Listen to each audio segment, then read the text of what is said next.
What is going on, people? It is Aldo from Zero to Mastery, and today I'm excited to introduce to you this Python 101 crash course by Andrei Neagoie. You don't know who Andrei is? Doesn't everyone know who Andrei is? Okay, maybe not. Well, all you need to know is you're about to fall in love, figuratively, not literally. Andrei is an incredible instructor with almost 1 million people having taken one of his courses. I am one of his students, so I can attest to just how great his courses are. And now you're getting to learn Python from him for free. See? Don't you love him already? Okay. I'll be serious now. Andrei is a senior developer with numerous years of experience working from startups all the way up to Fortune 500 companies, where he has worked on real-world applications for companies in both Toronto and Silicon Valley. In this video, Andrei is going to start from the very beginning and teach you the complete basics of Python from scratch. If you end up liking this video and want to dive deeper into more complete Python topics, then I highly recommend you check out his complete Python Bootcamp course, which I have personally purchased and taken. And let me tell you, it's a beast of a course. It covers everything you would ever need to know about Python. And the best part about it is the projects you build are actually fun and have a real world purpose. You'll get to build an ML model, a web scraper, a Twitter bot, a secure password checker, a portfolio to help you stand out and get hired. If you want to check it out, click on the link in the top right hand corner or in the description down below. That's enough chit chat from me. Let me hand it over to Andrei so you guys can start learning Python. Enjoy.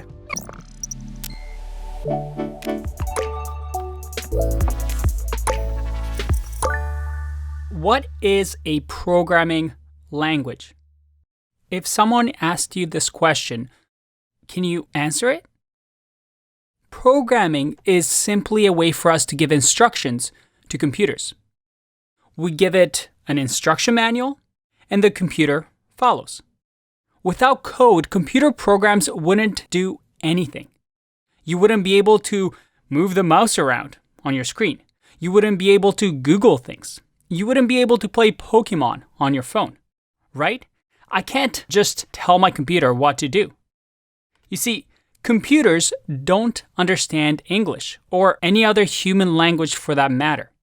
So what language do computers speak? Well, they speak in ones and zeros. All electronics speak that language of on or off, 0 or 1. But writing ones and zeros would be gibberish for us. It's hard for us to communicate like that, right? So humans have developed programming languages that are in between human language and machine language. That is, zeros and 1. Some programming languages are lower level than others. That is, they're closer to machine language. And other programming languages are higher level than others. That is, they're closer to English or a human language. And there are lots of programming languages. You have languages like assembly that is really close to machine code. You have languages like Python and JavaScript that are really close to English. Okay, that's great. We have these pieces, but what are we missing here? I mean, if I want to find flights to Hawaii, how do we go from here to, well, having, let's say, a website show us a display of all our flights, telling the computer to show those flight information on our screen? What are we missing here? Well, we have these programming languages that we usually write on a file, such as Python, JavaScript, maybe even Java. And then we somehow need to get these files that we write into ones and zero so that our machines can understand. Well, we need a translator, right? We take our code that we write, what we call a source code, written in a programming languages, and we give that to a translator that can understand that language, but also understands machine language. And this translator just translates these files for us. So what is this translator? It's not really a person, right? I'm not giving my code to somebody and somebody's going to just start shouting at the computer. That would be quite silly. What is this translator? Ready to have your mind blown? Well, it's another program written by a human. It can either be an interpreter or a compiler. Now, Python usually uses an interpreter, usually. And an interpreter, just like a translator, goes line by line through our code and executes our code on our machine. Compilers are a little bit different. They take your code all at once, reads the entire file all at once, and then translates that to machine code. So again, interpreter goes line by line, and each line executes an instruction. A compiler takes the entire file and turns it into machine code. Now, the differences between these two are a little complicated and beyond the scope of the course. And don't worry, we're going to come back to this topic. But I want you to just have this general picture that when we write code, whether it's Python, JavaScript, Java, C or C++, what we're doing is we're typing it in a language that is human readable. We're giving it to one of these translators, like an interpreter or a compiler, and these spit out code that are able to run on our machines. So to review, interpreters translate line by line and execute the line before going to the next line. Compilers translate all lines of a program to a file, usually called a binary, and execute the whole file at once. Now, in the next video, we're going to talk about this process a little bit more in detail, especially on how it works with Python. But why did I start with this? I mean, this is a complex topic. Most developers, especially if they're starting out, don't even know of this process. They just know that they write code and then it runs. So why did I teach this here?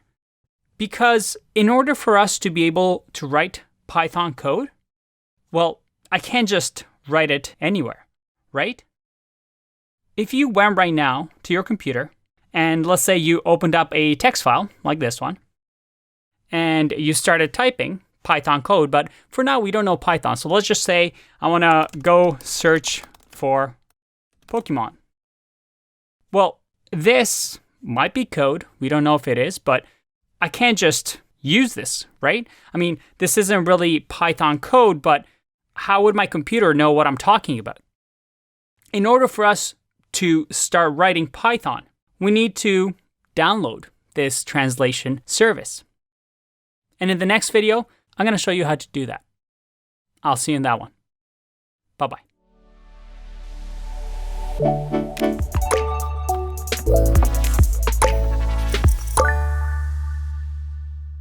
Welcome back. We just learned what a programming language is. It's just a set of instructions that we give to a translator. And this translator can be an interpreter or a compiler. And we give these files that we create, our own code, our source code, to these translators. And they allow us to give instructions to machines, to computers, to phones. So we learned that we need these machines in order for us to write Python, right? How can we get these? Well, we download them. And here we download Python from the Python Software Foundation, from python.org. Now, before we download Python, we're going to wait a little bit. Because in this course, I want you to understand why we're doing things. Not just follow my tutorials, follow my videos, and, well, not understand the meaning and the fundamentals behind why we're doing things. You should be able to teach what you're going to learn. So let's take a pause here for a second. If this is the first time that you're learning a programming language, I have some good news for you. At the end of the day, all programming languages do the same thing. They tell the machine what to do. However, different languages have different ways of doing it. The beauty is that most languages have very similar principles. If this is your first programming language, well, this is going to be the hardest part, learning the first one. Afterwards, every new language you learn becomes easier and easier, in the sense that it's not the same as, let's say, learning English and Japanese, two very distinct languages. In programming, things become a lot easier as you learn that first foundational language. Now, if this is not your first language, and let's say you've written code in C, C++, or JavaScript, and you just want to learn Python, well, you're going to find these first couple of videos quite easy. But bear with me. Trust me. We're going to get into some advanced topics here. And we're going to make you a full-fledged developer by the end of this. But let's go back to this topic at hand, this idea of downloading this translator. The thing is, when people refer to Python, the language, they're most likely talking about the implementation. That is, they're talking not about the language itself, because Python, the language, is just a specification. You can think of it as a document that somebody wrote that says, hey, when I write the words DEF, that means something in Python. And when I write something like print, that means something in Python. But the translation machines, well, we can have tons of them. Different interpreters, different compilers. For example, python.org, when you click download here, you're actually downloading this, the C Python, because it's written in the C programming language. This is what you're downloading. It's a program written in C to read your Python file and, well, run it on a machine. But there's other implementations. For example, there's the Jython project.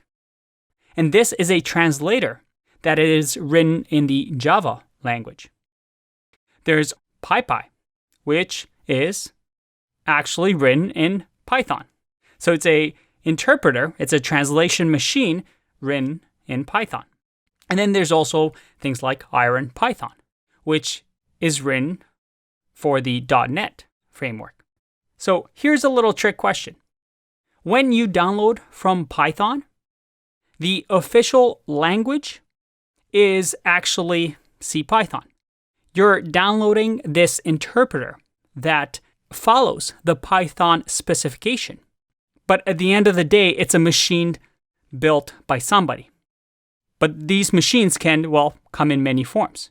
So when most people talk about Python, they're talking about this one, CPython, that, well, does our translation for us. It interprets our Python code and runs it on a machine.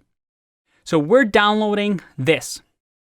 And if you want to really get into details as to what we're downloading, well, we're downloading a machine that takes our Python code, which, don't worry, we're going to write, and it goes through the interpreter, which we download using CPython.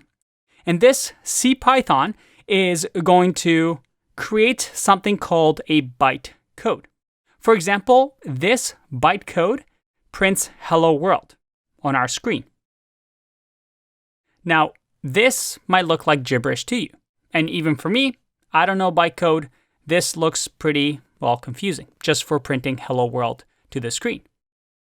Well, the interpreter does that automatically for us. We don't see it. It's behind the scene. Now, once it creates a bytecode that is closer to machine code, it then uses the CPython virtual machine. Again, just something that runs this code, and then this code gets run on our machine. Now, you're never ever going to be asked this question in an interview. I mean, maybe. And most developers don't know this. But I want you to use this as a reference. That when we write Python code throughout the rest of this course, this is what's happening. We're writing Python. It gets interpreted line by line and formed into what we call bytecode. And this bytecode gets run on the CPython virtual machine, which runs on our computers, our phones, our laptops. And when we're downloading from python.org, we're downloading these two pieces so that once we have them downloaded, we can run Python. All right, that was a tough one. And I mean, we just got started. I hope your brain isn't exploding. Again, this is something for you to use as a reference. But you know what? I think it's time for us to learn how to actually run Python code. And don't worry, we are getting there. We are going to write our first Python program very soon. I'll see you in the next one. Bye-bye.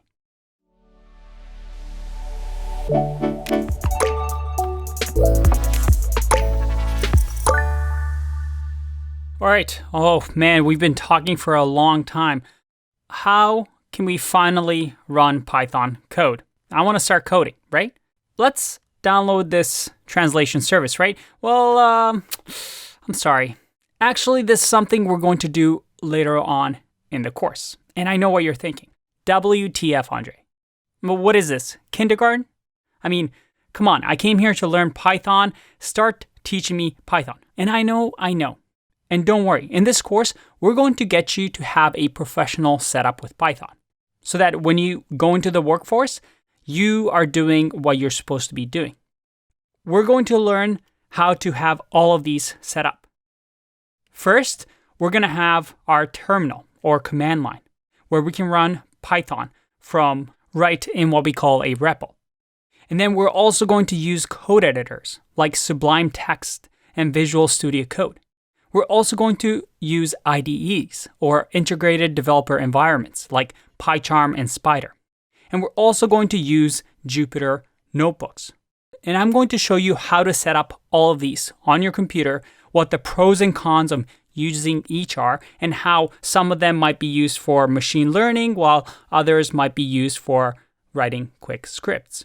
And I know this is a lot, but it's good to have these skills depending on what type of job you want. And if you're a professional Python developer, well, you should be using most of these. But there's a problem if I start introducing this in the course right away. You see, these tools, you have to install differently based on what computer you have. So if you're using a Mac, a Windows, a Linux, maybe you're using a mobile phone. Because we want to get started right away and write some code instead of worrying about installations and making sure that your computer is all set up, I want to make sure that all of us can get started right away, no matter what device you're on. Now, if you're really keen, head on over to the section where I show you how to install all these on all of your devices so that you have it set up and you can come back to this section. But I warn you, it's easy to run into problems and get confused when installing these tools. So I recommend sticking with what I'm about to show you, and I promise we will get you this professional setup. No other course is going to teach you all these things. But before I dive into these, we need to learn, we need to be able to just have fun and write some code. So what is this trick that I keep mentioning where we don't have to install any of these and still run Python? It's called REPL. You see, instead of us having to download this, we can go to repl.it. And when you go here, you'll get a login screen. Now, I recommend creating an account on here because, trust me, it's going to be very useful. It's one of my favorite tools. And it allows you to save Python files just online.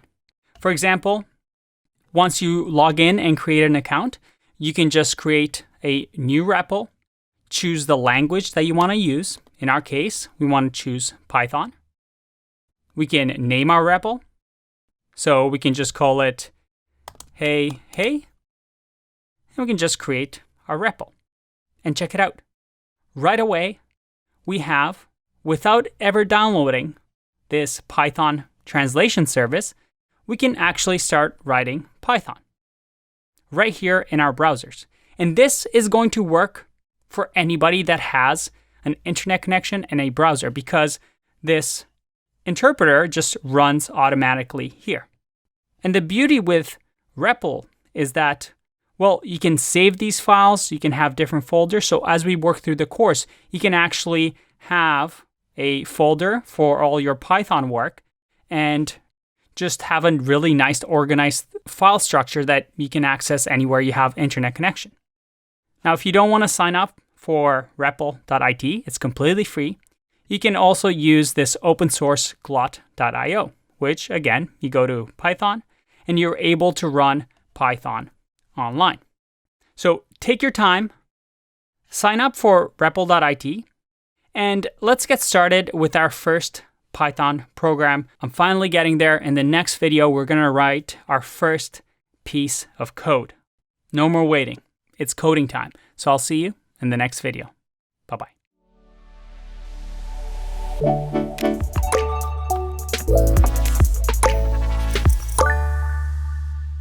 Hey, you're still sticking around. That's good. I didn't bore you with all my talking, but yes, in this video, finally, we're going to write some Python code. Holy moly, thank God, I thought that was going to last forever. All right, so what is our first program going to do? Well, let's create a very, very simple function. And probably the first thing any programmer learns to do, to print our own name. So in here, once you have your REPL.it set up, or remember, you can also use glot.io, we're simply going to write print, and then you see over here that it gives us some information, but all we want to do is write brackets, a quote, so you can do double quotes here or a single quote, and just type your name. And if we click run, on the right side, we've just written our very first Python program. Very exciting. But what's happening here? Well, let's look at everything. First of all, if you're confused why my thing is dark and yours might be light, it's because if I go to settings, I've set my theme to light or to dark. I prefer the dark version. But you can change some of your settings. You can change the font size if you want. Based on when you watch the video, this website, the look might be different, but most of the settings should be the same. We see that we have a main.py, which is the Python extension. Any file that has a .py or py is a Python file. So what we've just written here on line 1 is a program that prints, in this case, Andrei Neagoie, or in your case, your own name, and we've written it to this file. Now, REPL.it takes this file, already has this interpreter for us. It runs this piece of code, gives this source code of main.py to the interpreter, and runs it right here on our right side. If you look over here, we're using Python version 3.6.1. And down below, we see that, we have Andrei Neagoie printed. That's awesome. So this is our code running. Remember this diagram. All we've done is we have our main.py, where we wrote print Andrei Neagoie. We gave it to the interpreter that the REPL already provides for us. That interpreter takes our code, converts it into bytecode, and here it'll say Andrei Neagoie, and then it runs it in the CPython VM, which was on the right side that we saw. And it finally prints our name because it tells the machine, hey, we want that text printed. So that's what we're seeing here. This is the CPython virtual machine essentially running this code and telling this machine, hey, I want you to print this. All right, but this isn't very exciting. I mean, let's make this program a little bit more dynamic. For our first program, we want to do something more impressive than just print name. So I'm going to teach you another thing we can do in Python, and it's called input. Now in here, I can say input, and you see that REPL actually gives me some information saying that, oh, I have this. You can just click here. And this input over here, well, what can we do? This input is going to prompt a user, and if I hover over it, you can see how it's giving me some information. But input simply gives us a way to capture information. So let's say, what is your name? And if I run this code, we see that we have our Python code running, and it's asking me, what is my name with this cursor here? So I can actually type something here. I can say, Andrei. And if I hit enter, well, there you go. I've just typed in my own name. Nothing that exciting, right? But this is where code becomes interesting because we can store this information on our computer. So again, these are things that we're going to go over in detail in our basics Python section. But just to write our first code, let's assign this to memory. That is, let's say that name equals whatever is the input of what is your name. And then finally, we can just print the name. So remember, the interpreter is going to take this first line. It's going to ask, what is your name? I'm going to type something. That typed information is going to get assigned to name. And then finally, we print name. Remember, an interpreter takes line by line, converts code to bytecode, and then finally runs it. So let's give this a try. I'm going to click run. All right, what's your name? My name is Andrei. Did you see that? I typed in my name, hit enter, and then it printed out Andrei. So for the final feat, let's greet. So we're going to say print hello, and then plus name. Now, don't worry about the syntax. We're going to go over it. But all we're doing is saying hello and then adding our name to the end of this. So let's see what happens. If I run this and say, what is your name? My name is Andrei. And I hit enter. I get hello, Andrei, but no spaces. So let's add a little space. Hit run again. For the fourth time, my name's Andrei. And it says, hello, Andrei. There it is, our first Python program. Now, it's not very exciting because it is our first program. We're just learning the steps here. But I hope, because we've covered some of these topics ahead of time, that this isn't just pure magic, right? You understand that this is source code. This is main.py that we give to an interpreter that runs our code line by line and then executes our program. In this case, our what is your name program. How cool is that? This is just the beginning. We're going to get more and more advanced here. See if you can play around with this. We don't know that much about Python yet, but I hope this gets you excited because, well, there's a lot more coding coming along. I'll see you in the next one. Bye-bye.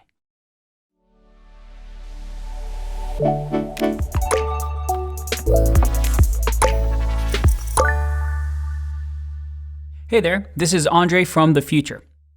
Exactly right after I recorded the videos in the REPL, well, REPL.it decided to upgrade their Python interpreter to the version right here. Now, you might be asking yourself, hold on, if I go to python.org, the version of Python is higher than this. As you can see, the latest version of Python is right here. But again, REPL just takes a bit of time, so we are fine as long as the version is 3 or higher. Now, I want you to keep in mind that REPL usually implements the Python interpreter a little bit later because they have to work out some kinks, make sure that it's integrated properly onto their website. So this number might be a little bit lower than what you see on python.org, but don't worry, everything that we do in this course, you're going to be able to follow. As long as we're using Python version 3, we're all set. Now, depending on when you watch this video, this number might be even higher. But again, everything we're going to learn, you're going to be able to follow. Just keep in mind what I said before. That is that these versions are constantly going to upgrade and constantly going to evolve. In this course, we're using the latest version of Python. But because REPL now has a higher version, it allows us to do some neat things that perhaps we weren't able to do in older versions of Python. For example, later on in the course, we're going to talk about something called the Walrus Operator. And this is a new feature that is new to Python 3.8. And because of that, we're going to be able to use it inside of this REPL. But we're getting ahead of ourselves. You'll see that when we talk about the Walrus Operator. Anyway, just a quick note. Let's get back into it.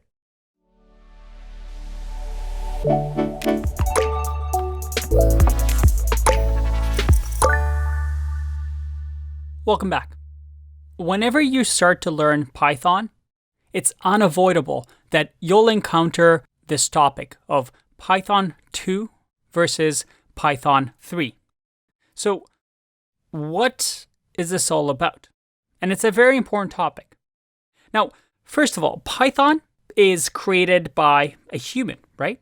As a matter of fact, it was created by this person right here. His name is Guido. Now, a programming language is always evolving. It's not like somebody creates a programming language, it's perfect, and that's it. No, all programming languages are constantly being updated. Just like on your phone, you constantly get software updates. Well, a programming language is constantly evolving to make it better and better because nobody gets it right the first time. And by the way, this is a great video that I'm going to link to. You can check it out in the resources. Now, Python was created in 1991 by this gentleman, and it was actually created with the name from Monty Python, which was a British comedy group. But like I said before, the language is always evolving. And in 2008, Guido decided that, well, Python version 2, which has been used for a very long time, had some things that he and the community wanted to change. So in 2008, they decided to create Python 3, a new version of the language.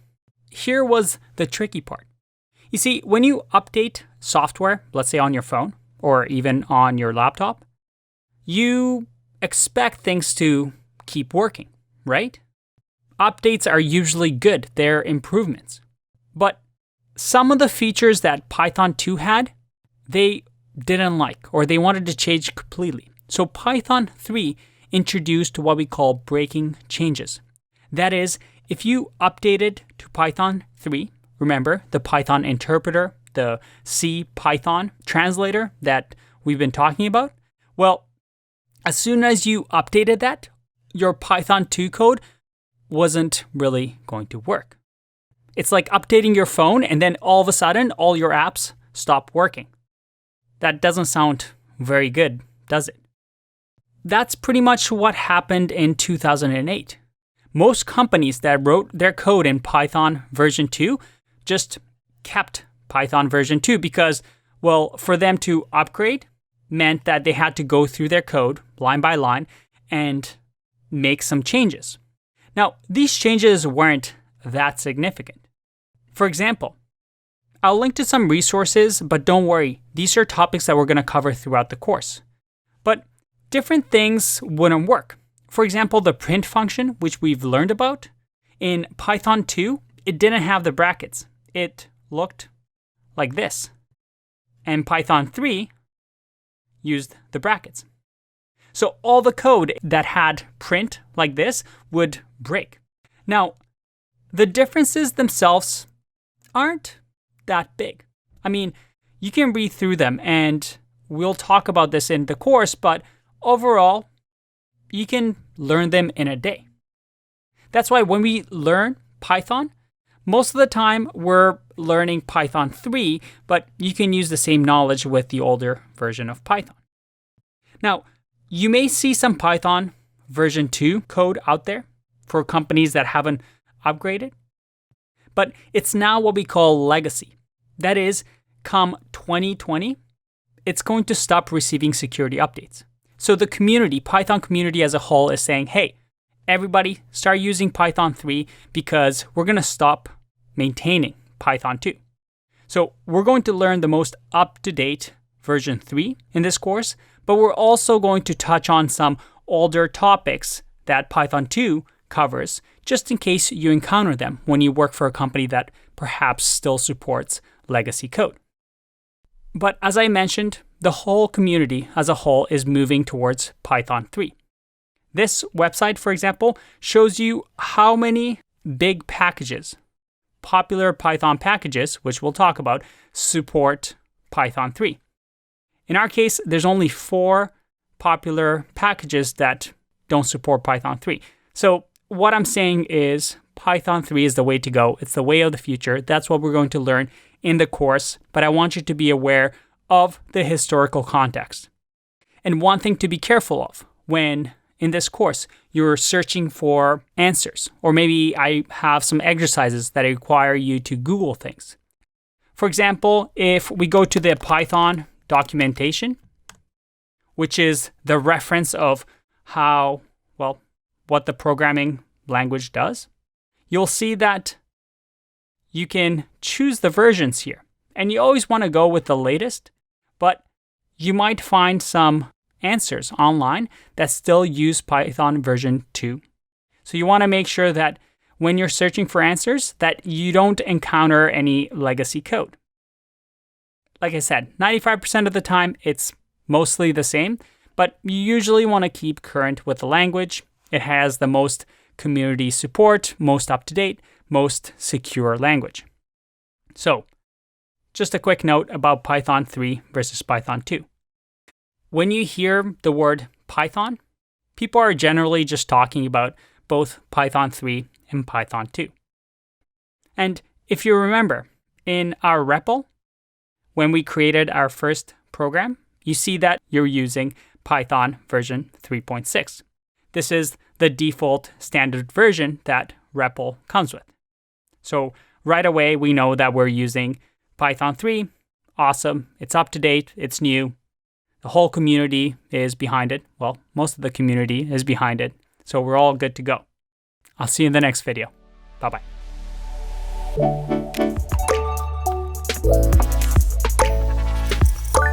Welcome back. I wanted to answer this question that I get a lot of, even from professional developers that have been in the field for years. So I want to tackle this question really quickly right now. Why are there so many programming languages? Why can't we just have one language that does everything and everybody's happy and we don't have to worry about learning so many programming languages? And here's the thing.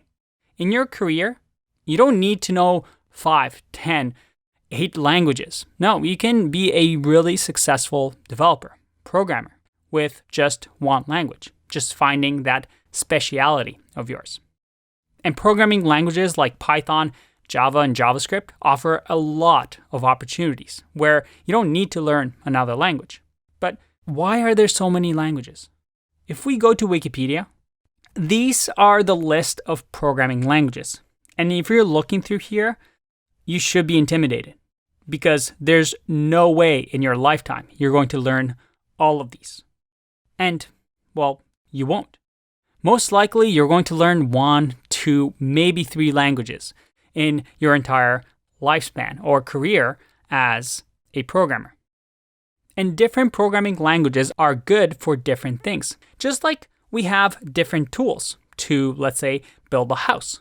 You can't just build a house with a hammer. You need different tools that are good at different things to assemble what you want. So it's impossible to build one ultimate language when we have so many applications, so many mobile phones, so many computers, so many devices like cameras. So you have low-level languages that we've talked about, like assembly code or C. And then we have higher-level languages like Python and JavaScript. Now, here's the thing. Python is usually slower than languages like C++ or C# or even Java. And we don't need to get into technical details here, but I do want to tell you about a trade-off. You see, you don't really want to write Python code for low-level systems and hardware interactions. If you're taking this course, well, you're probably not even interested in that field. You see, Python, although slower than some languages, is good at one thing and does this really, really well. That is developer productivity. Because Python is so easy to learn, or at least is very similar to the English language, it's become really, really popular for developers to be productive and write code really, really fast and less lines than something like C. So a print hello world, for example, in Python would take, well, just one line. But all languages have their different strength. For example, if you want to build an app on Android or an iOS device, well, you're not really going to use Python. But if you want to do machine learning, maybe you want to build a web server, maybe you want to do data visualizations, build scripts that process thousands of Excel files. Well, in that case, you're going to use Python. And we're going to cover what different things you can do with Python and what Python is really, really good at in this course as we explore different projects later on. But keep that in mind.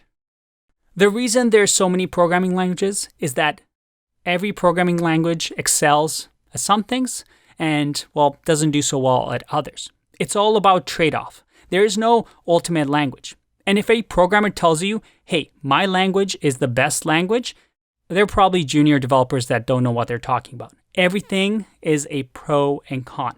Everything has a trade-off. And as programmers, what really good senior programmers do is being able to detect what these pros and cons are and what tool to use for a specific problem. Something that throughout this course, I'm going to try and teach. I'll see you in the next one. Bye-bye.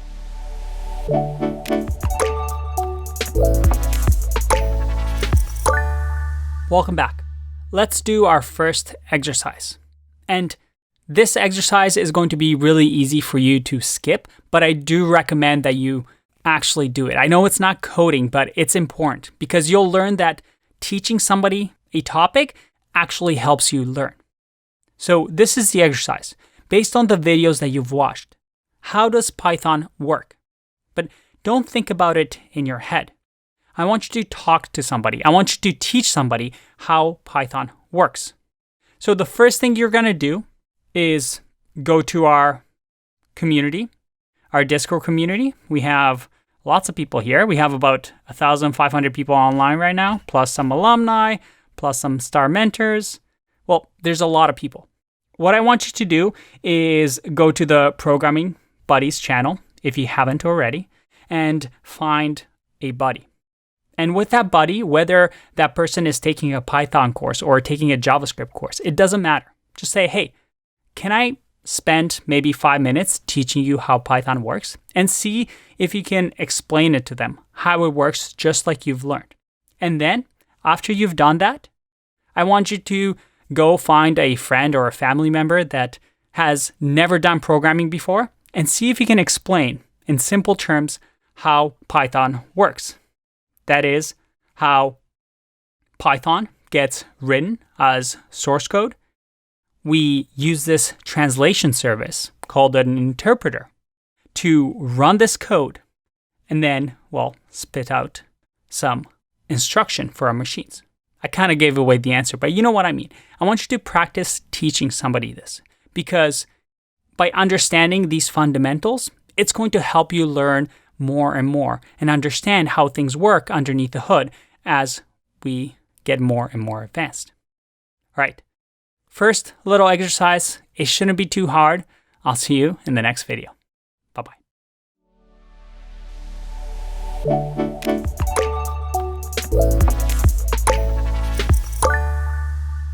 Now let's get started, shall we? In order for any programmer to learn a language, there are 4 key things that you need to really master for any sort of language, including Python. First are the terms of that language. Sometimes a programming language has different words and different definitions for these words that you're going to have to memorize. Things like statements, variables, instantiation. Really complicated sounding words, but you need to understand what they mean so that you can talk to other programmers. You also need to learn about a language's data type. That is, what sort of data can a program hold? You can think of it as values. Just like in real life, we have different ways to represent values, like numbers, letters, and symbols. In programming, we have these data types to store information. And each programming language has different sort of data types. Next, we need to learn about actions. At the end of the day, all programming is a way for us to tell our machines, hey, store this data and then retrieve this data and perform some action on it. That's all it is, just using memory and performing some actions. So we're going to learn how to perform those actions. And then finally, we have to learn the best practices of each language.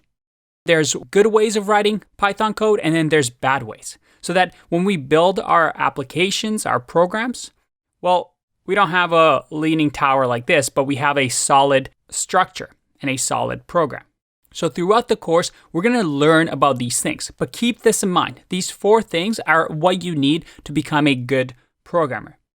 And I want to start the basic Python section with the data types. So let's get started.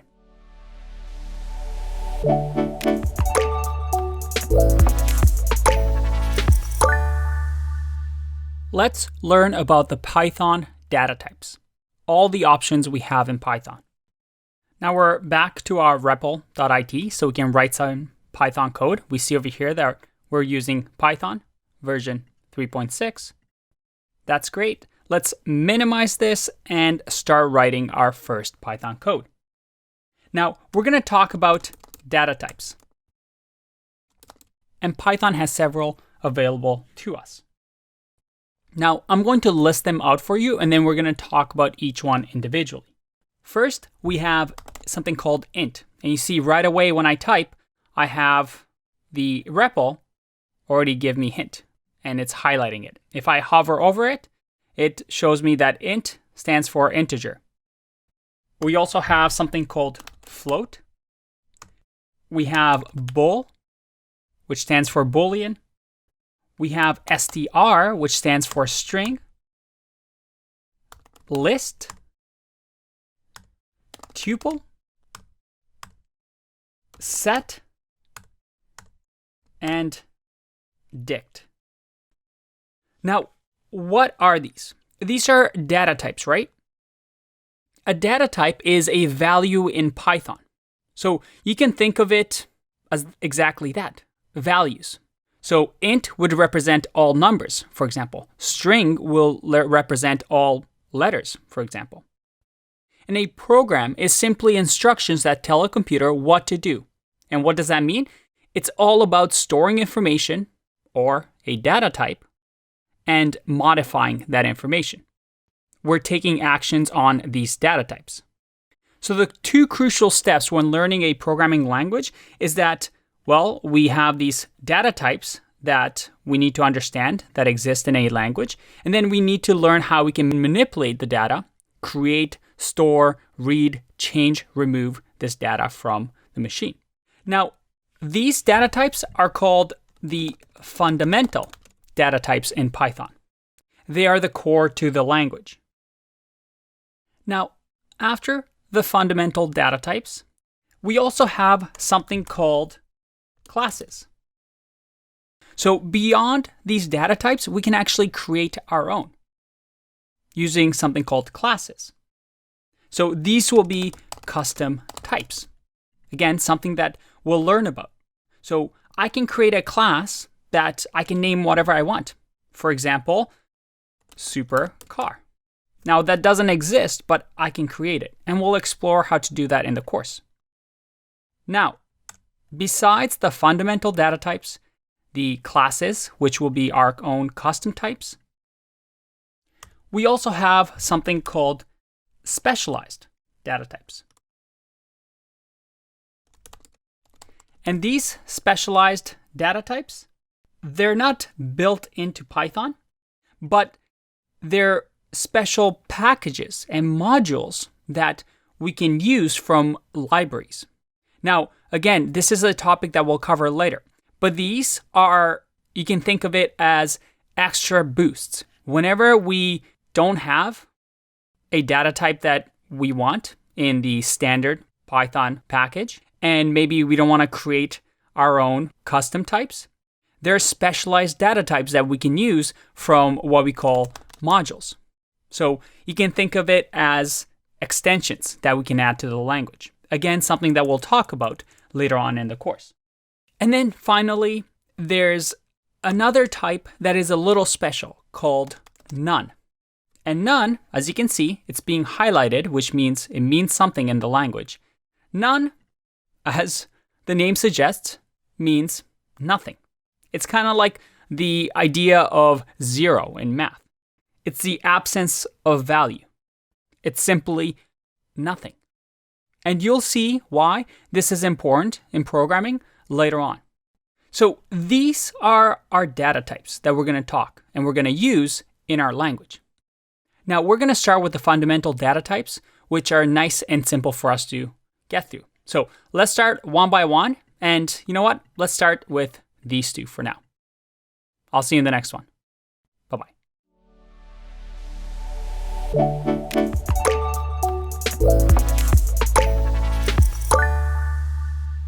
Welcome back. Let's talk about our first data type. And you know what? Let's do two at the same time. We have int and floats. Int stands for integer, as you can see here, and float stands for a floating point number. Let's explore that.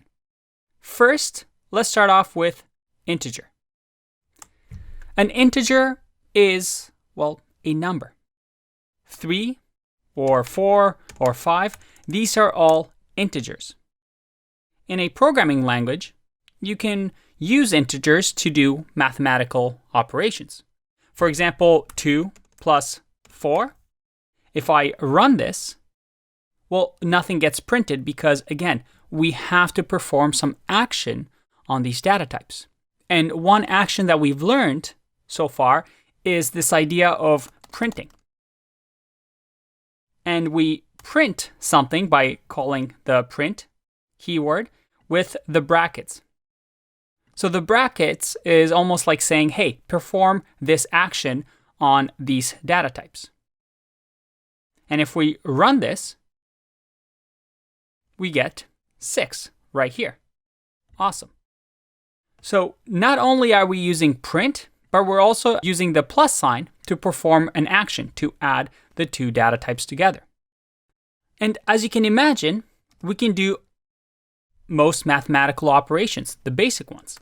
We can do negative. We can do, let's say, 2 times 4. And then we can also do 2 divided by 4. And if I click run here, all right, it looks like everything is working. We've added, we've subtracted, we've multiplied, and then we've also divided. Now here's the interesting part. Up until now, we've used what we call integers. That is, these are whole numbers. There's no decimal places, they're just, well, integers. And a neat trick that I can do here is I can actually say, hey, what's the type of 2 plus 4? If I click run here, all right, let's decipher what just happened. I've taught you another action that we can perform, which is something called type, which tells us, hey, what data type is this? And just like in math, we go bracket by bracket. So the first part, Python says, hey, what's 2 plus 4? Well, that's going to be 6. And it's going to say, hey, what's the type of 6? Well, the type of 6, that's an integer. So it's going to say class int. We don't have to worry about the class keyword for now. That's something that we'll talk about later. But we see here that we're using int for integer. And then finally, after this gets evaluated by Python, we print out whatever this does, which is class int. Now, check this out. Let's do the same for all these ones as well. So we're going to say type here,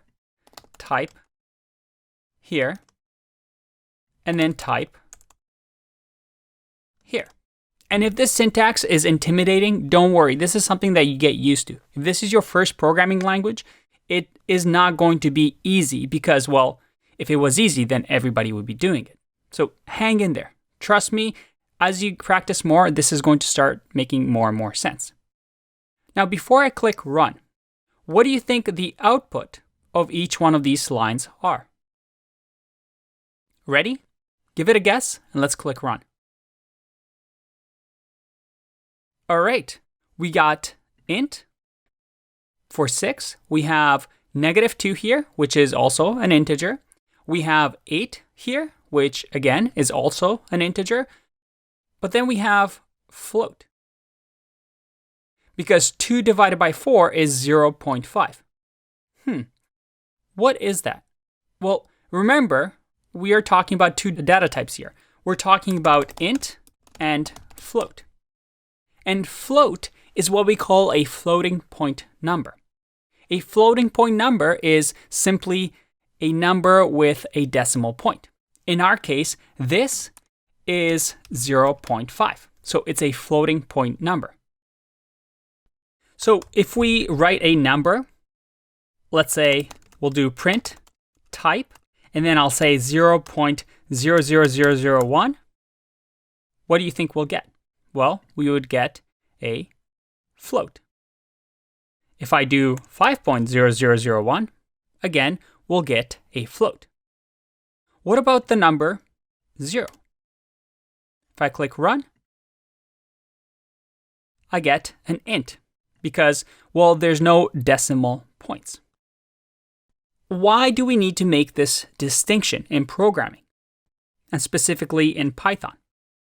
Well, it's because a float takes up actually a lot more space in memory than an integer, right?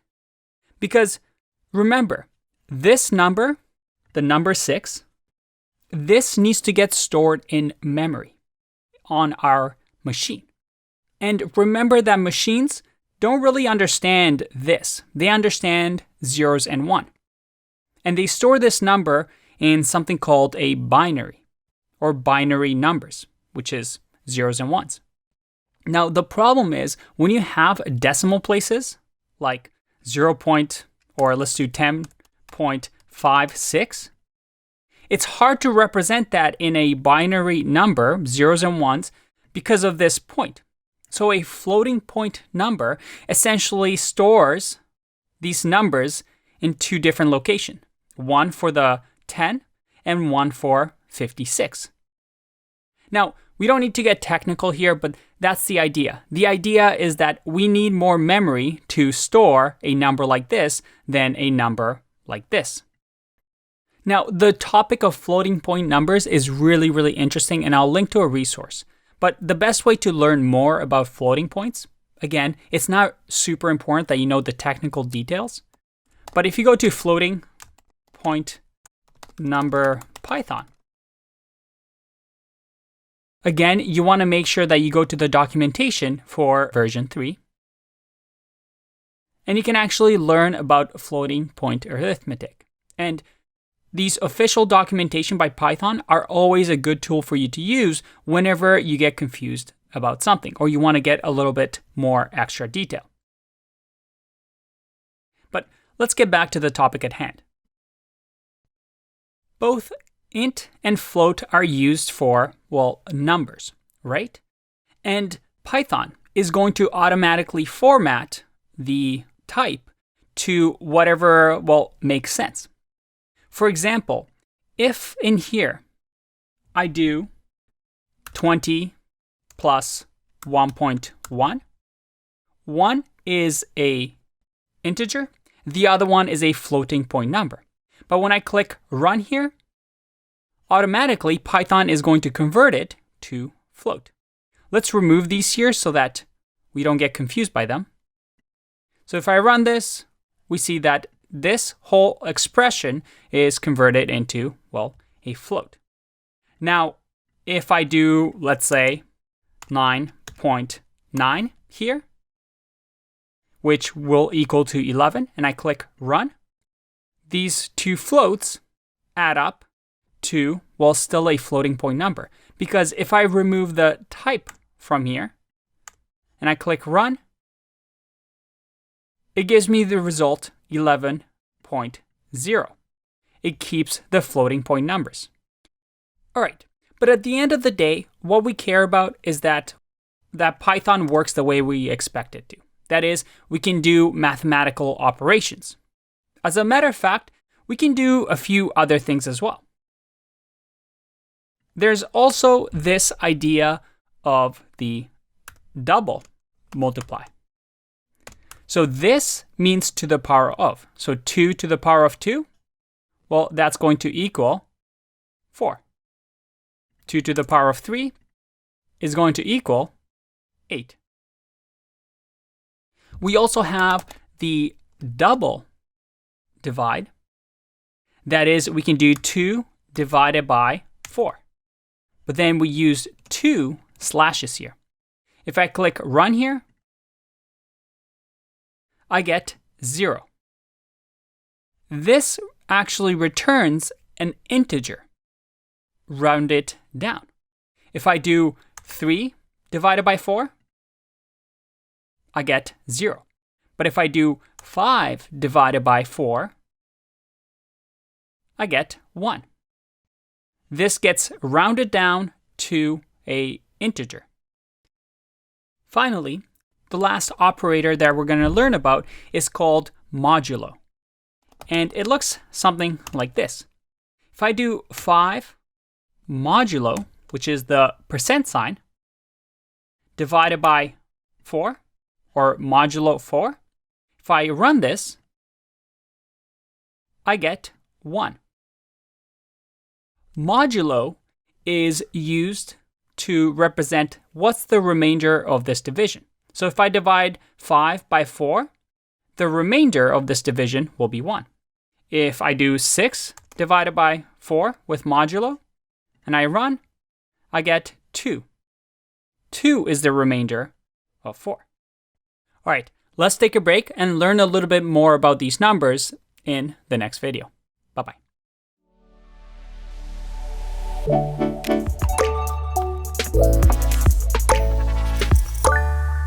Welcome back. Let's continue our understanding of int and float.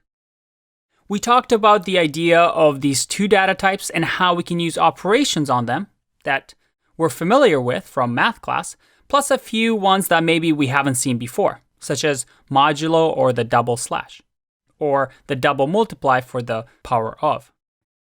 Now, this is really cool because we can get our computers to do, well, math for us, like a calculator, right? But a programming language also provides for us different actions that we can perform. Now, besides these ones, we also learned that there's a type action that we can take, there's a print action that we can take, but there's also specific math type functions that int and float are able to use that are built into Python. Now, these are called, well, math functions. And functions, something we'll talk about later on, are these actions that we've been talking about. Remember our diagram here? We're starting to learn about the data types and the actions that we can perform on them. Now, in most programming languages, these actions are called functions. And we have a whole section on them. But for now, there's some functions that we can use. So this is a print function, this is a type function. But there's specific math functions, such as round. And you see right away, when I type, REPL is a tool like an IDE that hints and tells us what we can add.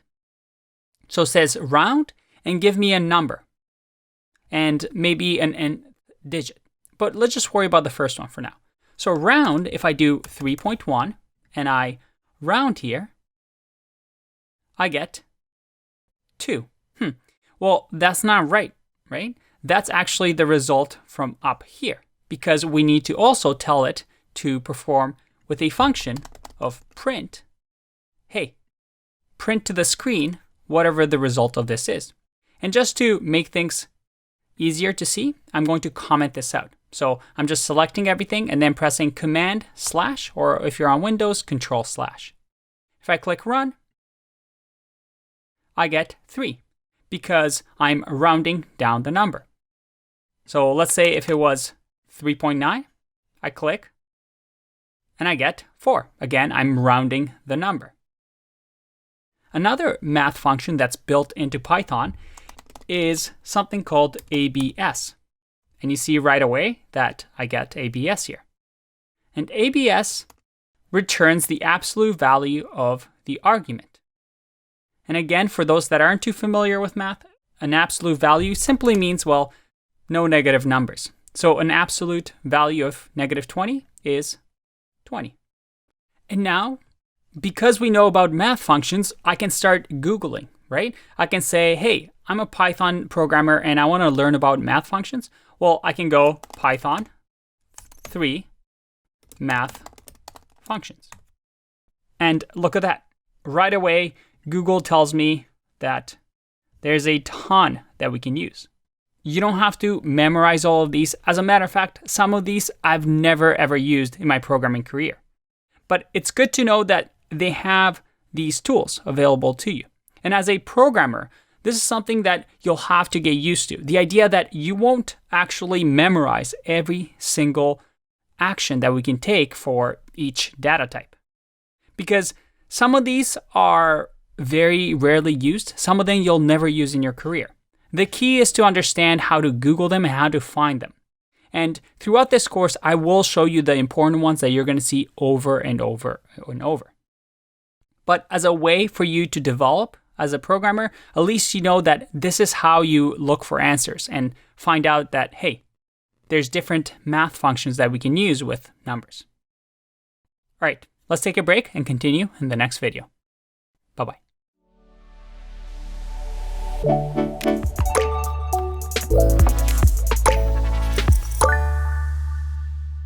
All right, this is a big video. Now, these videos are going to be sprinkled throughout the course. They're developer fundamentals video. These are the topics that are going to be super short, but important because as a beginner, it's hard to learn these things because you don't know what you don't know. So what I'm going to try and do in these developer fundamentals is tell you, well, how to avoid the mistakes that I made when I got started. And what a lot of people do when they get started. That is, they don't have a clear path and don't understand what the most efficient way to do things is. So with developer fundamentals, we're going to talk about key things to make you, first of all, efficient in learning Python, but also make you a programmer that is really good and that companies want. So what is this first developer fundamental?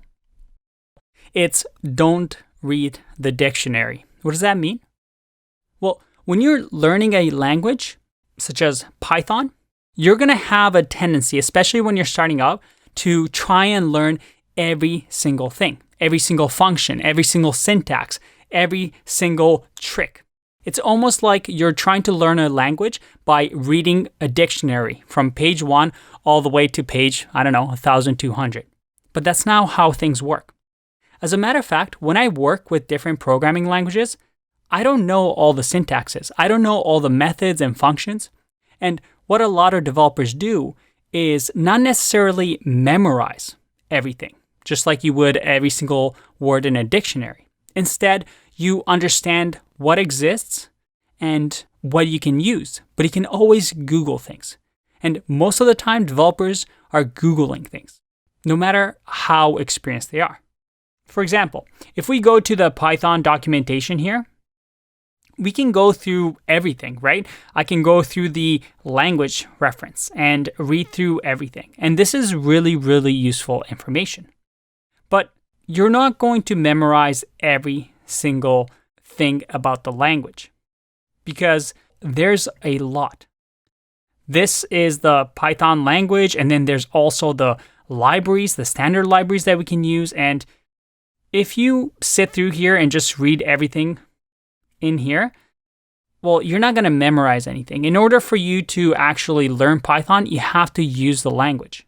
And you'll notice that some things are used a lot more than others. Just like in human languages, like when you learn English, there's really difficult words that don't get used that often. And there's words like and, the, or apple that get used very often. So we're going to learn the language in a way that makes sense, in a way that's efficient, where we focus on the 20% that gets used 80% of the time. And all these smaller, more complicating things we're going to cover, but we're not going to cover one by one from start to finish. We're going to jump around. The idea being that when you learn a programming language, you're just using these concepts and slowly you're learning what's out there so that when you have a problem, you can identify it and remember, oh, I think Python has a pathlib library that I can use. Or perhaps remember that, oh, I can use tuples in Python. So your first developer fundamental is this. Don't learn a language as if you're trying to get 100% on a test. We're going to learn a language by actually using it, focusing on the things that actually matter. All right, that's enough talking for me. I'll see you in the next video. Bye-bye.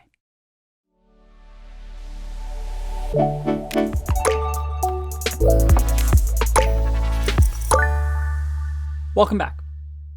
Let's talk about an important term when it comes to programming, and that is operator precedence. Now, what does that mean? Again, we're using our knowledge from math class. It's the idea that if I do 20 plus 3 times 4, it means that different operators have precedence over different ones. That is, we multiply this first, equals to 12, and then 20 gets added to 12. Because the Python interpreter is going to follow a basic set of rules. For example, if I do 20 minus 3 here, and let's print this out, click run, I get 8. Because 3 times 4 gets evaluated first, which equals to 12, and then subtracted from 20. It's not that this goes first and then we multiply 17 by 4. And this operator precedence shouldn't be new, right? If you've taken any sort of math class, you understand that this is how, well, math works. And this works the same in all programming languages. So the order is this. First, we follow the brackets. So whatever is wrapped in a bracket, we do first. The second is we do the power of. So whatever is done in the power of will be after parentheses. For example, if I do parentheses here, and then to the power of, let's say, 2, or let's do plus 2 to the power of 2, well, the first operation that will happen is 20 minus 3, because that's the first precedence. And then we do 2 to the power of 2, because that's the next precedence. And then only after we do that, we add these two together. If I click run, I get 21, which again makes sense. 17 plus 4. After the power of, we have the multiplication and division. And then finally, the last precedence is addition and subtraction. Now, this isn't going to be a math class. Some people really love math. Some people really don't. But I want to just give you this basic understanding of operator precedence when you see it. We'll do some exercises here to get accustomed to it, but trust me, this is as mathy as we're going to get in this course. The math part of the course is, well, just here. It's going to get a lot more interesting as we learn about different data types. I'll see you in the next one. Bye-bye.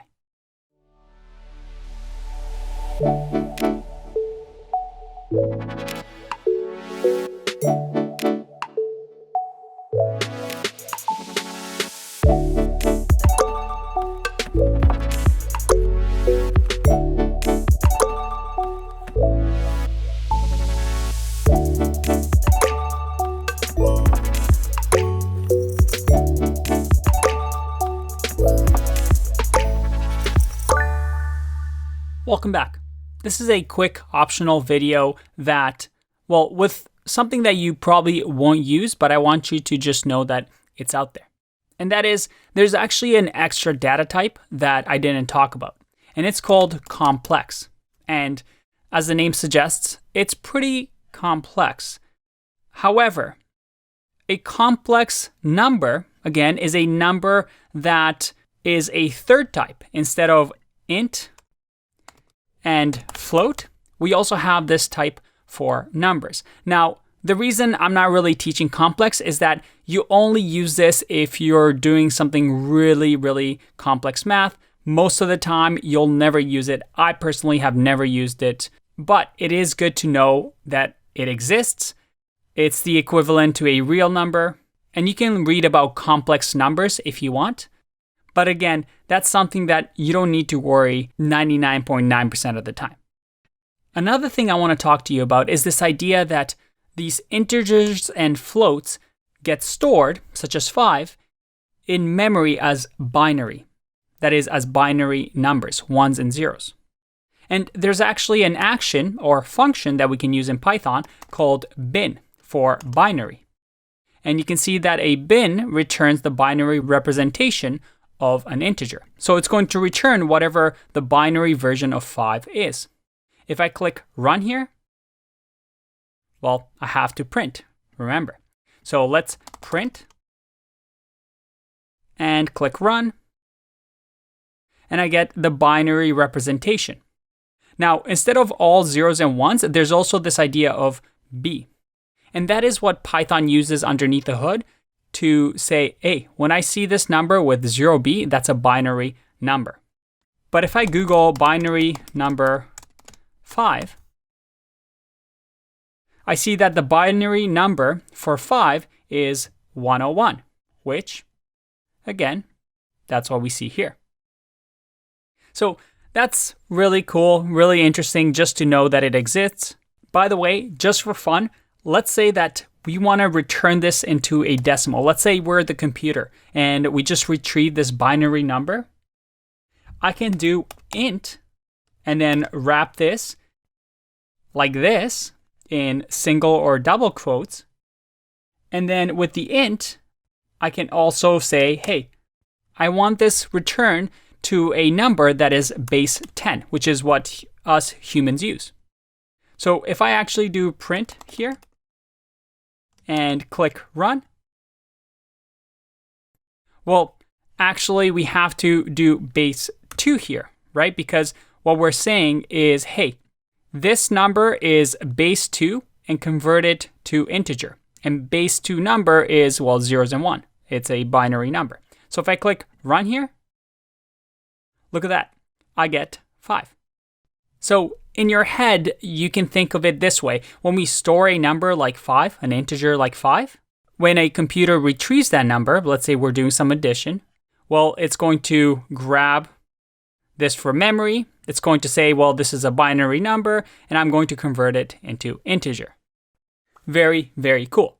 Now, the reason I taught this here, you won't see this a lot in beginner courses, and especially so early in the course, but I think it's an important principle. Although you might not get tested on this ever, for you to just understand how things are working underneath the hood, I believe is an important thing for you to do in order to become a great developer. So hopefully this doesn't confuse you too much.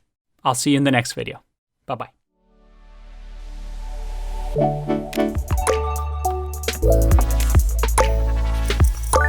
There is such a thing as a complex number in Python. But we talked about the main ones, the int and float. And there are still a few data types remaining. But before we get to these, we are missing an important concept. And this is going to be our first important term in Python. And as a matter of fact, in all programming languages. It's called variables. Yep, that's a term. Now, if this is your first time learning a programming language, you might not know what this means. If this isn't your first time, well, this is very simple because all languages have variables.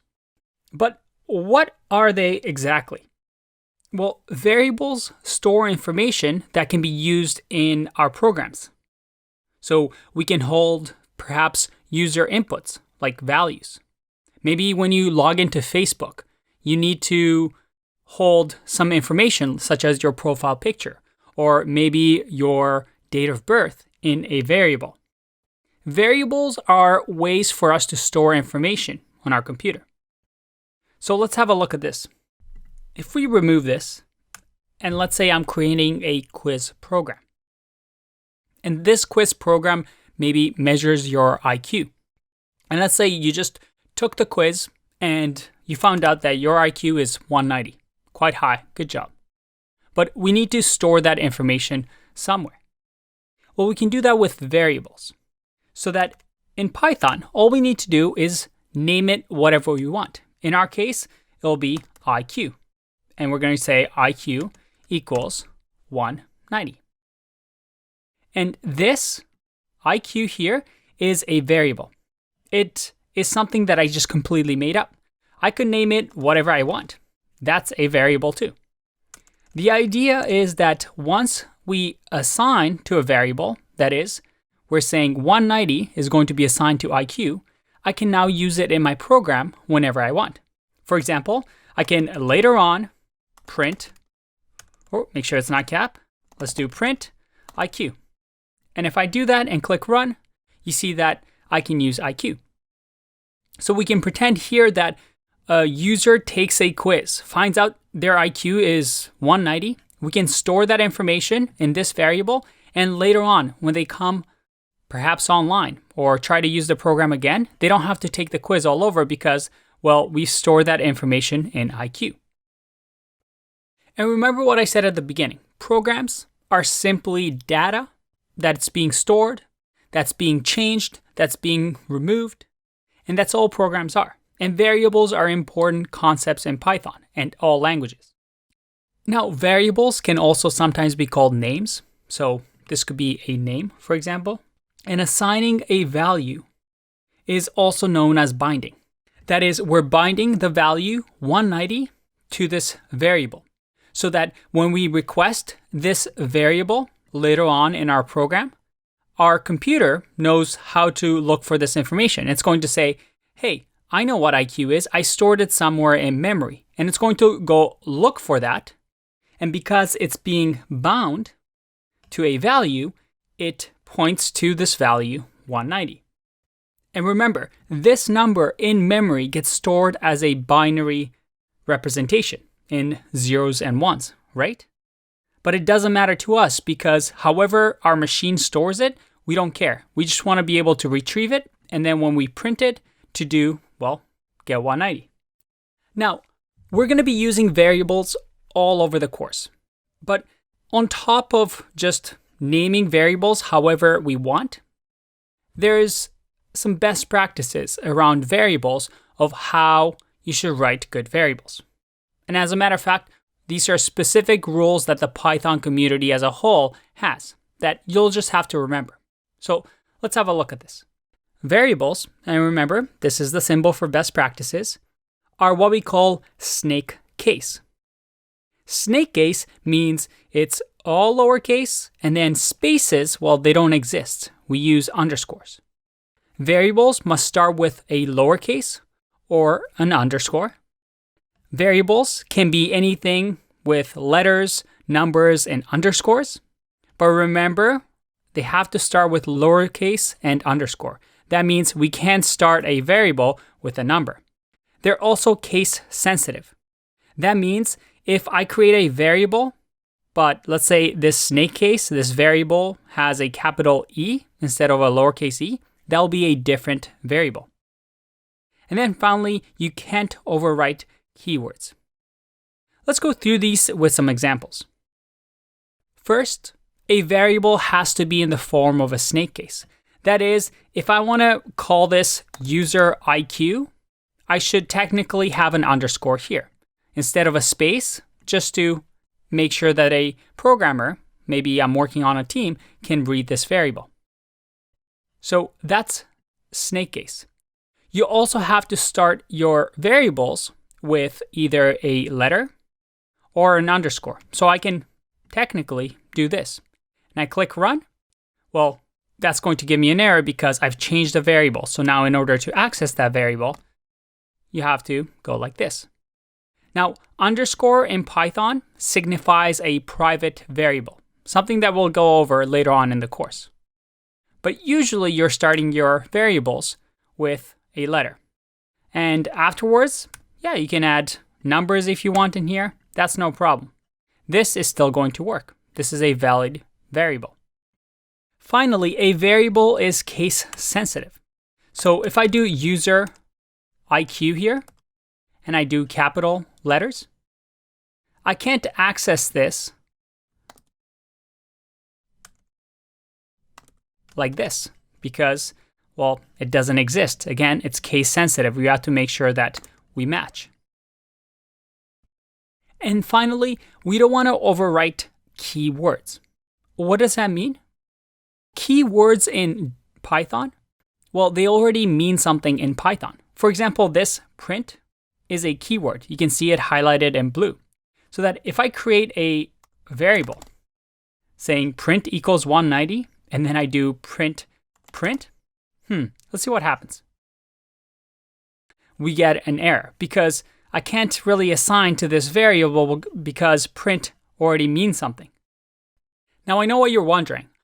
What are these keywords in Python? That's a simple Google search away. And we'll learn these throughout our course. If we go to Python keywords by E3 Schools, you'll see that we have these keywords that each mean something in Python. Again, we'll go through these and we'll learn them throughout our course. And if you look, it's not that intimidating. There's not that many. So as we practice, you'll start to get familiar with them. But the easiest way to tell whether it's keyword or an important word in Python, well, you see that it's highlighted in blue. As soon as you create a variable that is unique, it's highlighted in white. And this will be the case with whatever environment that you're typing code into, as long as it's set up for Python. Now, beyond the Python keywords, there are different things like, for example, the int for integer that we've learned. So these we're going to get familiar with. So a good rule of thumb for variables is to make them really descriptive. Really say what your intention is. And a good programmer is somebody that's able to name things really well with their variables. So if a new developer comes and looks at your code, it's easily understood. Finally, variables can also be reassigned. For example, let's say we have IQ here of 190, and then I decide to perhaps have another variable, call it user age. And for some reason, I want to assign user age to perhaps have IQ divided by 4. Is that going to work? It should, right? I'm saying user age is going to equal 47.5. I'm using IQ, which is 190, dividing it by 4, and then assigning it to user age. I can maybe assign this to another variable called user age or called A. And once again, I run this and it's printing the same thing. So you can use variables to store that information and use it whenever you want. You can use it in operations, you can use it to reassign it, whatever your program needs. Now, later on in the course, we're going to learn about classes, and classes actually have a different convention than this, but we'll get to that later on. For now, though, I want to mention two small gotchas with variables that you should be careful with. For example, there's an idea of constants, and constants are those things that never change in a program. For example, if we wanted to create a constant, such as the value of pi, let's say for now it's 3.14, we can have it all in capitals. And that's going to tell other programmers that, hey, this is a constant. This number is not meant to change. I mean, we could change it if we want. There you go. I just made pi equal to 0. So it was stored as 3.14 in memory, but then we overrode it and reassigned it the value of 0. You can still do that, but a good convention is that if you see this, that means this number or this value should never be changed. Another type of variable that you're going to see, and this is something we'll see later on in the course, are it doesn't look like I just did double underscores here, but it's 2 underscores. And we call these dunder. And as you can see here, we have some dunder variables that Python has. Now, we'll learn more about these later on, but the idea here is that these are meant to be left alone. You should not touch them. You shouldn't create a variable with 2 underscores like this and call it hi and assign it a value. I mean, you still can, however, this is generally not good practice. So you want to be careful with that. But the one thing that I really want you to take away from this is that variables are really important concepts in programming. Naming variables is one of the most important skills you have as a programmer. I know it sounds silly, but there's so many times that I read code that is so hard to understand simply because a programmer is not descriptive enough. So throughout the course, we're going to learn how to name things well so that our code reads like English. And that's the whole point of writing good code. The point of writing good code is that it's readable and understandable by other programmers. By the way, to finish off, I just want to show you one quick trick. There's also a way that you might see in some code bases that uses something like this. Equals 1, 2, 3. And this simply is a way for us to rapidly assign values to variables multiple times. So for example, if I do print A, then print B, then print C, and I run this, you see that I get 1, 2, 3. We assign value of 1 to A, value of 2 to B, and value of 3 to C. Just a quick shorthand way that you might encounter. All right, let's take a break, and I'll see you in the next one.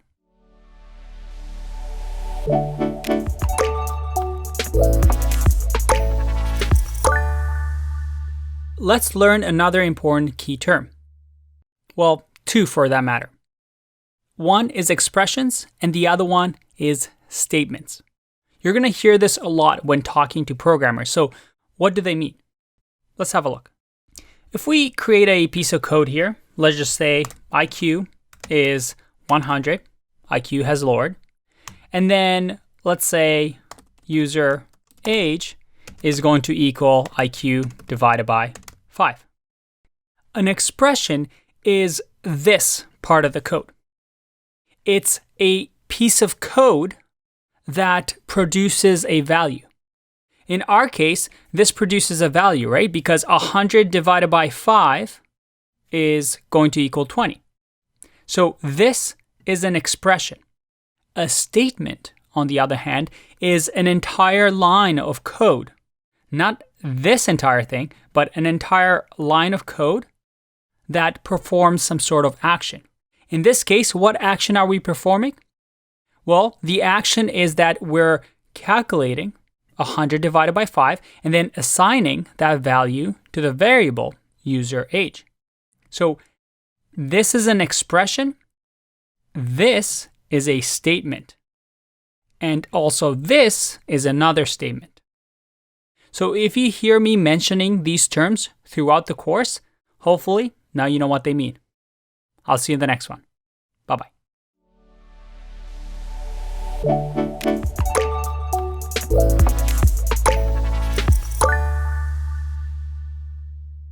Welcome back. I want to quickly talk about something called Augmented Assignment Operator. So we've learned that we can create variables like some value, and we can assign it a data type. In our case, let's just assign it 5. There's something called Augmented Assignment Operator that allows us to do something quite neat. Let's have a look. So if this value, I want to increase it, let's say 5 plus 2, so add 2 to it, I could do that. Or I could even use some value which is already 5 by the time it gets to line 3 and do something like this.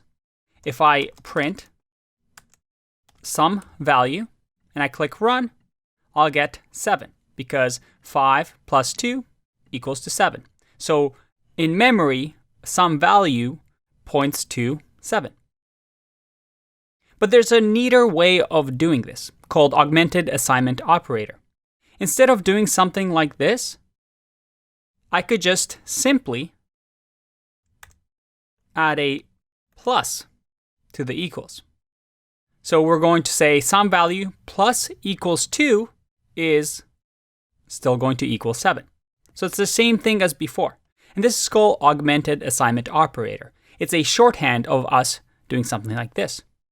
We can also change this to something like minus, which once again is like subtracting 2 from whatever the previous value of some value was. Now, if I was to do this at the beginning here, so let's just do here and then comment this out. And if I click run, I'll get an error because some value is not defined. We haven't really created anything. So in order for this to work, we need to make sure that this variable has some previous value. So we've learned about the plus, the minus, and then finally we have the multiply. Once again, if I run this, we get 10. Remember, this is just the same as us saying some value times 2.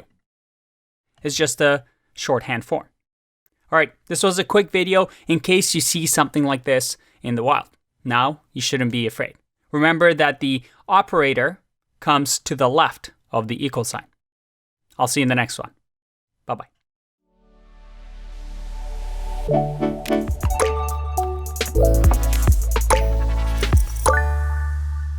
All right, we're almost kind of flying through this. I know we're going slow here, but trust me, once you get these data types, things become a lot easier. So we're just climbing that mountain so that we can start looking at a higher level at the language of Python. To keep going, let's talk about this data type, str, which stands for strings. Let's see what they are. A string is simply, well, a piece of text. For example, a string can be written with quotation marks. And I can say, hi, hello there. And that is a string. You see that the color changed here in my editor. I can also make strings with double quotes. So once again, this is also a valid string. And I can put anything I want in here. I can do numbers if I wanted to, exclamation marks. It's just a piece of text. You can think of it as a sentence for now.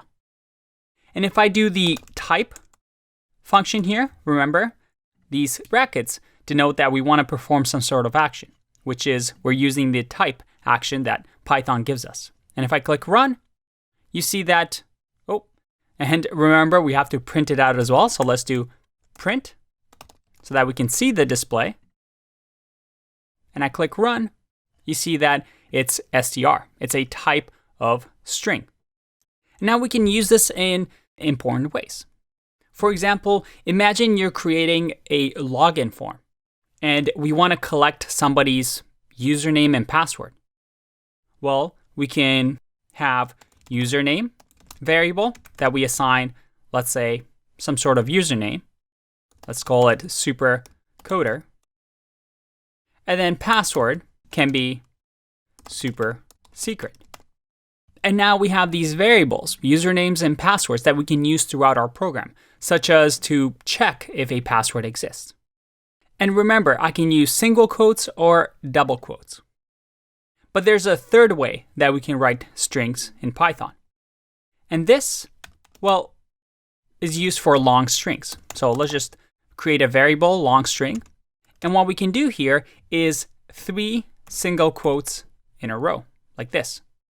And then here, I can just say, wow, maybe a pair of eyes of somebody that's really impressed, and let's go with a mouth. That actually kind of looks like hair. All right, and then I finish it off with 3 single quotes again. So now if I print the long string, and I click run, look at that. My little weird emoji face is printed. So the 3 single quotes is for long strings that I can keep going on multiple lines. For example, I can't do this with the single quote. You see that the orange color is now gone because Python is going to say this is a new line and this is another line. And it's going to give me an error because, well, a cret with a quote doesn't mean anything. But if we use 3 single quotes, you can see that we can do multi-line strings. And this is really useful if you want to have maybe long sentences and paragraphs. Now, with a string, we can do some cool things that we saw in the numbers videos. What if I had something like this? Let's say I wanted to grab the first name of a user. I'll just give my own name here, and then last name. And again, my super hard to pronounce last name.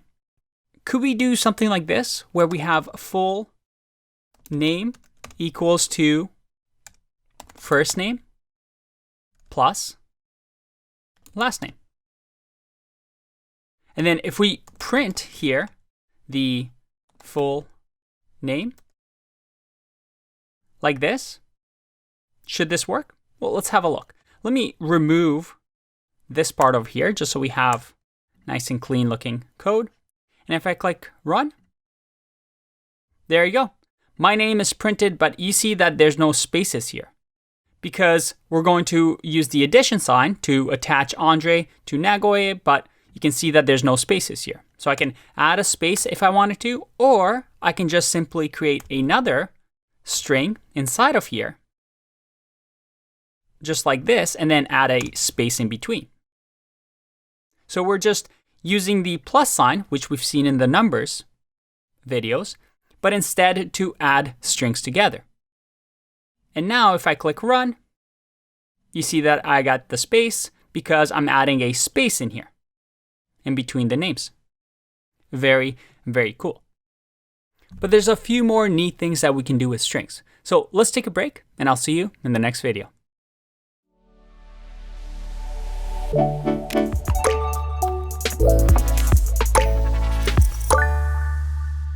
Welcome back. I want to quickly touch on the subject of what we call string concatenation. Yes, programmers love creating really complex names when concepts may not be as complex. So what does string concatenation mean? Well, it simply means adding strings together. So I can do hello plus Andrei, and I've concatenated the string. I've added 2 strings together.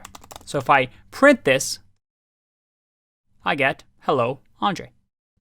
So if you ever hear people talk about string concatenation, that's what they mean. We're concatenating strings. By the way, what do you think will happen if I do hello plus 5? If I click run, that's not good, is it? I get type error. Must be string, not int.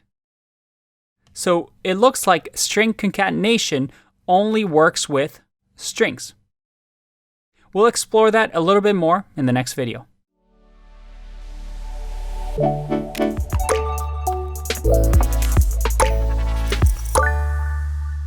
Welcome back. Remember in Python that string is written as str, and this is a special word. Actually, it's a built-in, what we call function, or built-in action that we can take. Now, let me ask you this. What happens if I do string 100? 100 is clearly a number, an integer.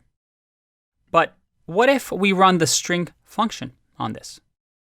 Let's find out. Let's do print here, and then run this. If I click run, I get 100. All right, but is this an int or a string? To find that out, once again, let's wrap this. So the answer of whatever this value is into type, like so. I know this is a lot of brackets, but remember, we're evaluating this piece of code. So we're turning 100 into a string or running the string action. And then we're going to check the type of this entire thing. And then we're going to print it out. If I click run, I see that it's a string type. So we've converted 100 into string using this. Now, just to confuse you a little bit more, what if we do something like int? Like this. All right, even more brackets. What happens now? Can you guess? Well, we convert 100 into a string, then convert it back into an integer, and then we check the type of it, which is a class int, and then we print that. So remember, this was the same as me saying a equals str 100, and then b is going to equal int of a, because we're evaluating this part. And then I'm saying c is going to equal the type of whatever b is. And then finally, we're printing c. So that piece of code was the same as doing this. Very, very cool. Now, this is the idea of type conversion. Again, if I were to write that down, it's called type conversion. We're converting the type of our data types. And you can do that throughout programming. And we'll talk a lot about this throughout the course. But it's the main reason we have things like str, int, we have things like float, and many other data types that we're going to talk about. I'll see you in the next video. Bye-bye.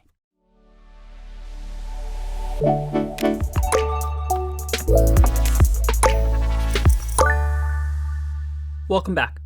Let's talk about something called escape sequence in Python. Let's comment this out. And let me ask you a question. What if we wanted to have a string that tells me, let's say, the weather? And here we want to write, it's sunny. You see how the highlighting changed here? Because I want to say it's with an apostrophe s. But Python is reading this and saying, okay, this is the start of the string and this is the end of the string. And then I have no idea what this is, and then we're starting a string again. How can we fix this? Well, we can add a double quote string instead, and this now works. But what if, for some reason, we also wanted to add it's kind of sunny in quotation marks? Well, now we have another issue. So how can we solve this? Because in human language, we have double quotes and apostrophes. Well, we can use escape sequences here. And this is a little hard to understand at first, but it's simply adding a slash like this.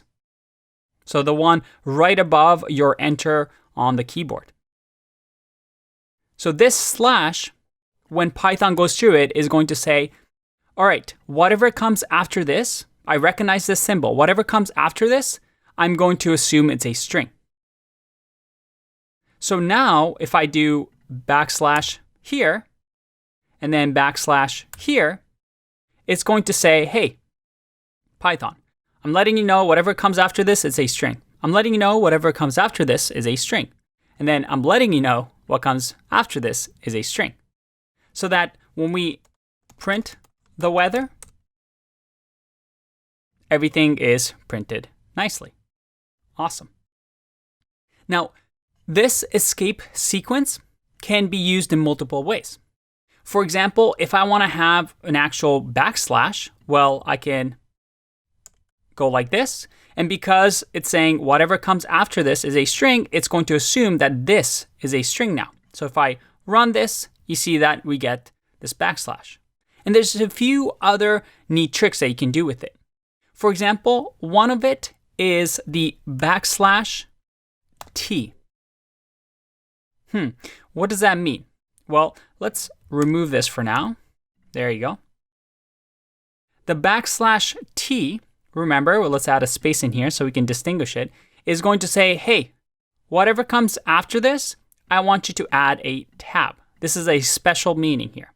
So if I click on run, you see that it's added a tab spacing to my string.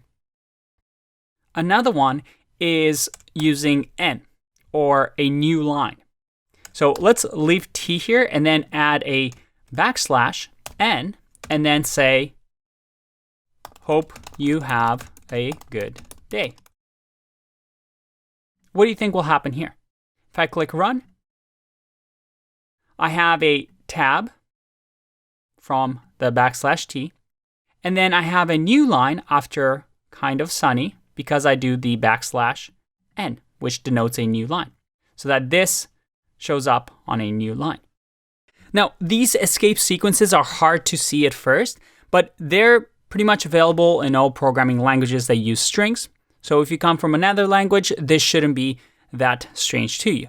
If it's your first time seeing this, you just need to get used to this syntax, and every once in a while, go to the Python documentation and just type in escape sequences, and you'll see all the ones that we have. These are the main ones that you need to know. All right, more to learn in the next video.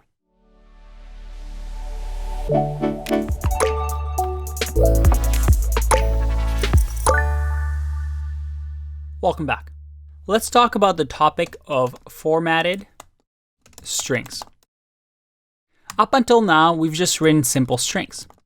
But we want a program that's dynamic, that's static. Let's say we have a Amazon page, and we're working at Amazon actually. And when a user logs into their profile, well, we want to display their name or what they have in the cart. In that case, we don't want to just hard code and write every single user's name, like Andrei, or another user, Joe, and write every single name in the world. No, ideally, what we can do is have something dynamic, where let's say it's a profile page and we simply use the name variable and we display that on the page. Now, this name variable should equal whatever the user's name is. And this is something that we can grab from the database, again, something that we'll talk later on in the course. But let's assume that in here, when we do equals, we're going to grab some user information, which will be the name. And this name, for now, will be John. Or let's go Johnny. And this Johnny, we want to display on the profile page. And we can do that with formatted strings. We can simply do something like print and then say name. But we also want to greet that person, right? So let's do hi and then plus name. And remember to add a space. If I click run, I get hi Johnny. But as we get more and more information, let's say we have age and Johnny is 55. If I wanted to extend the sentence and I want to say you are, and then add another plus, make sure we add a space in here, and then add year old. Run here. All right, we get a type error. Must be string, not int. Oh boy. All right, so we have to convert this into a string. So remember, we can do that like this. And then if I click run, hi Johnny, you are 55-year old or years old. All right, that was a little cumbersome, but we're making our Amazon page dynamic. We can grab different information from the database and we'll have in a string something according to the user. But there's a better way of doing this. And with formatted strings, all we need to do is add an F at the beginning. And this F at the beginning is going to tell Python, hey, this is going to be a formatted string. And instead of doing all this plus and name and all this stuff, and doing the str to convert the type, we can simply do something like this. Let's remove this and simply do brackets and say name. And then again, remove all of this and say age. So I'm going to say hi, name, you are age years old. And if I click run here, you see that it still works. This is a new feature of Python 3. By adding f to the beginning, it's saying, hey, this is going to be a formatted string. And I want you to just make these variables available as strings inside of, well, this string. How much cleaner is that? Now, although this is nice and clean, and this is my preferred way of writing strings, before Python 3, you didn't really have this. So in Python 2, and mind you, this works in Python 3 as well, as you can see, we had something different to accomplish this. What we had was this idea of a dot format. And dot format, so let's remove the f here, is going to do the same thing for us. We do a bracket here, and then we say, hey, we want Johnny and age of 55.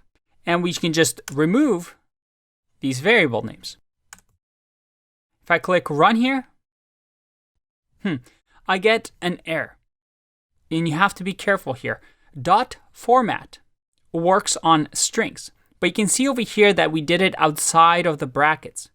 And what it's doing is saying, hey, run the format action on this print.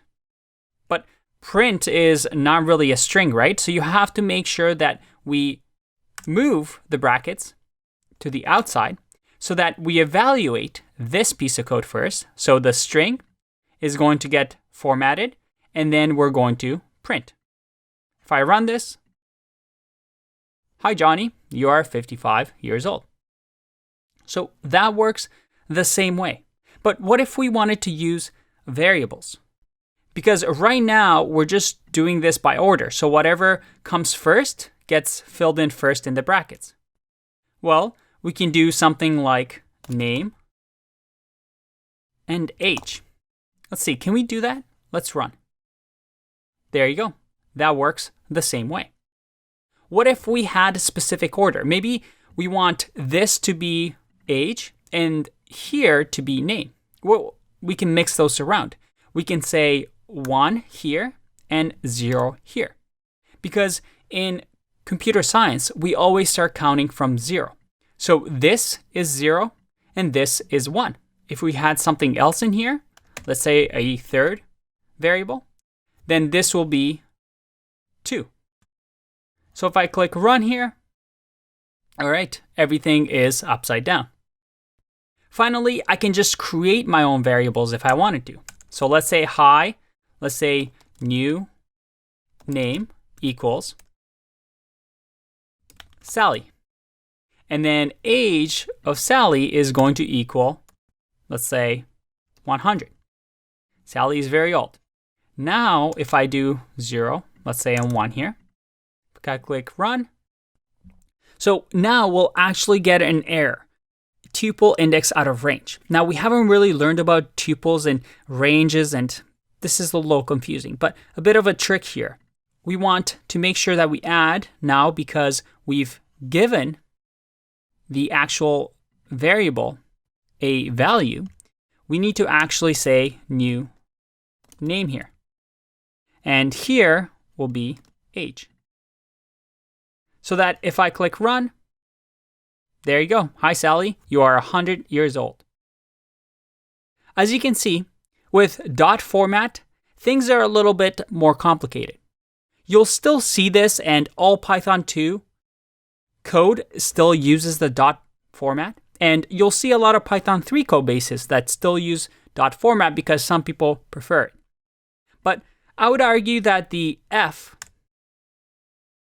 at the beginning of a formatted string is the way to go because, well, it just makes things so much easier, right? Nice and clean, nice and easy. So I do recommend that you use the formatted string with the F in front.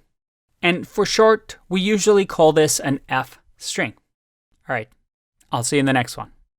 Bye-bye.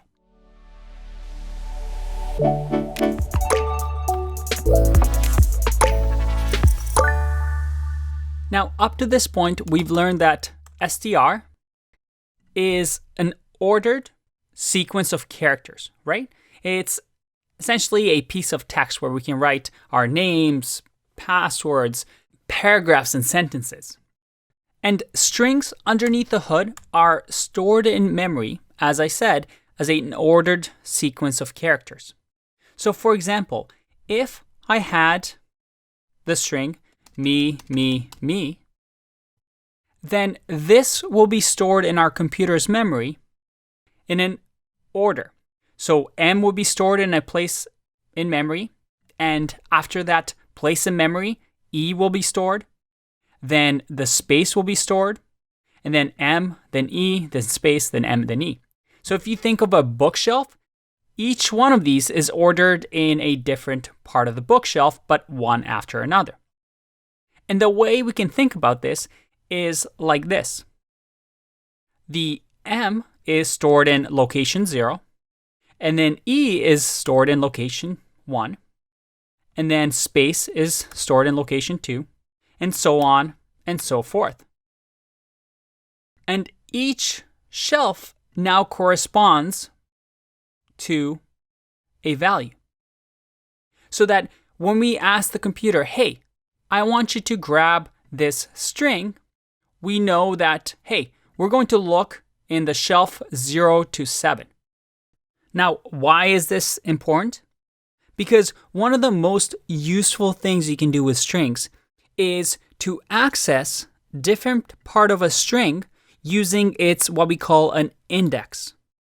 So for example, when you have a string, and let's call this variable or this piece of string selfish.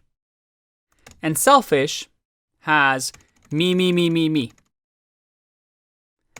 And I'm going to comment this out just like this. Make sure it's aligned, okay? And what I'm going to do here is I'm going to say selfish and then square brackets right here and then type in 0. Now, if I print this and I click run, check that out. I get the letter M. Why is that? Well, using the square brackets, I'm telling the computer, hey, grab the variable selfish, and then from that variable selfish, grab whatever is an index of 0. And what's on that bookshelf of index of 0? Well, the letter M. What if I do 7? What do you think will happen? If I click run, I get E, because on the bookshelf of number 7, that's E. And when I'm getting just selfish, I get the entire string. It's going to say, all right, I'm going to grab from the bookshelf index of 0 all the way to 7. Very, very cool. And this concept we're going to explore throughout the course, and you're going to see why it's important very soon. But using this knowledge, we can do a lot of string manipulation. And Python has this unique feature that we're going to talk about right now that allows us to grab different pieces of text. So let's have a look here. The rule here is when we use square brackets in Python, the first item that we put between the square brackets is what we call the start. The start is, hey, where do you want me to look? In our case, we said we want to look at 0, so we got M. We wanted to look at 7, we got E. But then there's an extra thing that we can do.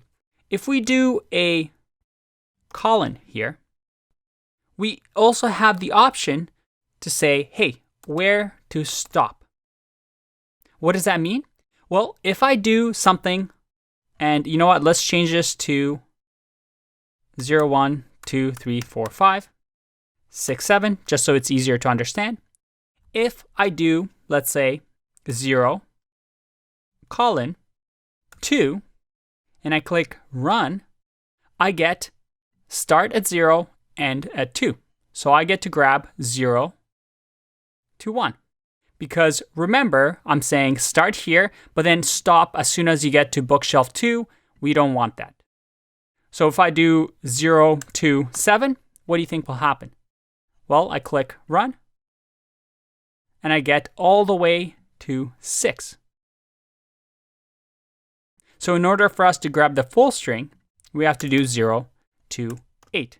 Because there's actually 8 characters here, right? Because we start from 0. If I click run, there you go. Now there's a third thing that we can add here. And this is called the step over. And the step over says, hey, start here, end here, and then step over a few things. So the default is 1 because we're going 1 by 1 through our bookshelf. You see that we get the entire string. But if I add 2 here, it steps over by 2. So I grab 0, then I step over 1, 2, grab 2, then step over 1, 2, grab 4, step over, and so on and so forth. So let me ask you a couple of tricky questions here. What happens if I do this? Is this valid? If I click run, what will happen? Ready to guess? I get 1, 2, 3, 4, 5, 6, 7. This says, hey, start at 1, so that is right here. But then afterwards, stop, well, there's nothing there. So the default is going to say, go all the way to the end. I know this is confusing, but hang in there. Practice this often enough, and this will become second nature. Okay, what if I do something like this, where I don't fill the start and do 5 here? What happens now? Ready? I get 0, 1, 2, 3, 4, all the way until 5. So it starts as default 0 and goes to 5. Okay, what if I do something like this? 2 semicolons and then 1. If I click run, all right, I get the default behavior. Because it's starting at 0 when there's nothing. It ends at whenever the string ends, when there's nothing, and then we're stepping over through it once. All right, but what if we do something like this? What if I do -1 here? This is a tricky one. What will happen? Let's find out. I get 7. In Python, the negative index means, hey, start at the end of the string. So that if I do -2, I get 6. If I do -3, I get 5 because I'm going backwards. And a neat trick that you can do here is if we do semicolon, semicolon, -1, and this is actually quite a common operation, so you just have to memorize this even though it looks weird. It means start, stop, there's no limit here, but I want to step over from the back. So what do you think will happen here? If I click run, did you see that? We get the reverse of the string. So this is a very useful notation if you want to, let's say, reverse an order. And if we want to, let's say, skip by 2, I click run, and you see that we're skipping by 2 now. Now, hopefully your head doesn't hurt with all this notation. You just have to get used to it. It's something quite unique to Python, but it's very, very useful.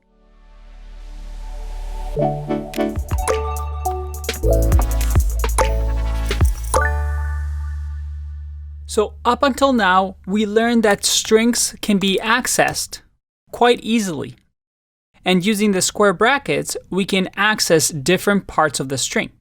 And this idea of a start, a stop, and a step over is what we call slicing or string slicing, because we can slice the string however we like. But we also need to learn another important term that's going to come up again and again throughout this course. And as a matter of fact, it's an important concept that as you get more advanced into programming, you really need to understand. What is this concept? Well, it's this idea of immutability. It's an important term in programming. What does immutability mean? Well, strings in Python are immutable. That means they cannot be changed. What do I mean by that? Now that we've assigned selfish this value, this string, well, I can reassign it, right? I can say selfish is 100 now. And if I print selfish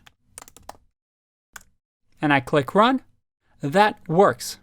But if I instead do something like the first index of selfish is going to equal 8, and I click run, I get an error. I get a type error saying string object does not support item assignment. Why is that? Because strings are immutable. That is, I cannot change the value of this once it's created. I can't just immediately change it to 8, 1, 2, 3, 4, 5, 6, 7. No, it has to stay the same. The only way that I can remove this or change this is to completely reassign the value.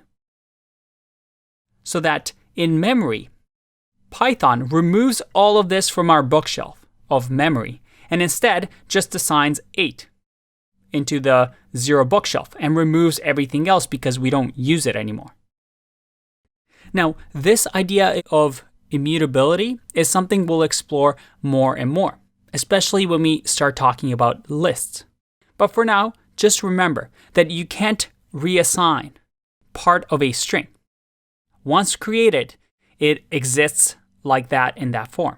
The only way we can change it is to create something new. We can do selfish plus 8, and we can create it that way. But now, this selfish is a whole new string. This no longer exists. And a whole new shelf space was created for us to use this whole new string. Again, if this doesn't make sense to you or why it's important just yet, don't worry. We'll get there. For now, though, I'll see you in the next video. Bye-bye.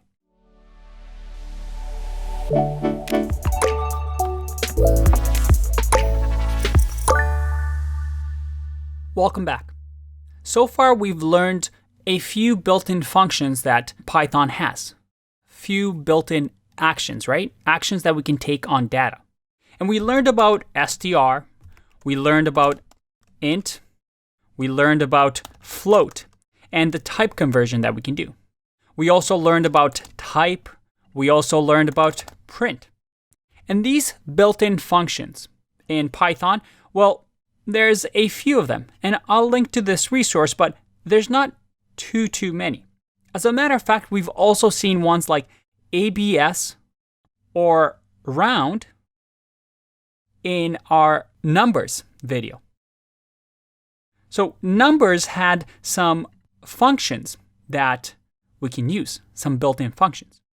Well, strings also has a very useful one called len, which stands for length.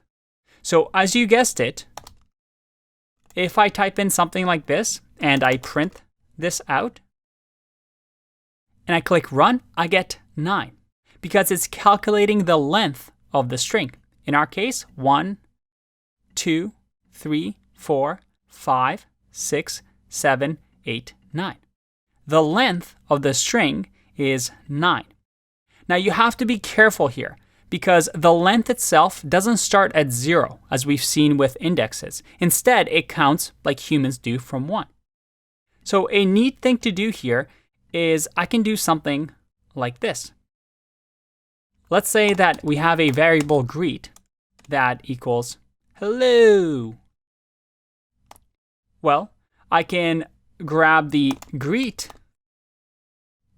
variable, which is a string, and use string slicing to grab, well, the first and then go all the way until the end. Now, the default already does this. If I leave it like this, it's going to grab hello. Oh, and make sure I add a bracket here. Let's click run. I get hello. Now, if I do 0 to length of greet, what does that mean? Well, if I click run, I still get hello because the length of greet is 9. Like so. Now, this length function is quite useful and we're going to use it a lot in this course. But I want to introduce to you the concept of built-in functions, as well as what we call built-in methods. What does that mean? A built-in function had this syntax of the word that was highlighted in blue, and then we used curly brackets to perform some action on a data type. However, Python also has this idea of methods. And methods are similar to functions, but they are owned by something. So for example, in Python, we have string methods. So these are methods or actions that only strings can perform. And don't worry, this is something that we'll talk more about when we talk about classes and functions. But for now, Python, for example, has string methods. So these are methods that we can use specifically for strings. And methods have a special syntax, where instead of just the word with the curly brackets, it usually has a dot in front of it. So dot, and then some sort of word, and we've actually seen one, format, right?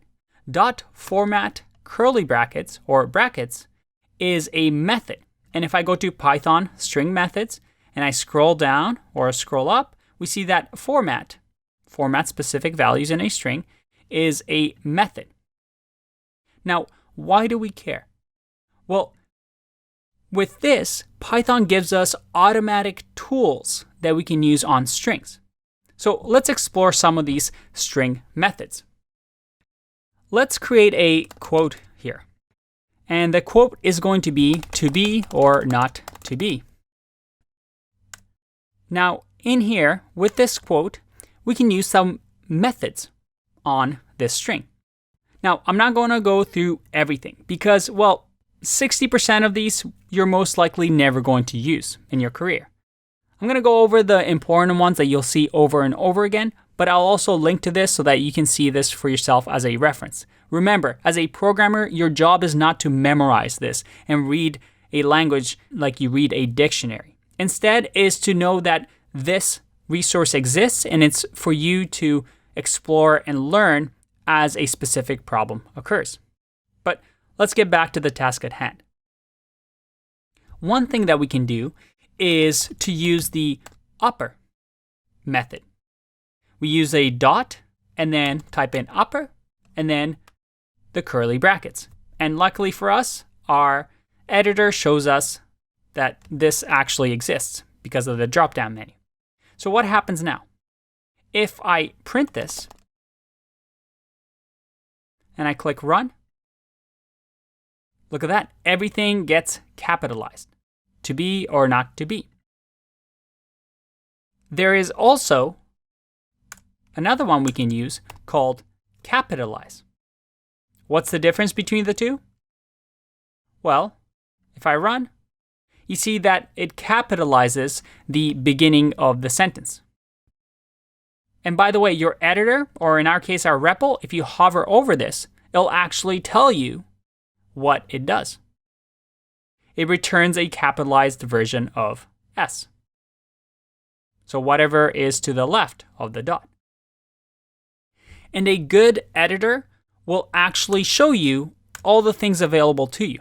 So as soon as you press a dot, look at that. I see all these purple boxes, which are methods that are available to me for a string. And you see there's a lot of them. Now, don't worry about these double underscores, these dunder methods, because this is something that we'll talk about when we talk about classes. But you can see that you have different things that you can use. For example, you have lower. Instead of upper, it lowercases everything. What if I want to use find, for example? And find simply says, hey, does B exist in the code to be or not to be? And if I click run, well, it tells me that yes, quote.find has B and it starts at index of 3. So if I go to 0, 1, 2, and then look at that, 3. So we have find, which finds us the first occurrence of a piece of text. You also have things like replace, where I can replace whatever I give it as the first thing and then separate it to the second thing. So you can see over here, it tells me old and then comma, new. And I can replace this with me. If I click run, I get to me or not to me. So this replaces all the occurrences of B. Now, the final thing I want to point out to you is that if I print here, quote, what do you think is going to happen? I've printed here and I replaced to me, to be or not to be with to me or not to me. Quite a selfish quote. But if I print this again on the 5th line, what do you think will happen? Let's find out. Whoa. Is this what you expected? Think about why this might happen based on what we've learned. Here's the thing. Remember, strings are immutable. That is, they cannot be changed. We can overwrite them if we want, but we don't change them. We either create them or destroy them. In our case, when we do quote.replace to me or not to me, it's creating a new string. Now, we're not assigning this string to anything. So eventually after we print it, we remove it from memory. But if I do something like this, where I have quote 2 equals quote.replace, and I print quote 2, well, in our case, we're creating a whole new string. We're creating a string, but we never modify the original string because it's immutable. So that quote always stays the way it is. Until we destroy it, until we remove it, our program ends, this is going to exist. All right. Hope you're having fun. Hang in there. More to learn in the next video.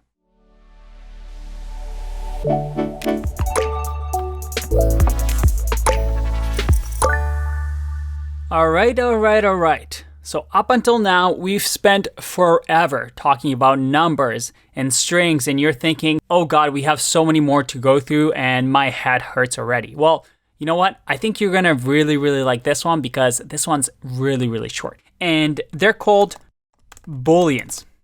And Booleans in Python is bool. And bool, well, there's only 2 options. A bool can either be true or false. That's it. How awesome is that? You just learned Booleans. So a Boolean I can assign to, let's say, my Facebook profile. I can say Andrei, or I can say name equals Andrei. And make sure that we form this into a string. And then I can say, well, let's say we're creating an even better social network than Facebook. We're creating our own. And this social network also has the is cool option on your user profile. And let's say for now it's false. You see over here that's being highlighted. Now is cool is set to false. But all of a sudden I'm thinking, my profile doesn't look good if is cool is set to false. So I'm going to change that. I'm going to say is cool is now equal to true. Now my profile has been changed to is cool is true. Hooray! And that's it. Booleans represent this idea of true and false, which in programming is kind of like saying 0 and 1. They're logical values, right? There's some logic that we can use, and we'll see when we talk about conditionals in upcoming videos where Booleans become really, really useful, because we can use Booleans to control the flow of our program, to do something if something is true, to do another thing if something is false. It's a cornerstone of computer science. And by the way, a topic we're going to explore more and more is this idea of using Booleans to denote logic. So for example, what do you think a bool of 1, converting 1 to Boolean, would do? If I print this and I click run, I get true. In Boolean, 1 means true. A 0, well, that equals false. And remember, we're just simply converting this integer into a Boolean value.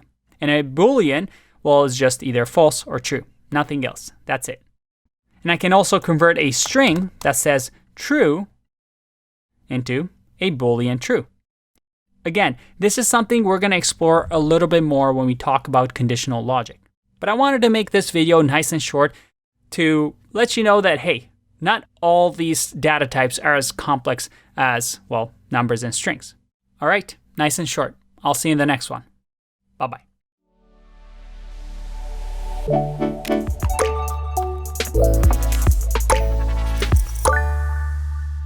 Welcome back. So up until now, we've learned about integers, floats, strings, and Boolean values. So let's try and tie some of those things together. Let's imagine you were Facebook. How do you think Facebook works underneath the hood when it comes to your profile? Well, they would have, let's say, a variable called name, and this will have your name. And then they'll probably have a variable with your age, let's say 50. I'm not actually 50, but I'm pretending to be for this case, just so I sound wiser. And then let's say relationship status. So again, we also have relationship status on Facebook. And for now, let's say single. So that's my Facebook profile right there. Now, if we wanted to perhaps change that, let's say my relationship status all of a sudden goes from single to it's complicated.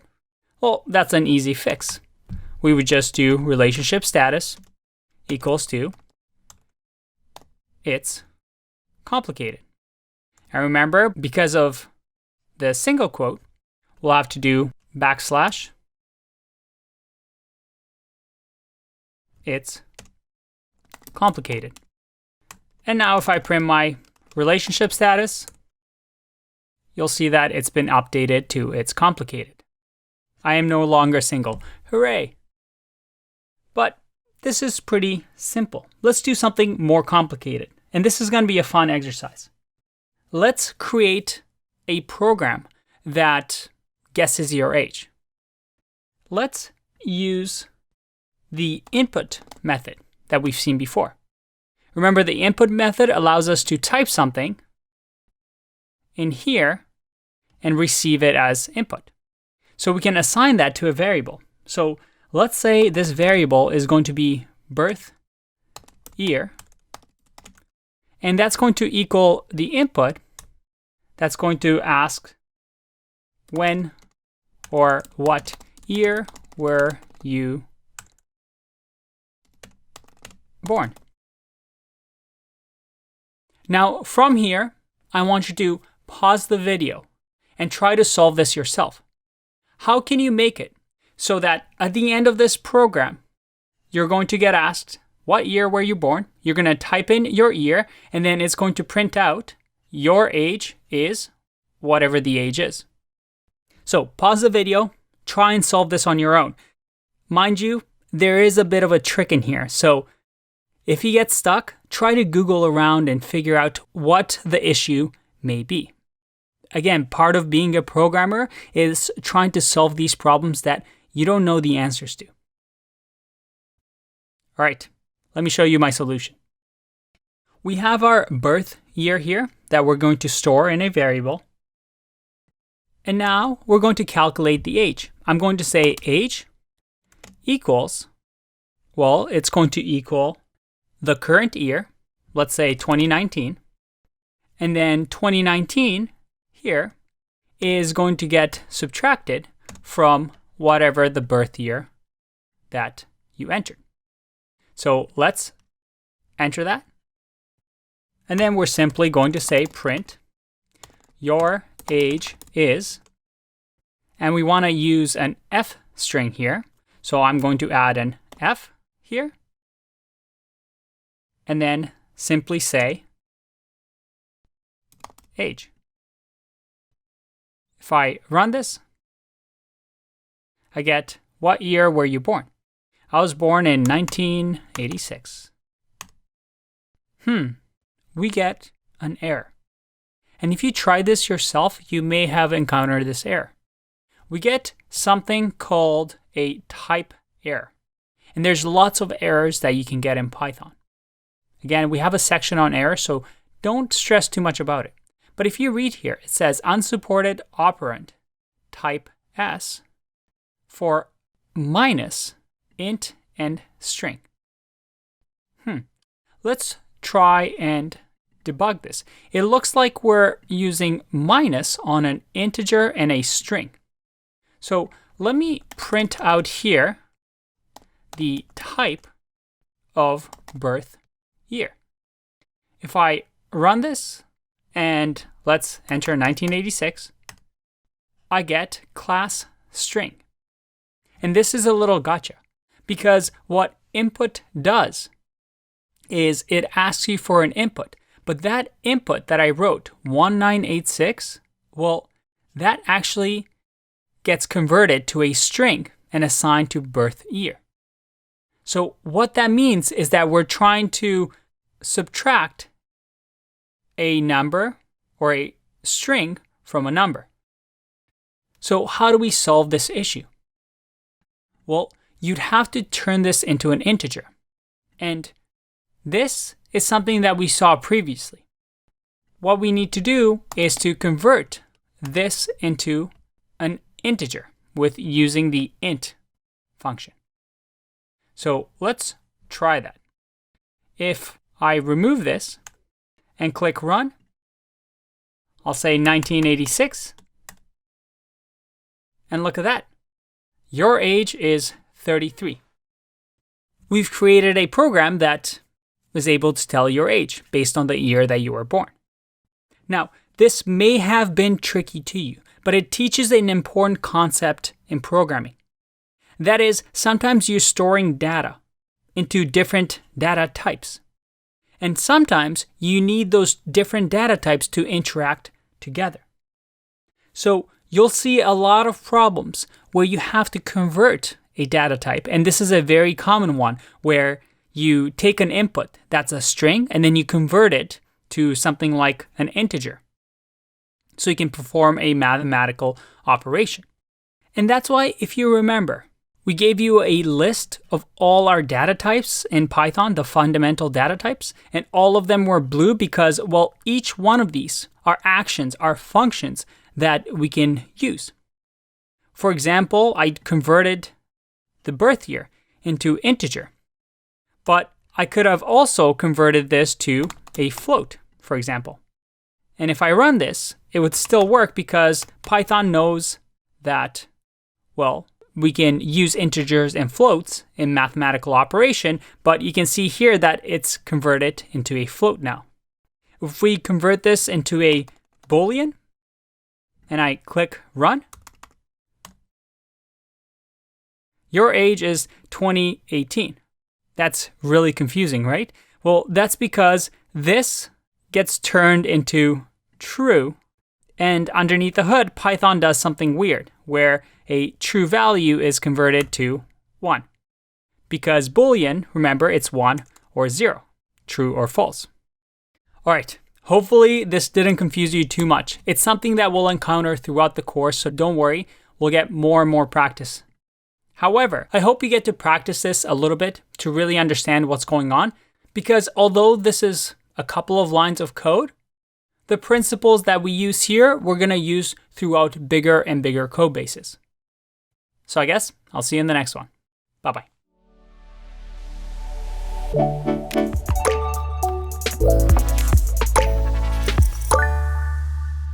let's talk about another developer fundamental. And this one is commenting your code. Up until now, you may have seen me add comments to our scripts. For example, right here, I added a comment of Booleans.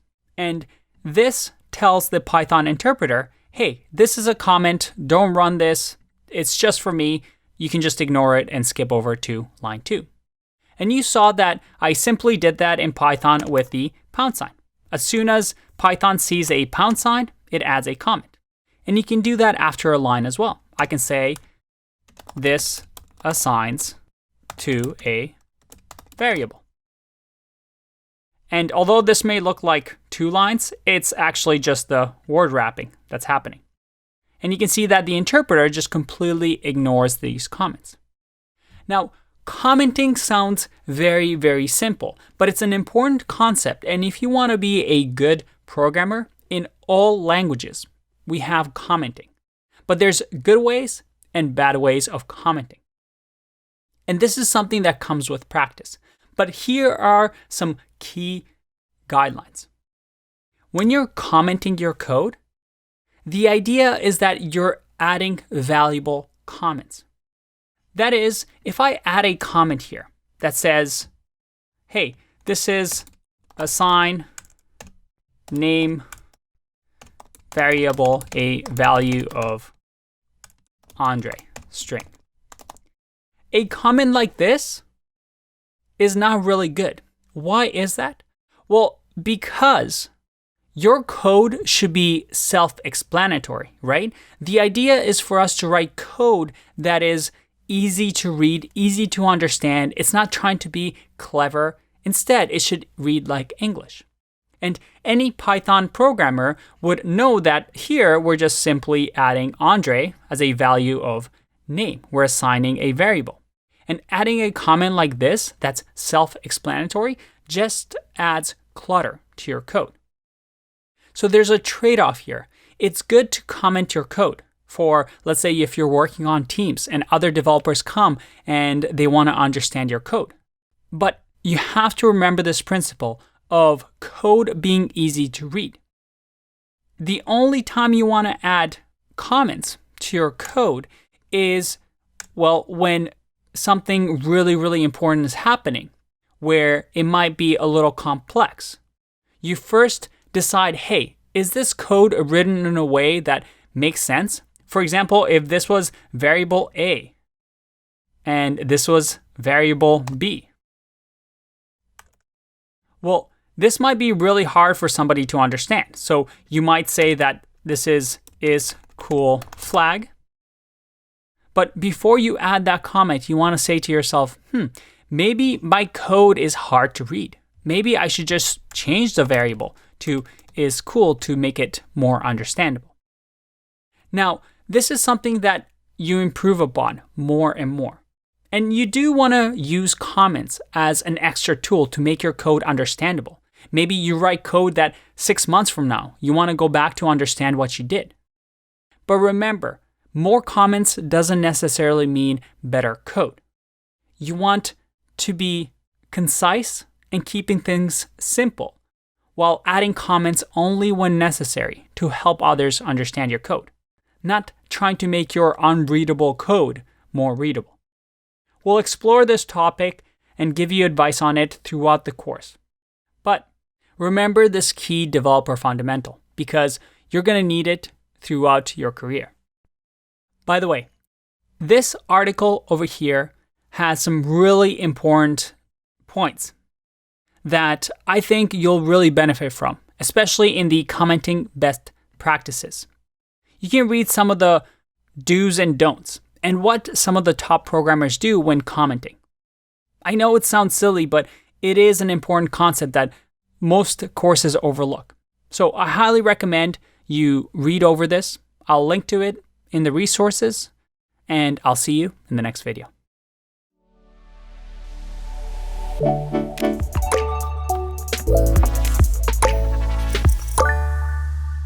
Welcome back. Let's try and do an exercise to tie everything that we've learned up until now together. We're going to create a password checker. Now, what we want to do is to create some sort of an input that we're going to ask. So we're going to use the input function. And here we're going to ask for a username. Then we're going to ask for another input. It's going to be the password. And then at the end, with the input, we want to print something the lines of password, and then we'll have maybe the actual password in here, and it will say is another variable here, long. So what we want to do is the password, and then maybe the password length, so that, let's say we printed our username, JJ, and then we give it a password of secret. Well, we should print the password secret is 1, 2, 3, 4, 5, 6 letters long. Now, obviously, we don't want to show or display the password, maybe for security reasons. So we want to convert the secret to 1, 2, 3, 4, 5, 6, 2 stars. So your task is to convert these two inputs. And you know what? Let's also do a greeting where we say the username here. So we're going to say, hey, JJ, your password, which will be marked in a star, is 6 letters long. Now, one neat trick here that you haven't learned yet and you might want to use here is this that you can do with strings. I can go star times, make sure that the star is a string, multiply it by 10, and if I print this out, I get 10 stars. So you may want to use this functionality when we're doing this. All right, pause the video, give it a go if you can. Remember, the goal is to print the username and have the password blocked with how many characters the password is.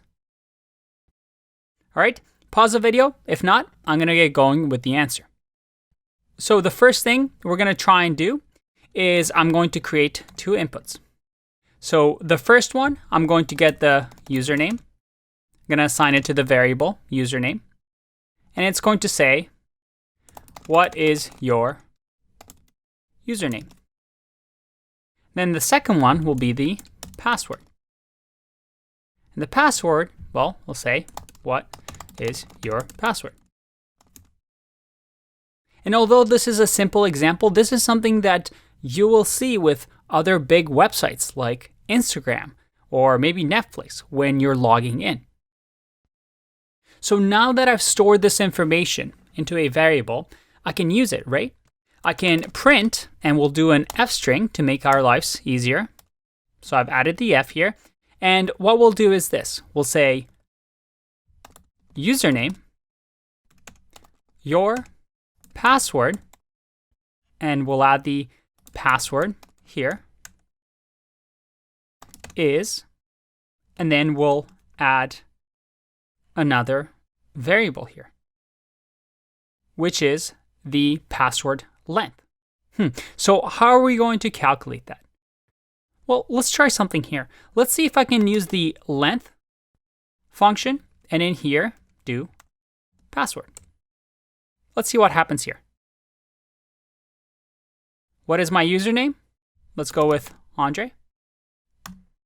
What is my password? Let's just type in secret here. And I get, Andrei, your password? Well, I can't speak English properly. My password, secret, is 6 what? Let's write 6 letters long. Awesome. So this is working because with an F string, I can create or add a Python expression in here using the length password. But there's an issue here, right? We don't want to actually print out secret. We want to print it out in the star form. And this is a good discussion topic on readability of your code.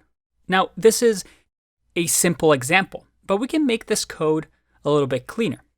For example, we can break things down so that we'll have password length will be length password.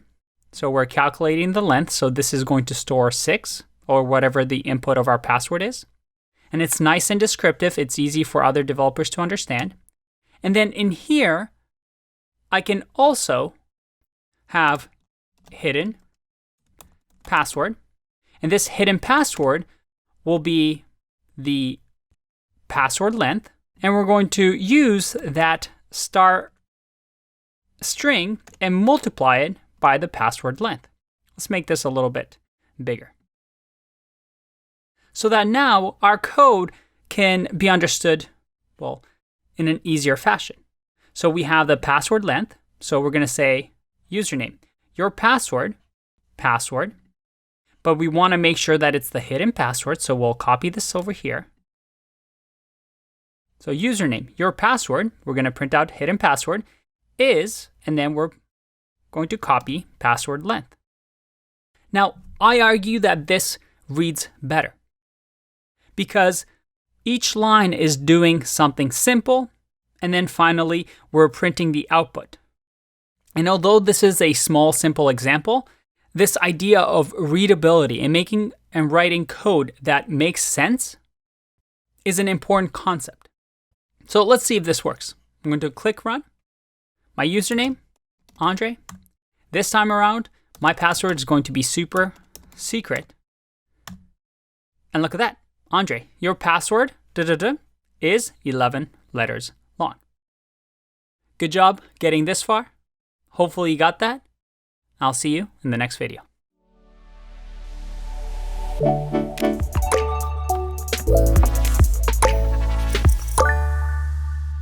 Welcome back.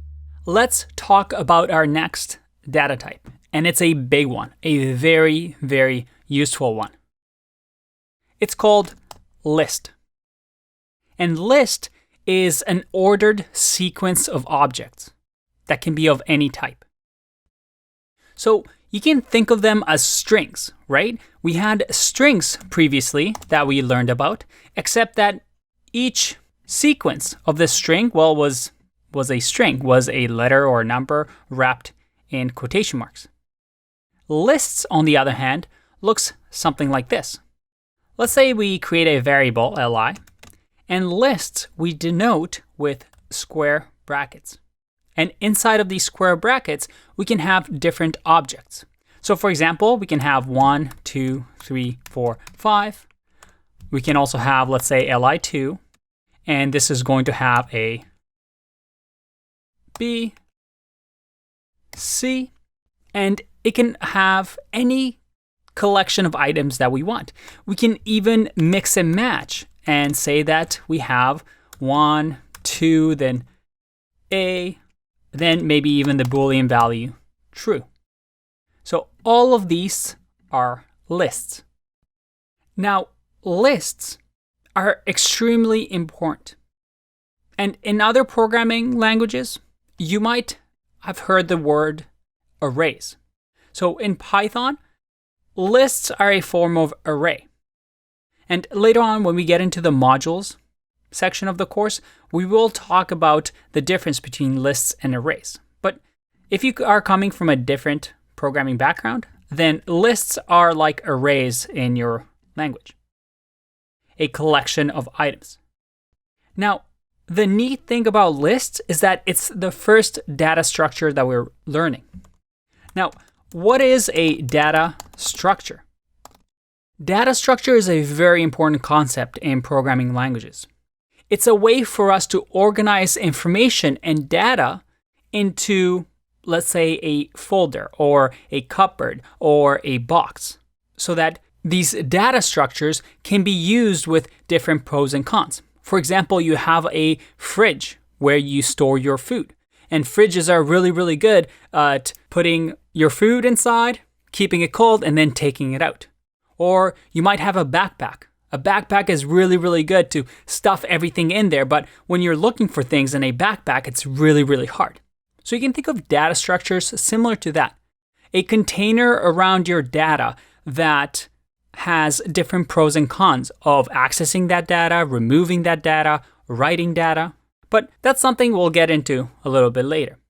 The key here is that these square brackets allow us to contain information and data like strings, integers, floats if we want to, Booleans, into a contained fashion. So let's think of a good example here. What if we had a shopping cart? Let's say we're Amazon here. And then Amazon has the Amazon shopping cart. And in here, we can collect different things that we want. Maybe we collect some, I don't know, notebooks. And you know what? Let's get some gadgets. Let's get some, maybe some sunglasses. We can add different items here, different strings, different data into this cart. And now, just like we saw in strings, we can access the Amazon cart in different ways. For example, I can access it, again, with square brackets, and simply say I want item 0. So if I print here and do Amazon cart, look at that, I get notebooks. The second item, I get sunglasses. What about the third item? Nope, list index out of range. But this should make sense now. This is a list where we're accessing the index of, but it only contains 2 items. So if we're going 0, 1, 2, the third item, nothing exists. So our program says, that doesn't work. You're doing something wrong. And just like strings, these list items are in memory, in their separate bookshelf, right? But one right next to each other. So we can go 0, 1, 2, 3, 4, 5, so on and so forth until the list ends. All right, let's learn about lists a lot more in the next video. Bye-bye.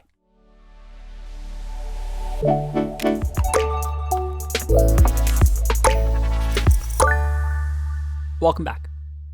Let's continue with lists. Now, so far, these square brackets, we've seen them before, right? We saw them when working with strings. And just like strings, lists are quite similar in that we can use list slicing. If you remember, with string slicing, we had things like hello, and we were able to assign it to a string, let's say a variable string, and we could do string and then slice. So do something like this, where we had the start, the stop, and then the step through. So that we start at index of 0 and end at index of 2, and then go one by one. So list slicing is also available to us. So let's make this cart a little bit bigger. And you can actually just make things cleaner by formatting it this way. All right, so what should we add to our cart? We'll also add some toys. And then, you know what? Amazon does groceries now, so let's add some delicious grapes. Awesome.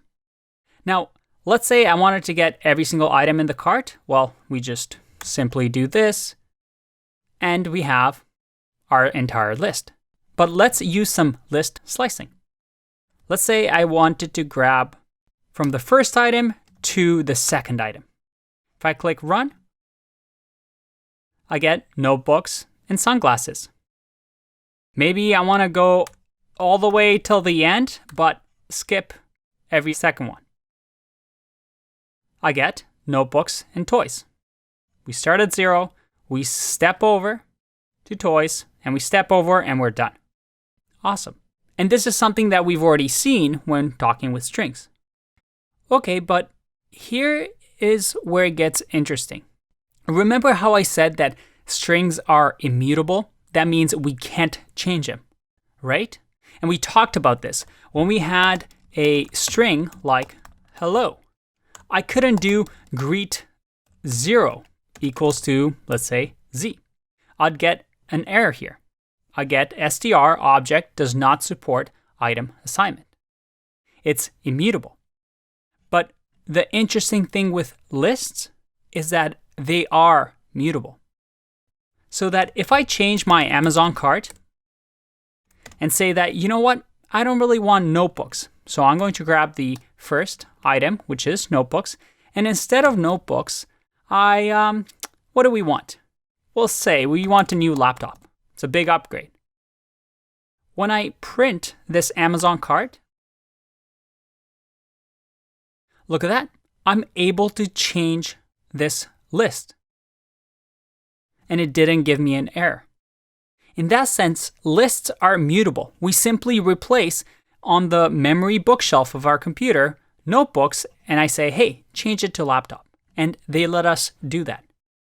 Okay, so that's awesome. But let's try something here. What if I create another print here? And in the Amazon cart, I'll use list slicing. So let's say I want item from index of 1 all the way until index of 3.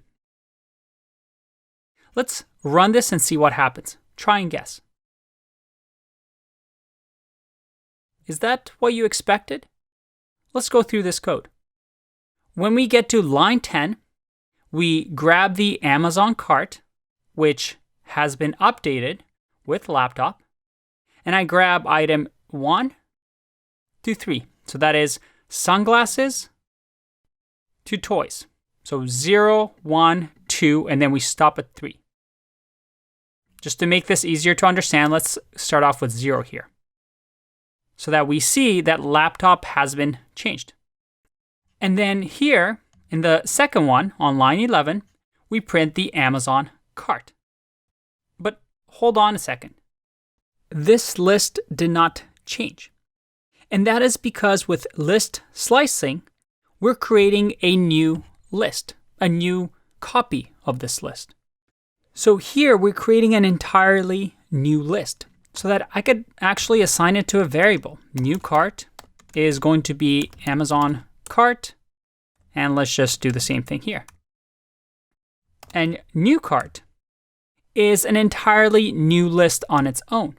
I could change new cart, let's say 0 into, let's say, gum. And if I print this, you see that I have 2 new separate lists. But a list is mutable because I can change whatever is at the index anytime I want. And every time we do list slicing, we create a new copy of that list. But I have a tricky question for you here. What happens if I just do this? If I run this? Did you see that? Instead of slicing my list, I simply said that new cart is going to equal the Amazon cart. And I changed the new cart, index of 0, to equal to gum. But now my Amazon cart got modified as well. Why is that? And this is a bit of a tricky question that you might encounter in an interview. The reason is that right now, the way that I did equals means that, hey, new cart is going to equal Amazon cart. And what does Amazon cart equal to? Well, Amazon cart points somewhere in memory in our machines that says, hey, this is what Amazon cart is. So because here we're not copying the list, instead we're just saying, hey, the value of new cart is whatever is in the memory of Amazon cart.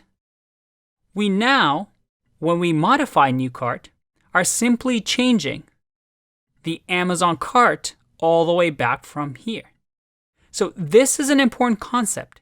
If you want to, let's say, copy a list, then you do something like this, where you copy the entire list, and this is something that you'll see a lot in code bases.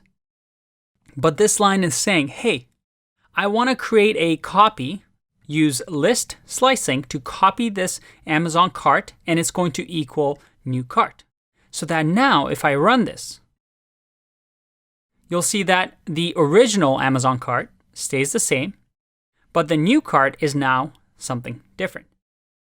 This is a quick gotcha that you just have to get used to, but it's an important concept. This idea of copying versus modifying the list. And it's something we'll explore a little bit more in the next couple of videos. For now, take a break, and I'll see you in the next one. Bye-bye.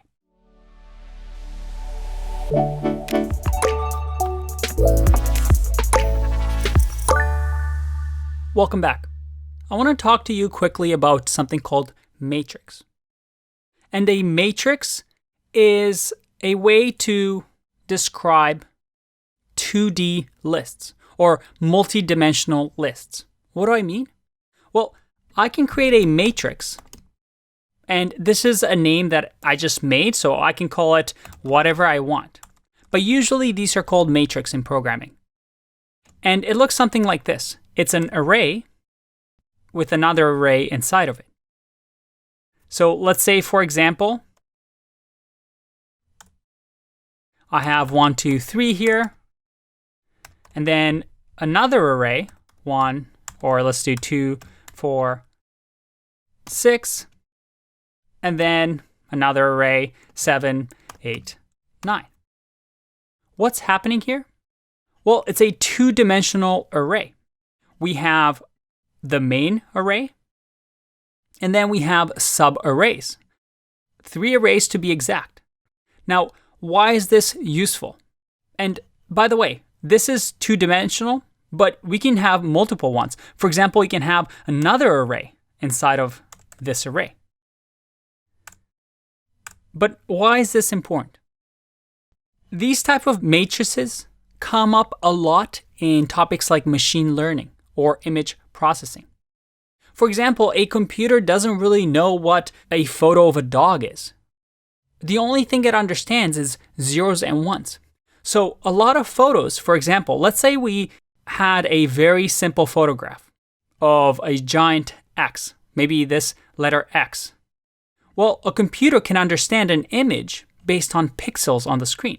So maybe we can have 0, 1, 0, 1, 0, 0, or sorry, 1 here, 0 here, and then 1. And right now, a computer can look at this. And if this represented, let's say, a tiny little pixel here, or maybe a pixel here on my screen, the computer is going to say, oh, there's a 1 here, so that means I should make this green in this corner, then dark here, then green, then dark, green, dark, green, dark, green. And a computer is able to draw, let's say, an X. And this is a simple example. And using matrices, we can do a lot of these heavy calculations. And that's how computers work underneath the hood when, let's say, for example, it's trying to display something.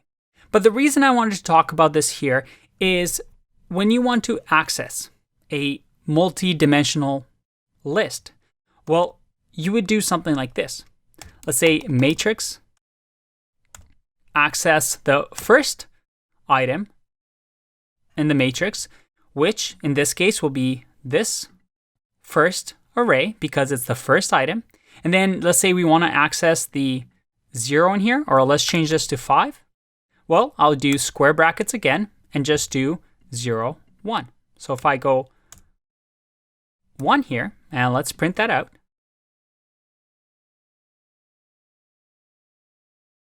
And I click run, I get 5. So it's accessing the first item in the array. So it's going to look at the first outer array, grab the first item, which is right here, and then grab the second item in that array. So 0, 1, which is 5. And you can keep doing this. If you had multi-dimensional arrays, you can keep adding, keep adding, keep adding to access that information from an array or list. But remember, in Python, we want to use the term list. I'll see you in the next one. Bye-bye.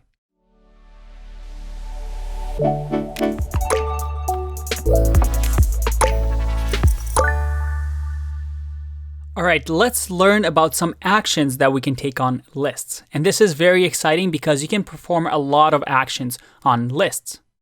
Now, we've learned about built-in functions, right? Functions that come with Python. And we've actually seen this one before when we talked about strings, which is the length function. And here we can have it calculate the length of a list. So for example, if we had a basket here that had 1, 2, 3, 4, 5. Well, this basket, if I calculate the length of the basket, let's do print here so we can see the result. And I click run, I get 5. The length of the basket is 5 because, well, there's 5 items. Remember, a length is the actual length. It doesn't start counting from 0. It's going to do human length, which is 5. But lists get really powerful when it comes to methods. So instead of a built-in function, remember, a method is an action that's owned by something, and it's specific, let's say, to a data type. So if we go to list methods, you'll see that Python has a few list methods that we can use. And the way we use these methods is, remember, we just add a dot after a list. So let's have a look at some of them. First, I'm going to start off with the adding ones. So let's say in this basket, we want to add something to it, to the end of the list. Well, we can use the append. And remember, with a method, as soon as you write the dot, it'll tell you what we can use, which is very, very useful when you have an editor. So the first one is append. And if I hover over this, well, it just tells me appends an object to end. And in Python, an object is, well, everything in Python is an object. A number is an object, a list is an object. So just think of it as an item for now. So if I want to append, let's say 100 to the end of the list, and you know what? Let's add a new list here, and this new list will do the append for us. If I print the new list and I click run, I get none. That's weird. What if I print basket here? If I click run, all right. So it looks like the basket was appended to. We added 100. But a new list, when we assigned it the basket.append, that new list is completely none. And that is because append changes the list in place. What does in place mean? It means that it doesn't produce a value. All it does is saying, hey, I'm just going to append 100 to this basket that you gave me. But I don't really care. I'm not producing a result. I'm just changing this for you. I know it's a little confusing. So in order for our new list to have that 100 at the end, we have to do something like this. If I click run, there we go.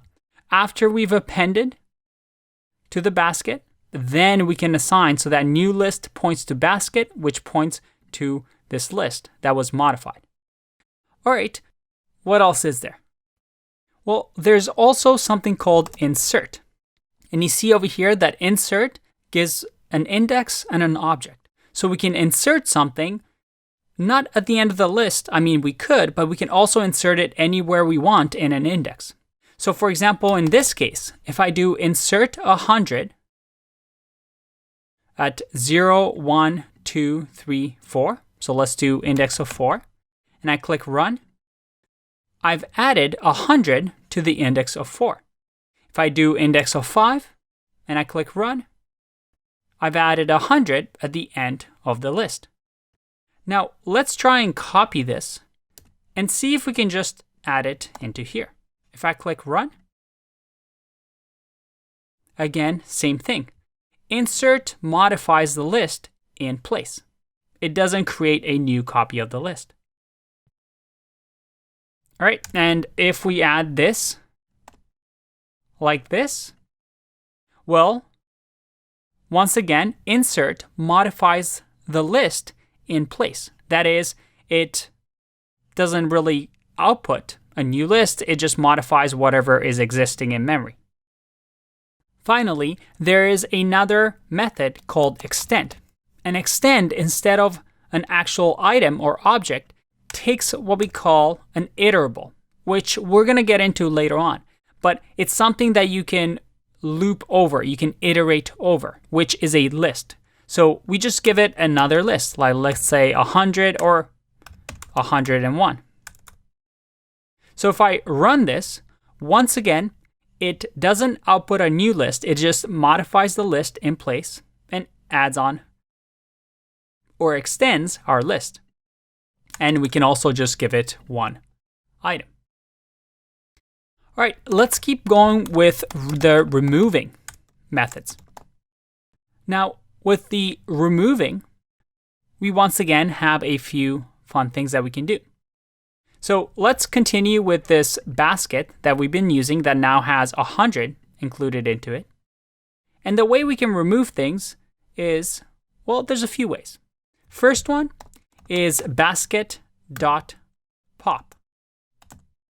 And basket.pop, if I go like this, and let's print this basket, I'm going to comment out the new list for now, since we're not using it. And then we're going to say basket.pop, and then print basket. Let's run this. And pop pops off whatever is at the end of the list. In our case, at the end of the list, because we've extended the basket to 100, that 100 gets removed. If I do basket.pop again, not here, down here, and I run, you see that both 100 and 5 get removed.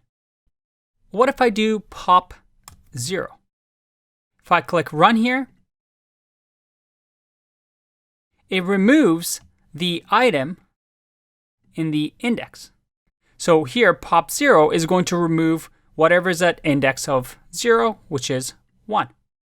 Now, there's also .remove. Remove, again, is we give it a value that we want to remove. So in our case, let's say we want to remove number 4. Well, if we run this,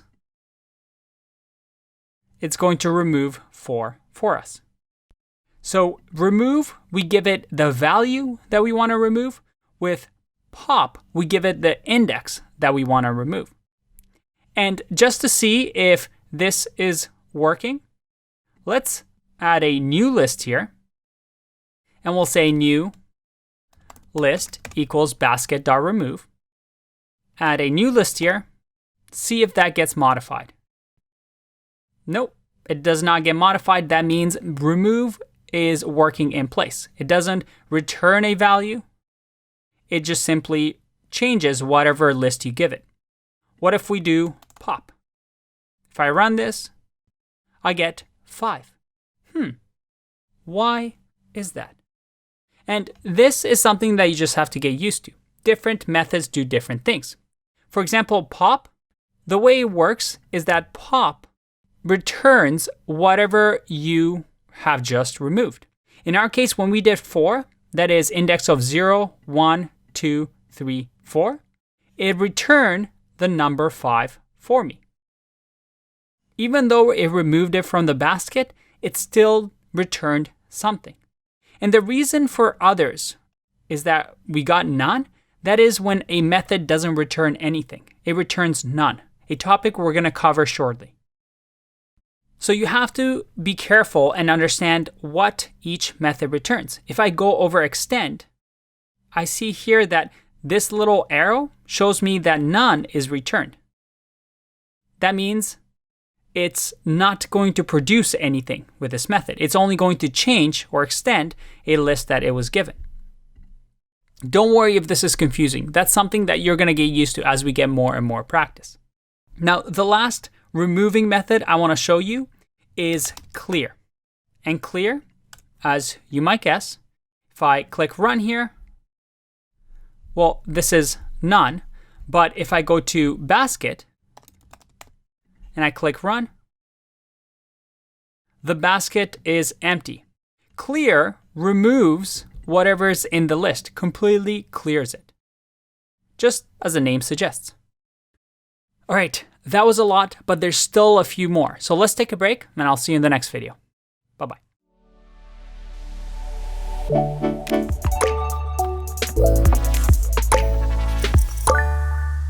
Welcome back. Let's keep going with some more string methods. Now we've learned about adding and removing ones. We learned about append, insert, and extend. And then in removing, we learned about pop, remove, and clear. There's a few other important ones. Let's go with the index. So instead of clearing here, let's clean this up. And we'll do basket.index. And index, as you can see, we give it a value, a start, and a stop. What does that mean? Well, we want to say, hey, what index is number 2? If we do index of 2 and I click run, it's going to give me 1. I know this is a little confusing, but it's asking for the index. Where is number 2? Number 2 is at index of 1. Let's change these into letters just so it's more clear. So we have A, B, C, D, and then finally E. And again, if I do D here and I click run, I get an index of 3 because 0, 1, 2, 3. It's on shelf 3 in our memory. And you can also do an optional parameter here, which is where should we start looking? So I want you to start looking at index of 0 and then finish looking at index of 2. If I do run here, I get an error. It says, hey, D is not in list because, well, we started at index of 0 and stopped at index of 2. If I do 3 and I click run, no, it stops right before 3. So if I do 4 and I click run, there you go. I get 3. Now, errors are not good in our programs. Ideally, we don't want to get errors. So how can we avoid this? What if we're looking for something and we're not sure if it's in the list or not? There's another nifty way of looking for things in a list. And this involves what we call a Python keyword. A keyword is something that you use in Python that, well, already has some meaning. For example, a keyword here, if I go to Python keywords, are all these words that already mean something. Now, we're going to go through them, and we haven't seen a lot of them yet. But we might have seen true, right? In Boolean values, true means something. So in Python, we can't really use the word true because, well, it already means something. There's a word called in that, as you can see, as soon as we type, means something, is a keyword in Python. And this is quite nice. We can say, hey, is D in basket? And if I run this, I get true. Okay, is X in basket? I get false because, well, it doesn't exist. And this is actually quite useful, and we can even do it for strings. For example, if I'm looking for, let's say, the letter I in a word, and let's say it's I in hi, my name is Ian. If I click run, I get true because the letter I does exist in this string. All right, let's learn another one. Another one is basket.count. And we can count how many times an item occurs. So for example, if I do D and I click run, I get 1 because D only exists once in the list. But if I add another D in here and I click run, we get 2. It counts how many times this value occurs in our list. Very, very useful. All right, a few more still to go. Let's do some exercises and I'll see you in the next one.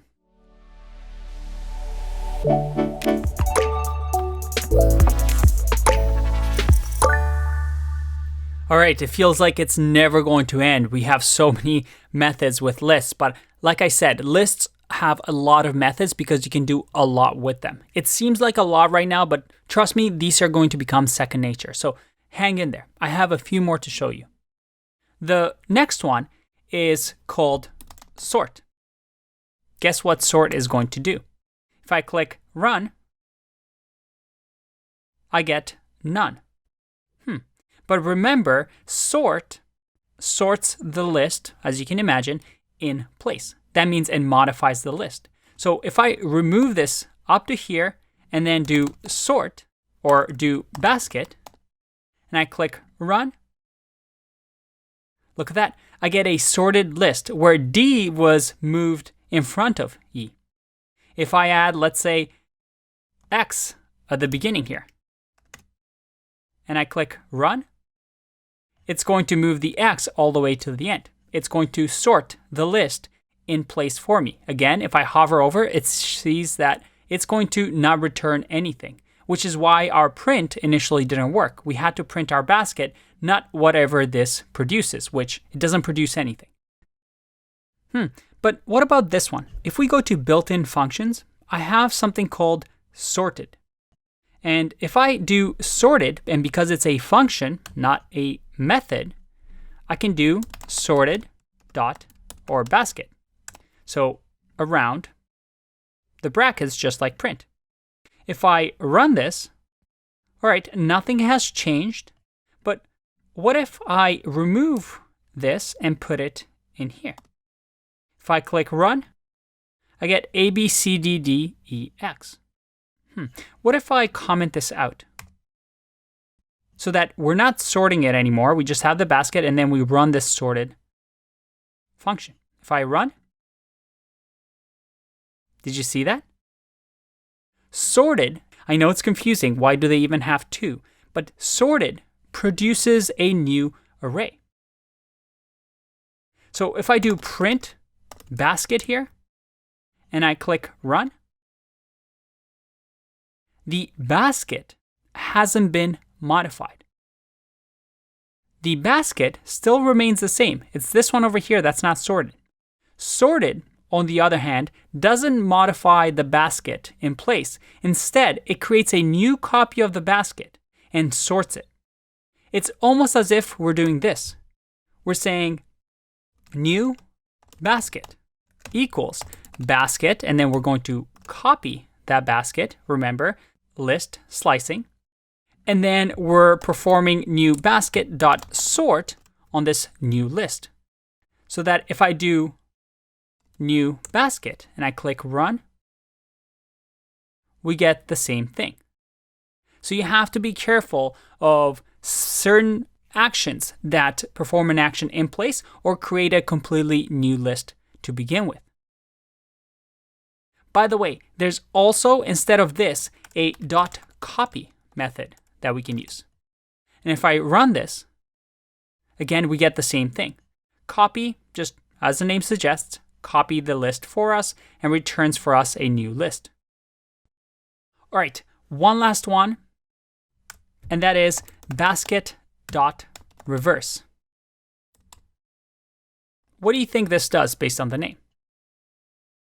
Well, if I check out the basket here and click run, is that what you expected? It reverses the basket in place. But notice that it's not like sort. It's not sorting. It's simply switching all the indexes into opposite sides. So D is now index of 0, E is now index of 1, index of 2, 3, so on and so forth. So you can see here that it doesn't actually sort it. Instead, what we might want to do is sort first, then reverse, and if we click run, we have a sorted, reversed basket. This is a little tricky one that some interviewers might ask. All right, good job getting this far. We're almost done with lists. So I'll see you in the next video. Bye-bye.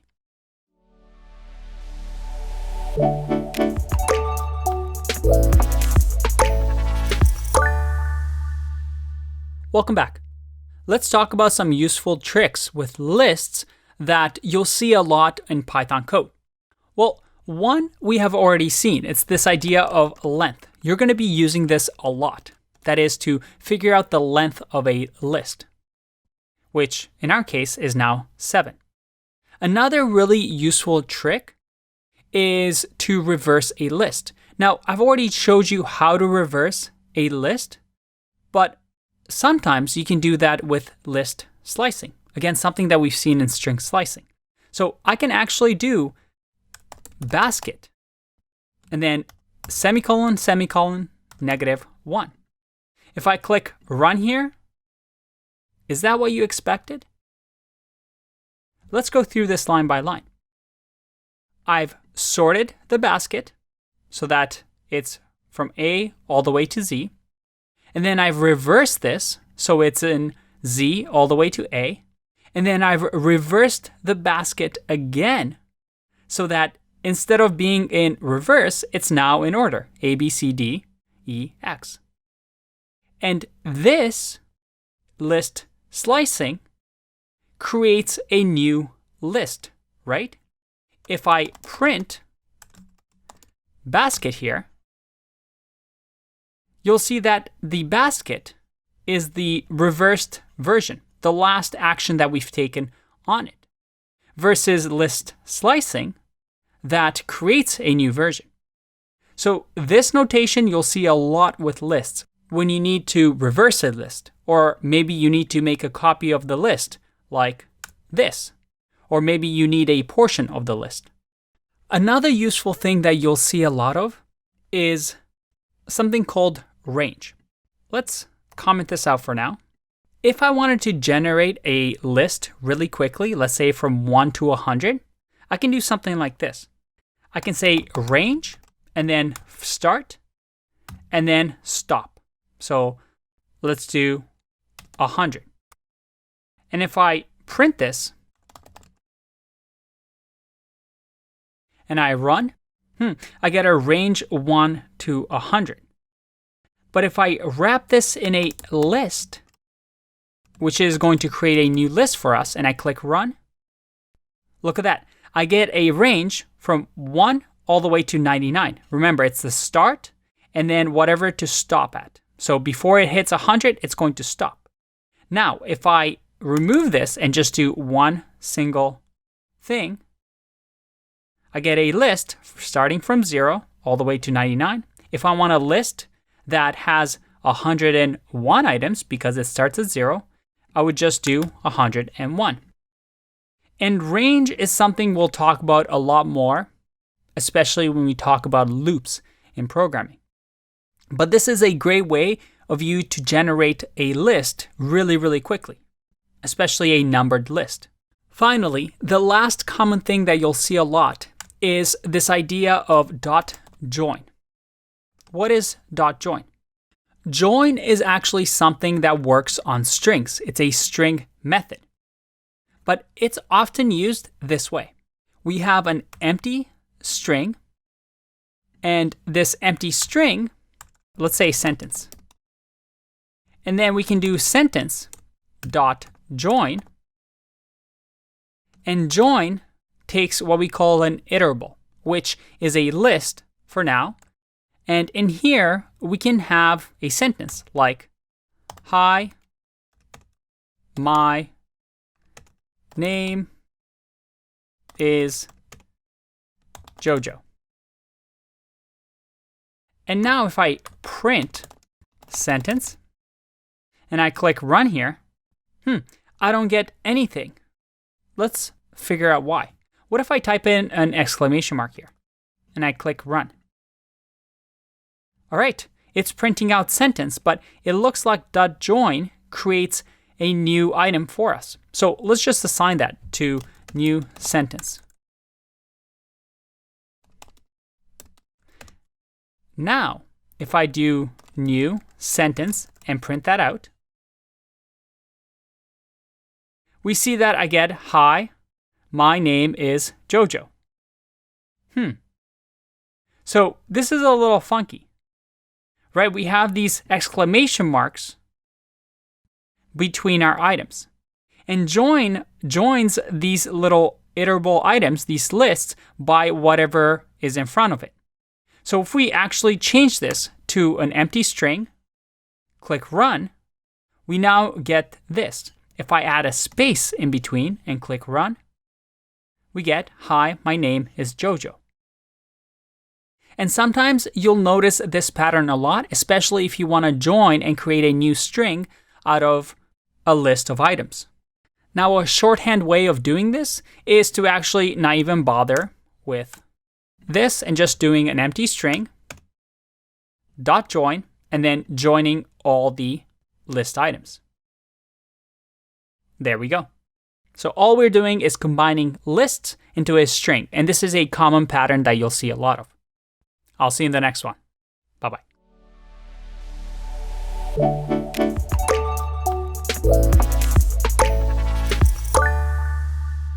I want to teach you one last thing when it comes to lists, and it's called list unpacking. And it's a really, really nice feature. I really like it. With list unpacking, we can do something like this.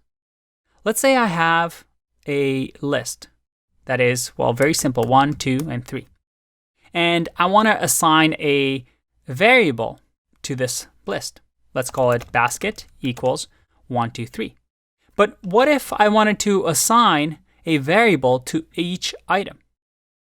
Well, I can actually do something like this, A, B, C. So that when I print A, and then let's print B, and then print C, and I click run, I get 1, 2, 3.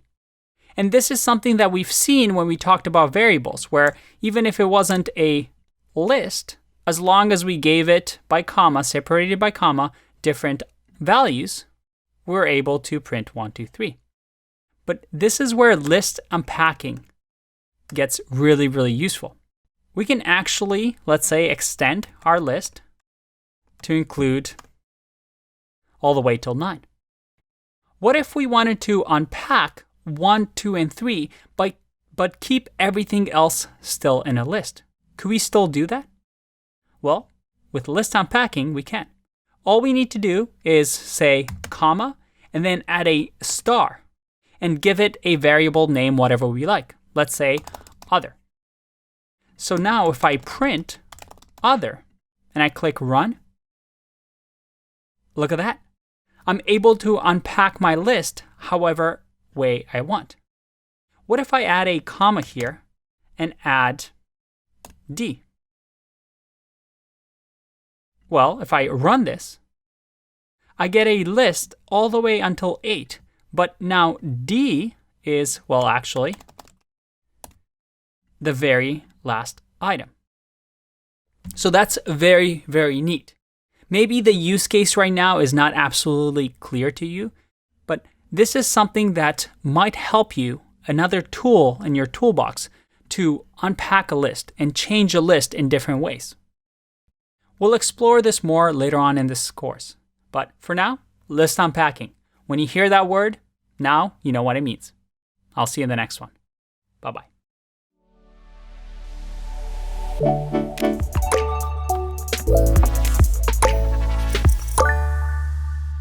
Welcome back. When we talked about lists, we saw our special type of none, where some methods that worked on lists didn't really produce anything. They modified the lists in place, but the output of whatever they were doing was this thing none. Remember how we had in the output this none? What does that mean? If you remember, I mentioned none as a special data type that exists in Python. And most languages have something like this to represent the absence of value. In some other languages, you might have heard of null, which is another thing that, again, represents the absence of value. Now, why is this useful? Well, for now, it's hard to really conceptualize it. We'll see it being used a lot more as we get further into the course. But I could do something like a equals none. Let's say, for example, we're just starting a video game. And in this video game, we have a user's weapons.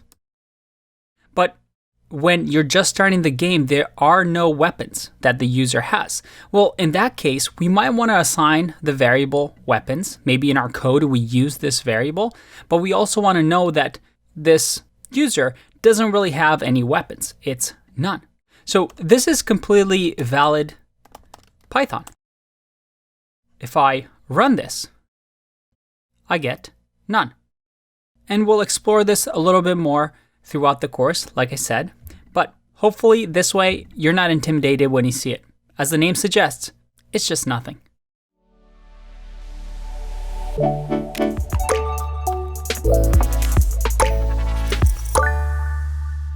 Let's talk about our next data structure. And this one is called a dictionary. In other languages, it might be called a hash table, maybe map or objects. In Python, we have this idea of dictionary, or as Python likes to call it, dict. I have to make sure I pronounce that properly. That's a really hard word to say when you're recording and you're repeating it over and over. Anyway, dictionary. What is it? Well, it's a data type in Python, but it's also a data structure. Remember that I mentioned this idea of data structure when we talked about lists. They were the first data structure in Python that we learned. It's a way for us to organize our data in a form that has some different pros and cons on how we access it. For example, with lists, we saw that they're easily ordered. We can access them through indexes like 0, 1. We can reverse them. We can insert into them. It was really, really nice. What about dictionaries? Well, let's see what a dictionary looks like. A dictionary will look something like this. We'll have a key and a value. And then another comma, and then another key and another value. Let's decipher this. So I'm using curly brackets here, which denotes a dictionary. And unlike a list, we have what we call a key-value pair. A key is a string for us to grab the value. What do I mean? Well, in order for us to access any of these values, I would go dictionary and then say the key. In our case, let's say we want to grab B. We would grab the key, and then when we print here the result, we get the value 2. We're essentially telling the computer, hey, I have this variable dictionary. Remember, I can name this whatever I want. I have this variable dictionary. I want you to go find the key B. And this key B, if it exists, grab me the value. So it's going to go into your memory or into the machine's memory. It's going to find where B is stored in our memory and grab the value. So in the bookshelf B, we have the value 2. What if we do C, which doesn't exist? If I click run, nope, I get an error. It tells me, hey, sorry, you're looking for key C, but I don't really have that key. And this is what a dictionary is. A dictionary is an unordered key-value pair. What do I mean by that? Unordered means that they are not right next to each other in memory. Remember, with lists, we could access lists with index of 0, then index of 1, index of 2. All those bookshelves were right next to each other. A dictionary, on the other hand, they're all over the place. Although I've put A and B here, this might be in one spot in memory, and this one in another spot in memory. And if I added, let's say, X, this will be in another spot in memory. And this might not be in order. Maybe I've written it A, B, X, but when I actually return the entire dictionary, maybe I don't have this in order. These are all just scattered all across our memory. As you see here, when I receive the dictionary, I get these things in order, but that's only because it's small. If I had a really, really large dictionary, I might not have them in order that I've inserted it in. So a dictionary is an unordered key-value pair. And as long as we know the key, that is, whatever the key that we're looking for, then we just give that. And our computer is going to know, hey, where in memory to look to grab the values. Now, here's the cool thing about data structures, like dictionaries and lists. They're containers around data, right? So this can be anything that we want. Let's say we want this one to be a list, 1, 2, 3. Maybe we want this to be a string, hello. And maybe this is a Boolean value, like true. That is completely valid. I can access the A like so, and I get the list. What if I want the second item in the list? Well, I do index of 1, like this. And there you go, I get 2. And this is the same with lists. And you'll see this a lot, where if we had a list, or let's call it my list, and my list contains a dictionary that has, let's say, A, 1, and you know what? Let's just copy and paste this.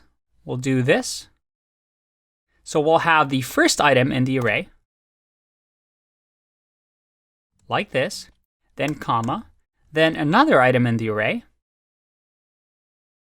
and this time around, this one has 4, 5, 6. So that I can now grab from my list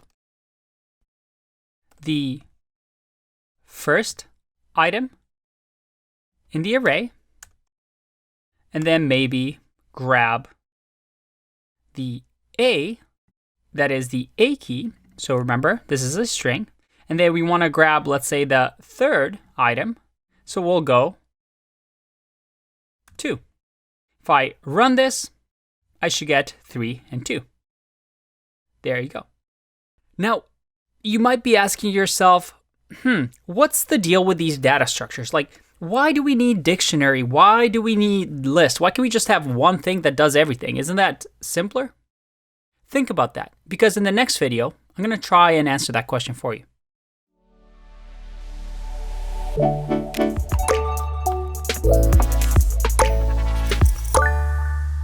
Let's talk about our next developer fundamentals. And this one is understanding data structures. A really good programmer is a programmer that is able to decide what data structure to use when. Up until now, we've learned about dictionaries and lists, and we'll learn about a couple more throughout the course. But a really good programmer, a programmer who's experienced, is able to understand what the trade-offs are, when to use what. And although I can give you a list of this is when you should do this, and this is when you should use maybe dictionaries, the thing is, this takes practice and experience. So throughout our course and then the exercises that we're going to do, the projects we're going to build at the end, I hope that this idea of understanding when to use what data structure makes sense to you. But let's go back to our example. When should you use a list and when should you use a dictionary? Well, the first thing we have to realize that a dictionary is not sorted, right? A list has order. It has 0, 1, indexes, so on and so forth. A dictionary has no order. So maybe if you want to have a list of people in line at your shop, well, you should probably use a list. But maybe you have a user that is playing a game, and that user has first name, maybe weapons, maybe an age. That doesn't have to be ordered, so you might use a dictionary. Also, you'll notice that dictionaries hold more information than lists, right? Because lists only have that single value. That is, a list has the index and then whatever the value is. And here we have a dictionary inside of a list, which is holding a lot of information. Deep down, a list is simply an index and some sort of value here, right? Versus a dictionary that holds a lot more information. It holds a key. So this could be the weapons of that user. Hello can be the greeting of that user. Maybe is magic is another information about that user. So we're able to have both keys and values in a dictionary. So it holds a lot more information. And as we learn different data structures, you'll have these different pros and cons. You'll start to understand as to when to use what. All right, there's another Developer Fundamentals. I'll see you in the next one. Bye-bye.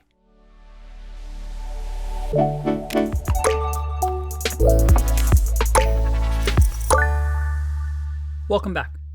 I mentioned to you that a dictionary's values can hold any sort of data type. But what about the keys? Up until now, I've only used strings to denote a key. But could I do something like this? Could I do 1, 2, 3 like this? Well, let's have a look. Let's give it a try. If I do 1, 2, 3, and I click run, I get 1, 2, 3. Awesome, that works. What about true? If I have a key true and I click run, will that work? Yep, it looks like it works. What about a list? What if I have a list of, let's say, just 100? Would that work? If I click run, nope, it doesn't work. It says unhashable type list. What does that mean? Dictionary keys need to have a special property. A key needs to be immutable. That is, a key cannot change. And numbers, Booleans, this is a value that cannot change. A string, if you remember, is a value that cannot change. It's immutable. But a list, if you remember, can be changed, right? On a list, I can reassign, let's say, the index of 0 to something else, right? So because of that, a dictionary says, hey, my keys, because I'm storing them in memory and I don't want to lose them, it has to be something that isn't going to change on me. Maybe a programmer comes in and by mistake changes this array of 100 to have an index of something else. Well, dictionary doesn't really want that because it doesn't want to lose this value. So a dictionary key always has to be immutable. And as we learn a few other things like a tuple that we'll see in upcoming videos, you can use those as keys as well. However, most of the time, 95, 99% of the time, a key for a dictionary is usually something descriptive like a string. Okay, but what about this? What if we have another string, 1, 2, 3, and let's just remove this for now.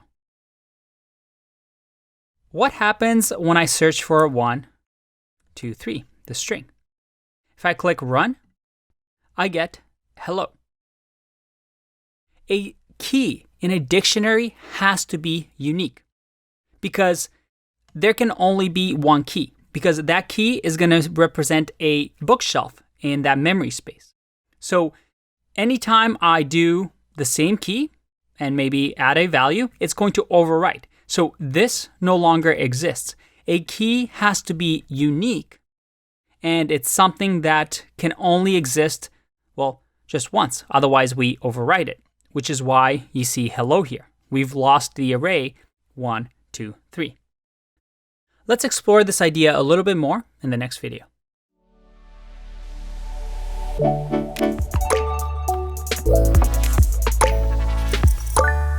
Welcome back. Now, if you remember, let's have something different here. So we have unique keys. If you remember, we have to have unique keys. So let's say this is greet, and this is let's say a basket. And we can access basket like this. If I click run, I get 1, 2, 3. But what if we don't know what this dictionary is? Maybe a dictionary is something, somewhere else where we can't see. But we want to know if this, let's call this user, if this user has maybe property like age. So do they have this age key? Well, if I click run, I get an error. Key error, age. Age doesn't exist. But remember, errors in our programs and this is something we'll cover later on, are not good. They're going to stop the program as soon as the Python interpreters enters an error. It's going to kick out of the program and say, hey, you have an error, and it's going to completely ignore what's underneath it. Here we don't have anything, but in a real life program, we want to avoid these errors because it stops execution. So another good way to access a key and to see if it even exists is to use .get. And guess what .get is? Did you guess a method? Well, there you go. .get is a method on the object or the dictionary in Python. So here, if we do get age and do run, I get none. So my program doesn't error. It just says, hey, there is nothing there. It's an absence of value. And we've learned what none means by now. So that's a really nice way to avoid those errors. By the way, if let's say there's no age in the user, but you want to have a default value, you can do something like this. So you add a comma, and then here you say whatever you want as the default value. So let's figure that out. If I click run, I get 55. Because now I'm saying, hey, grab the age from the user dictionary. If age doesn't exist on the user dictionary, use 55. So now we have 55. But if the user already has age, and I click run, I get 20. So this is, hey, in case age doesn't exist, add a default value. That's really, really nice. Now, I'm going to show you another way to create a dictionary, which is not very common. Most of the time, you want to use this syntax. But just so you're aware of it, here's another way.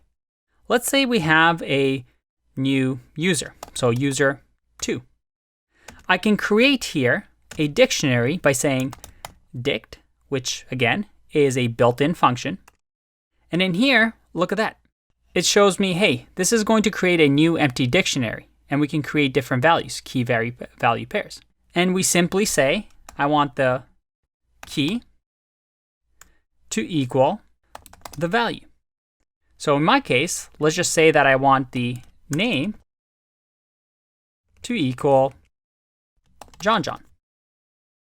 If I now print out user 2, well, before I click run, I see that I have a red underline. And by the way, if you see here PyFlakes, that's something called linting, something we'll talk about when we talk about developer environments. We're using this linter that tells you whenever you make errors in Python, and it says keywords can be an expression. That just means that, hey, the keyword needs to be, well, just a variable that we create. So if I click run here, look at that. I have name John. So we've created a user with this key value pair. Now, like I said, this way of creating dictionaries is not very common. Most of the time, you'll do something like this, but at least now you know that this is why this built-in function exists. I'll see you in the next one. Bye-bye.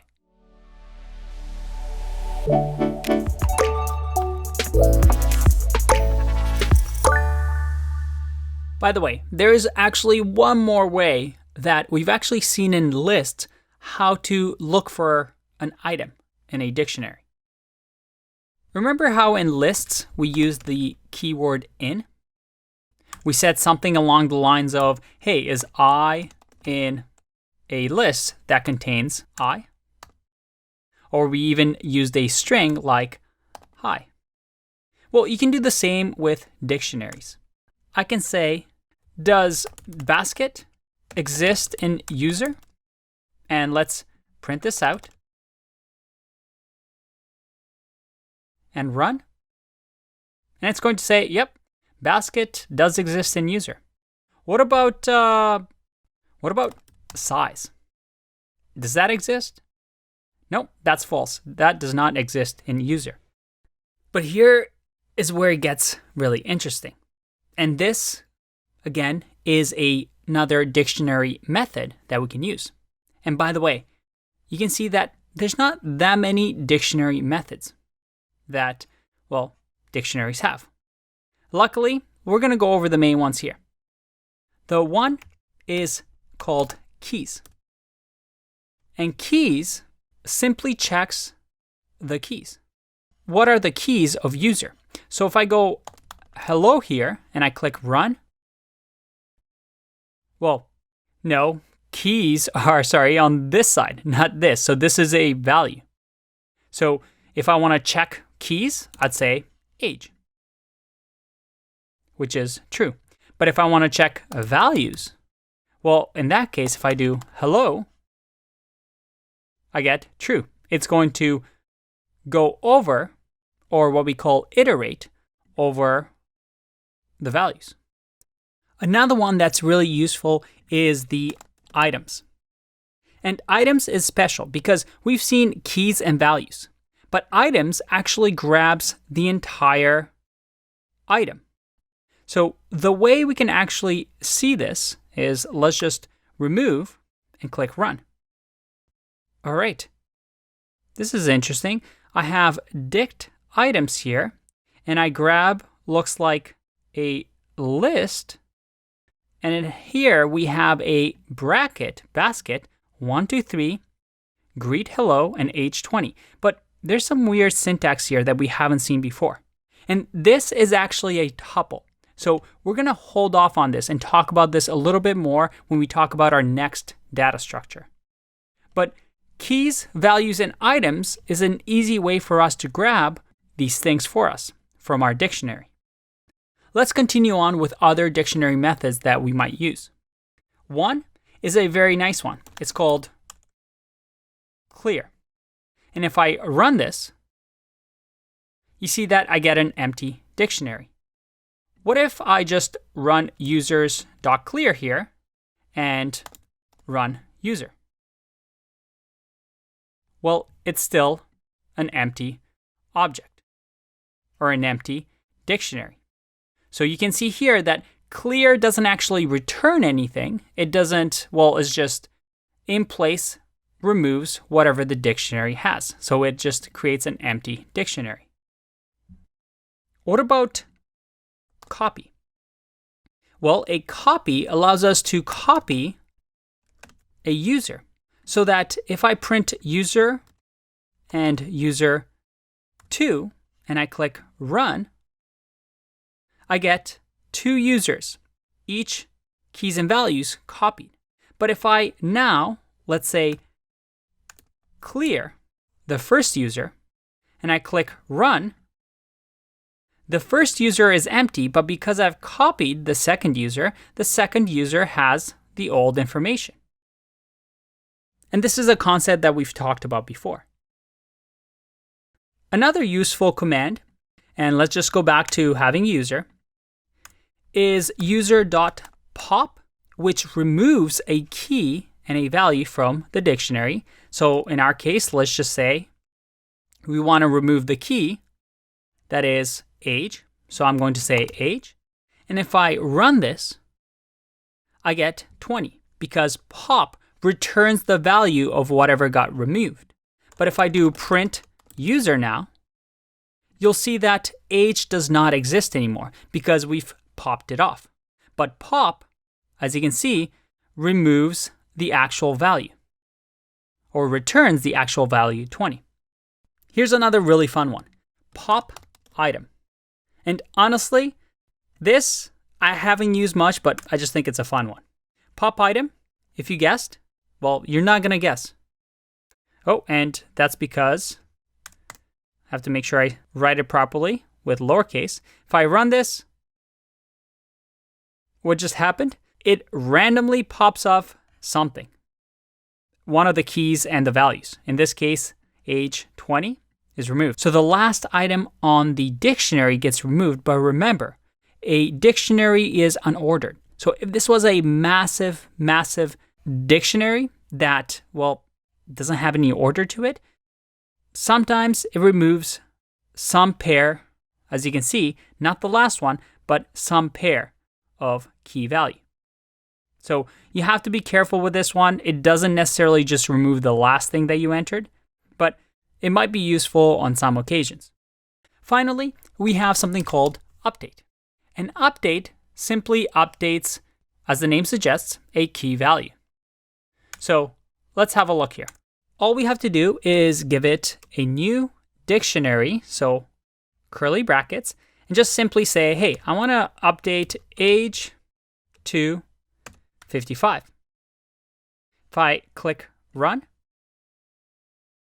oh, and I forgot a bracket here. Let's try that again. If I click run, there you go. Age got updated. But if this was a key that doesn't exist, like ages, and I click run, it will still update with a new key item. So this is another really useful method.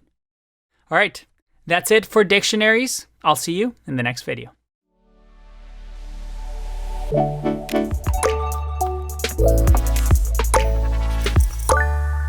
Hooray, it's time for our third data structure as we continue down to our different data types in Python.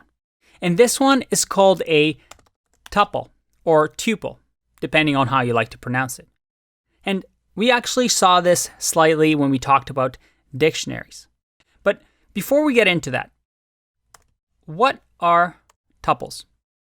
Well, a tuple are like lists, but unlike lists, we cannot modify them.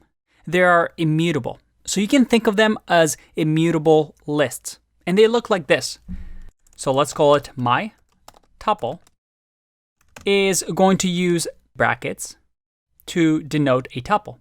And we can do 1, 2, 3, 4, 5, just like a list. Now, you remember how in a list, we could have modified this and said index of 1, well, now is going to equal z. If I run this, it's going to error out. It's going to tell me, hey, tuple object does not support item assignment. A tuple is immutable. Once you create it, it's the way it is. You can't sort it or reverse it like we saw with lists. It's just there. What about this? Can I just print a tuple and just grab the second item on that tuple? Well, yes, you can. Just like a list, you can access it through an index. Can I maybe do, does 5 exist in my tuple? Just like we could in a list? Well, yes, we can. The difference is that it's immutable, right? Now, why do we need this? I mean, we already have lists, so why do I have to learn tuple if, it's pretty much the same as list? It's the only thing is I can't change it. There's a few benefits to this.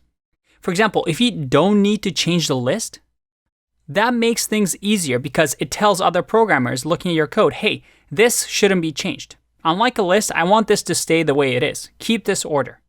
So it makes things easier and more efficient.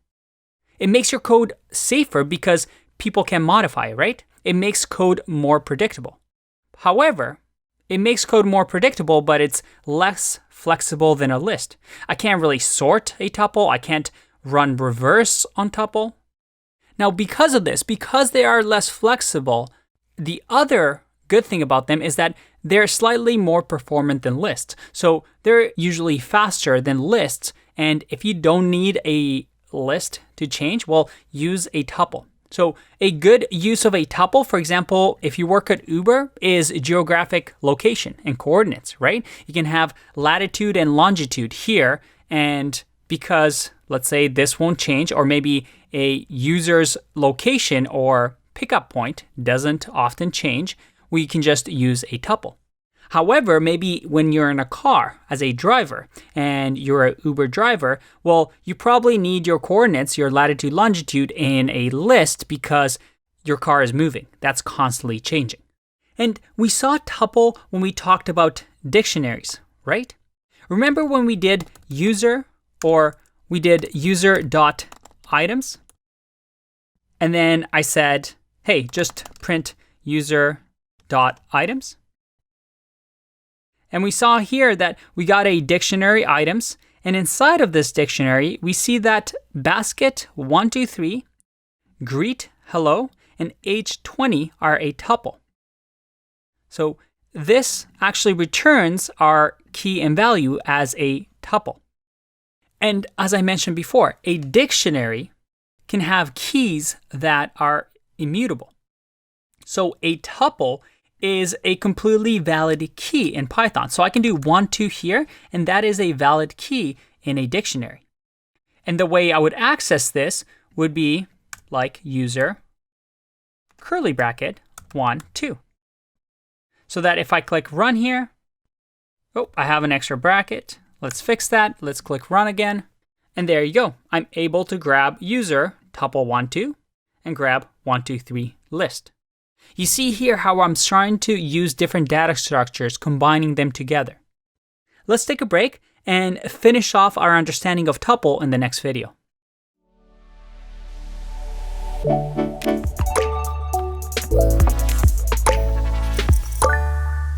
Now, tuples, like I said, are quite similar to lists. So if I wanted to, I can say new tuple and use my tuple and then slice that tuple. So for example, if I do 1, 2 like this and print new tuple, I'm going to get 2, comma. Why is that? Well, we start at 0, 1 and end at 2. If I did 4 here and click run, I get 2, 3, 4. It's still a tuple, but you have to remember that a tuple that only has a single item tends to have this little comma at the end, but it's still a tuple. And just like a list, I can assign different things. For example, I can say x equals to my tuple 0, and then I can say y equals my tuple 1, and x and y will equal 1 and 2. But a short form of doing this, again, similar to lists, is to say, hey, I want x, y, z, and you know what? Other to be the values assigned from the tuple. So that if I do x here and I run, I get 1. If I do z and I run, I get 3. What if I do other? And if I click run, I get 4 and 5 as a list. All right, if your head doesn't hurt by now, don't worry, I have some good news. Luckily for us, a tuple has only 2 methods that we care about: count and index. How nice is that? So nice and simple. Guess what these mean? So let's go back to my tuple and now try these out. If I go my tuple.count, well, it's going to count the value. So if we want to count how many 5s occur in the tuple, I get 1. If I had another 5 in the tuple, I get 2. What about index? What's the index of 5? Well, the index of 5 is 4. Because 0, 1, 2, 3, 4, the first value that it finds, it's going to return the index of. And then finally, we can also do length, right? We can use this built-in function to run length, and it's going to tell us that, yep, it has a length of 6. Awesome. There it is. We're flying through them now. This is our third data structure. Remember, they're simply lists that are immutable. I'll see you in the next one. Bye-bye.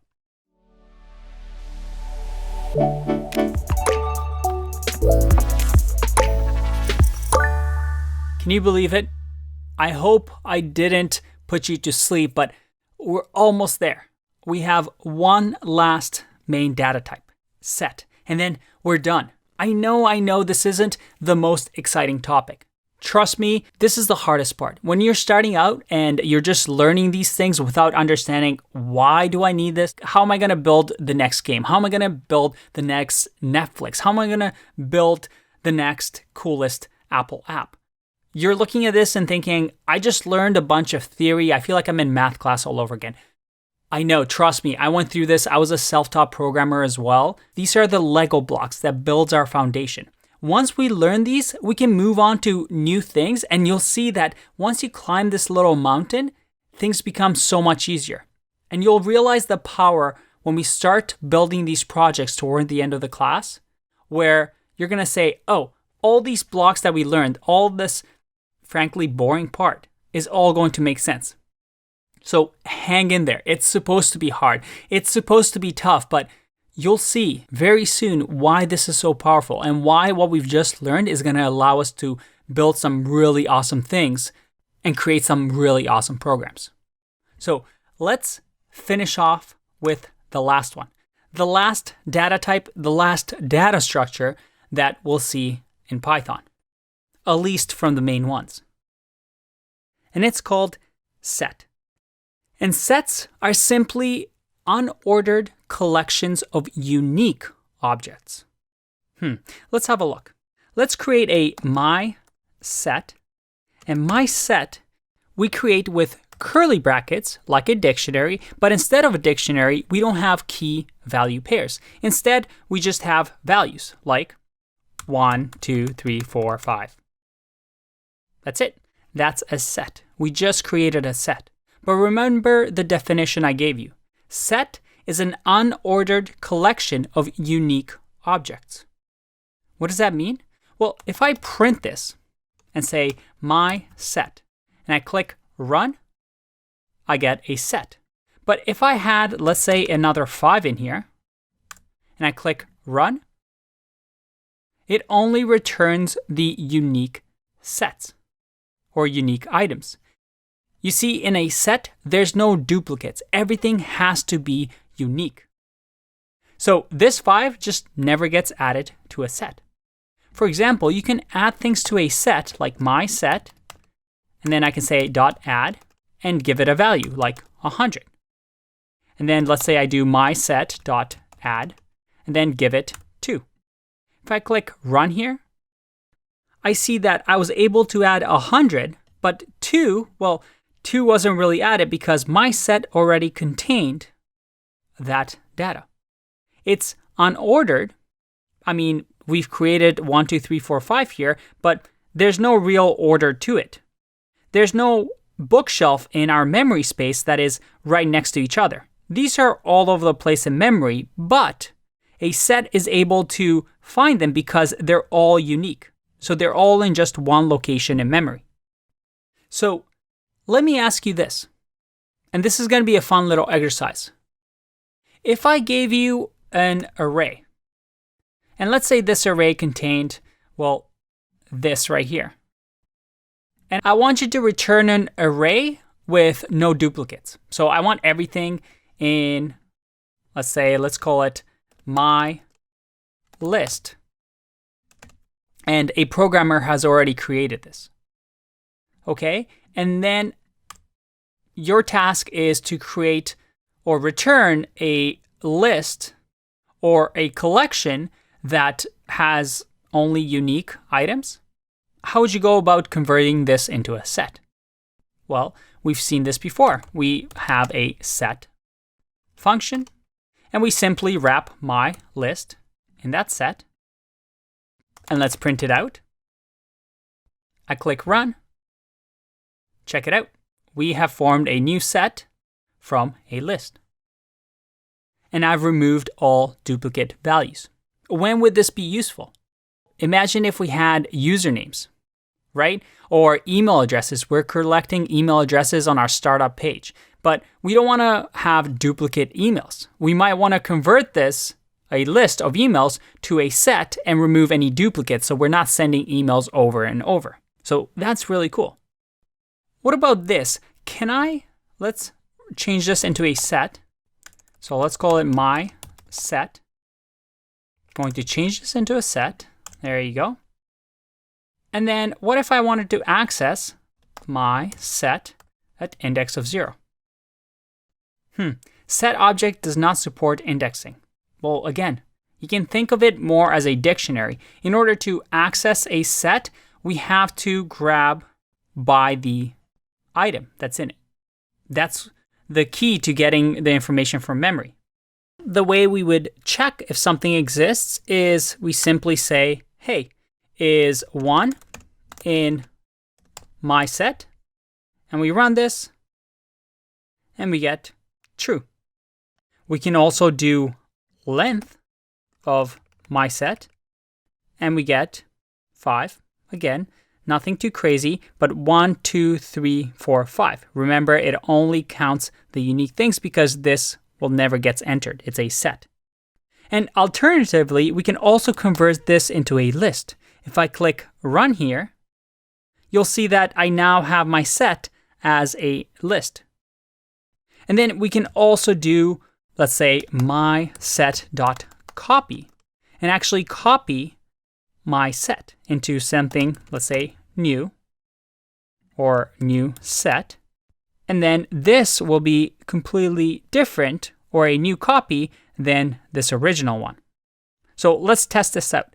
This new set, if I use a method that we may have seen before, which is my set.clear, which, as you can imagine, clears the set, and I click run, I have that new set, but when I try and print our old set, which was my set, it's going to be empty, an empty set. But the true power of sets comes in the next couple methods that I'm going to show you. And sets have quite a few methods, but don't worry, most of them are quite similar. So let's explore that in the next video.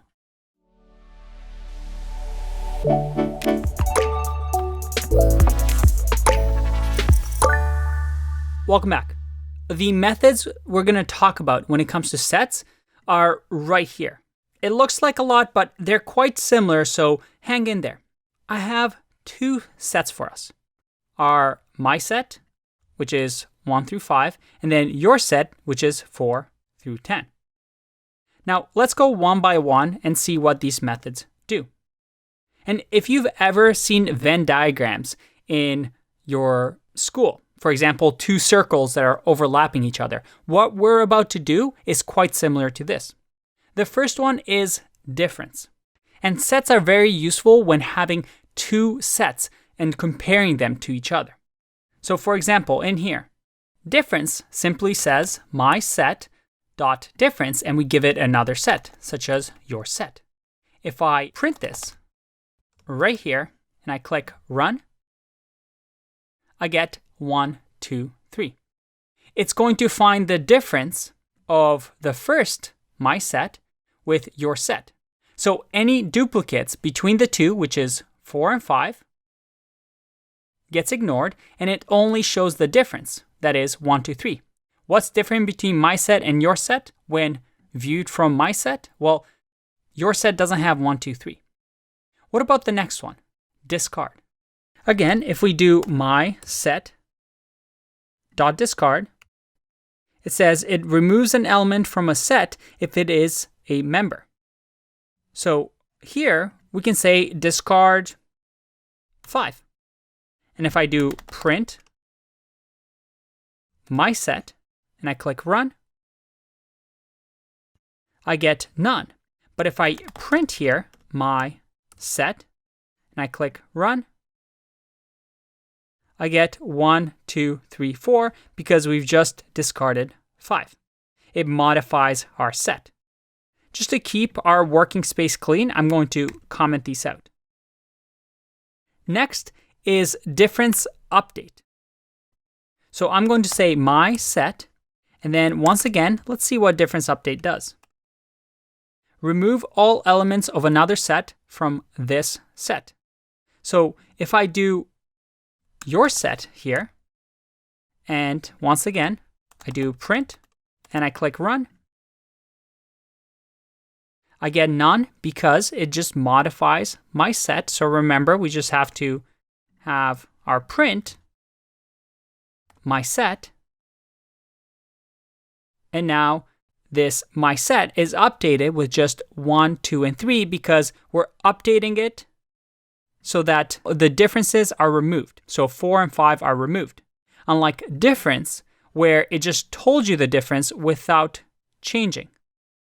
Again, if we go back here and simply do my set and I click run, you see that my set here was not modified right here, but then my set bottom was modified because of difference update. All right, a few more to go. Intersection. And this one, once again, my set. And in here, once again, let's read what it does. It just has intersection with something else. Well, let's find out.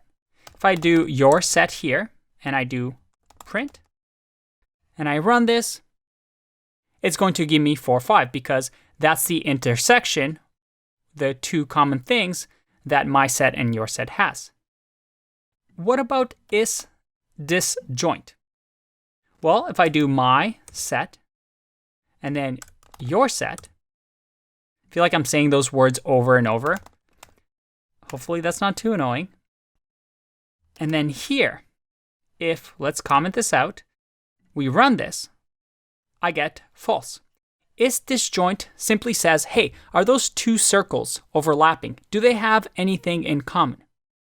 If, for example, my set didn't have 4 and 5, and I click run, I get true, because is disjointed means these sets have nothing in common. Awesome, just a few more. The next ones we're going to see is subset and is superset. But actually, before we do that, let's do union. Let's see what this does. Union will say my set. And in here, we want to add the other set, your set. If we print this and click run, I get 1, 2, 3, 4, 5, 6, 7, 8, 9, 10. What did that just do? Well, union just united these sets together, but removed any duplicates. That's kind of nice. And as you can see, it created a new set for us. It returned a new set. By the way, there's actually a shorthand that you can do here in Python, which is the shift and then the key above your enter, which is right here, this straight line. So shift and then the backslash, but if you press shift, you'll get this little straight line. If you print this, well, remove the brackets here. Let's run again.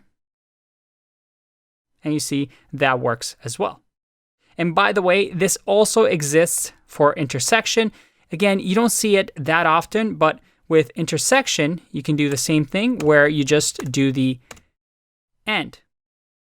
And if you do that, it gives you the intersection of my set and your set.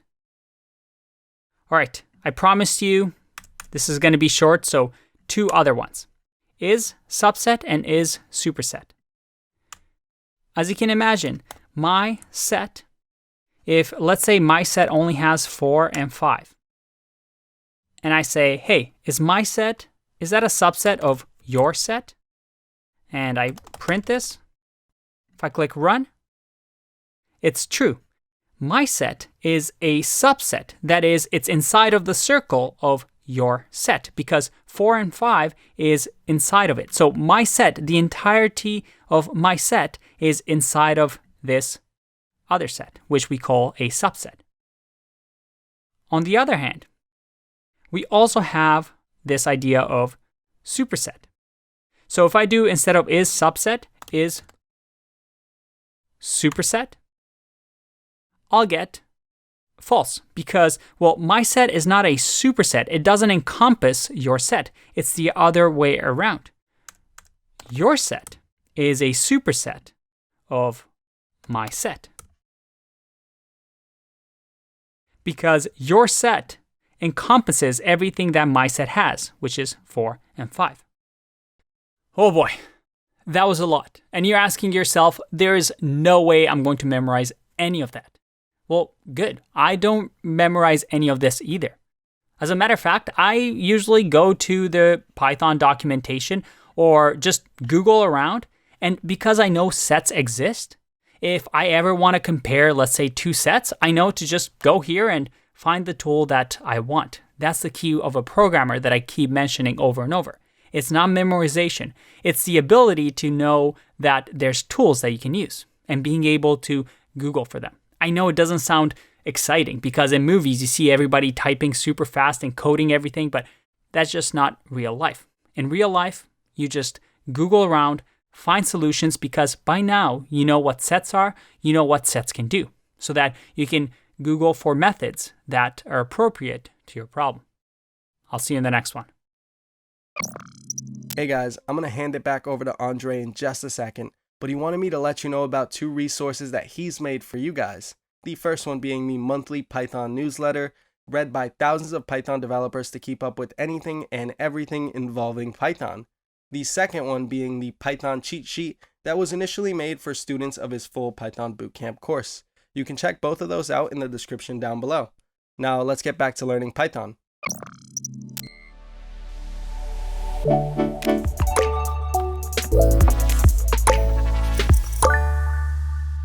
Welcome back.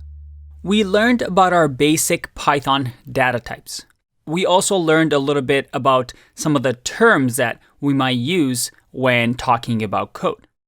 We learned a few best practices, but most importantly, we learned how to perform actions on these data types. We saw that there's built-in functions that we can run on any data type, such as the print function. But we also learned that most of these data types have their own methods. That is, that dot some sort of a name and then the brackets to perform some actions on them. Now we're still scratching the surface here, but we now go into an area that gets really, really exciting. Because up until now, what we've been doing is this. Every time we write code, we do something here, and then we go to the second line and do something else, and then finally go to the third line and do something else, and so on and so forth. Our Python interpreter just went line by line, one all the way to whatever line number we have on our .py file, and just ran the code. And it ran it really fast because machines are good at that. They run code really fast. But we haven't discovered the true power of programming, and specifically programming for machines. You see, the power comes when we start to incorporate the idea of maybe running multiple lines over and over, or maybe skipping a line and going from line 1 to line 3. And in this section, we're going to talk about the idea of conditions and conditional logic. We're going to talk about looping and loops, where we can perform actions hundreds, thousands, millions of times over and over, something that machines are really, really good at. And that's when programming becomes really powerful, because machines can do certain tasks a lot better and a lot faster than humans. So we're now going to break into a new world where instead of going from 1, 2, 3, everything in order, we're going to start to break some of that apart so that we have more control over our programs than just going line by line. Let's find out how to do that in the next video.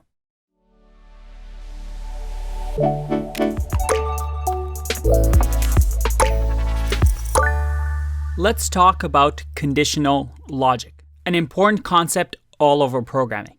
What do I mean by conditional logic? We've learned about Booleans, right? We have true and we have false. And some of you might be wondering why they're so useful. And when it comes to conditional logic, Booleans are really, really important. For example, let's say we create a variable, is old. And you know what? We're going to create a car that automatically detects if you can start the engine. Maybe if you're not old enough, the engine won't start and it won't let you drive. So that they make sure that this car is super safe and only people that are perhaps over 18 can drive it. So how can we code something like that? Let's assume Tesla has a new feature like that. Well, we'll have something like is old, and we'll set this to true, right? Maybe we have something else maybe it checks the license to make sure that we have a license. So we can say is license. And then we can set it to true. Now, these could change, true and false, depending on the user and the driver. But when I talk about conditionals, this is what I mean. In Python, we can use the if keyword to say if some condition exists, and this is just me writing it, it doesn't exist. You can see that I get a red underline with invalid syntax. But here we want to say a condition that evaluates to true or false. In our case, we can say, hey, if is old, which what does it evaluate to? Well, it evaluates to true. If that's true, then let's say print you are old enough to drive. Now, there's a few new things here. One, I've added a semicolon or a colon, and then you'll see here that the indentation is different. As a matter of fact, when I press enter after the colon, you see that it automatically gives me a space. This tells the Python interpreter, I'm going to do an if statement, a conditional operation. And if this happens to be true, run everything that's inside of here that has this indentation. And if I do something without the indentation, let's say print check, check, this to the Python interpreter is like a completely new line. It is not part of this if block. And if you're using the REPL, you see over here I get a little minus sign. If I click this, you see how it hides? Well, what it does is it's saying, hey, this is a code block over here. It's an entire thing in itself. But anything outside that is not indented, well, doesn't belong to it. So to a Python interpreter, it's going to say, I have this line, and then I have this line. Let me show you what I mean. If I run this program, I get, you are old enough to drive, and then I also get check, check. But what if I say is old is now false? What do you think will happen? If I run this, I get check, check. Our Python interpreter is going to say, hey, set variable is old to false. Hey, set is licensed equals to true. And then it's going to go to line 3. Nope, nothing there. I'm going to keep going. Line 4, hey, if is old, is this true? No, if old is false. And the interpreter is going to say, okay, I'm only supposed to run this piece of code if this is true. Because this is now false, I'm just going to completely ignore what's underneath here and just go to the next line that has, well, no indentation. So it's going to print check, check. And this is the power of conditionals. We're able to essentially skip lines. The interpreter doesn't even care what's in here because I just told my program to skip from line 4 to line 6. How cool is that? So we learned that there's this if keyword, but there's also another thing we can use called else. And you'll notice here that I didn't add it to the indentation. And else, as the name suggests, simply says, hey, if this something is true, then do this. Otherwise, also else, do this. And again, you see that I've added the indentation. So try to guess what's about to happen in this program. If I click run, I get check, check, because it's saying, hey, is old, is that true? Nope, it's not true. Okay, I'm going to completely ignore that. The interpreter sees else. Okay, well, this wasn't true, so I'm going to run. Whenever this evaluates to false, I'm going to always run print check, check. What if I change is old to now equal to true? What will happen next? Well, I get you are old enough to drive. Else only runs if the if block of code evaluates to false. Very, very cool. All right, let me ask you another question. What if I did print here? And let's change this to you are not of age. If I run this, is that what you expected? Well, I hope by now you agree that this is the expected behavior. Because is old is true, I'm going to print this. And then Python interpreter is going to say, well, this was true, so I'm going to completely ignore the else block and then just go to the next line. What's on line 8? Nothing. So I'm going to go to line 9 and I'm going to print okay, okay, okay. As you can see, we're now controlling the flow of our programs, where instead of going from 1 to 9, just line by line, we're now saying at line 4, do some sort of check, and based on that, skip a few lines. Very, very cool. All right, there's one other thing I want to show you, and it's the if. And I know this kind of looks weird. You would think that it'll be else if, but no. It's if. And what do you think this does? Well, you use it in combination with if. You say if something, if otherwise, else, if another condition, so let's say is licensed, then do another condition. So let's say print you can drive now.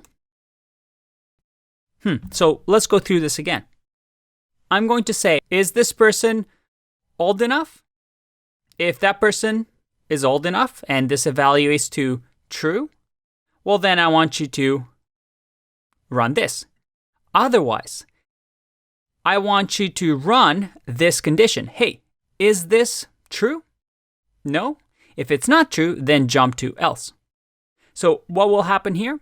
If I click run, we get true for the first conditional block right over here. So automatically Python interpreter is going to say, well, we just got true here, so I'm going to ignore this and then print okay, okay.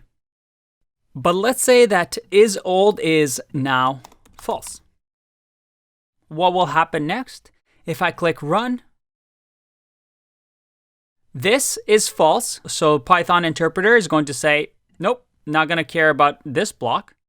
And I'm going to go, hey, else if a condition, hey, is this person licensed? Yep, they are. So I'm going to print you can drive now and ignore else. So it works like this. What if both of these were false? Well, as you can imagine, the Python interpreter is going to ignore, it's going to run this, say, nope, this is false. This, nope, this is false. And then finally, it's going to run this. You see that else is a catch-all. That is, if none of these conditions are true, then we're just going to run this. So it's a backup in a sense. Hey, if all things fail, then just do this. Very, very cool. Now, if you look at this program, you're thinking, this program doesn't really work that well, does it? I mean, we're checking if the person is old and if person is licensed, but shouldn't we check both? We want somebody who has a license and who's old enough to drive. This is a buggy program. If we implement this in a Tesla, well, we're going to get a lot of lawsuits, right? Because we can get somebody who's maybe licensed but isn't old enough, which I guess doesn't make sense. But we can get somebody who is old enough but never got their driver's license, and somehow we get access to the car and they can start the engine and drive, and that's a lawsuit waiting to happen. So how can we fix this? You know what? The power is that this is an expression, right? An expression, if you remember, is something that produces a value. And that means that this doesn't have to, just have true here. It could be an expression. So I could say, if is old and is licensed, then I can do that. And this is something new that we haven't seen before, the end. This is another keyword in Python. And in an upcoming video, we're going to talk about more of these keywords. But this should read like English, right? If is old and is licensed, then do this.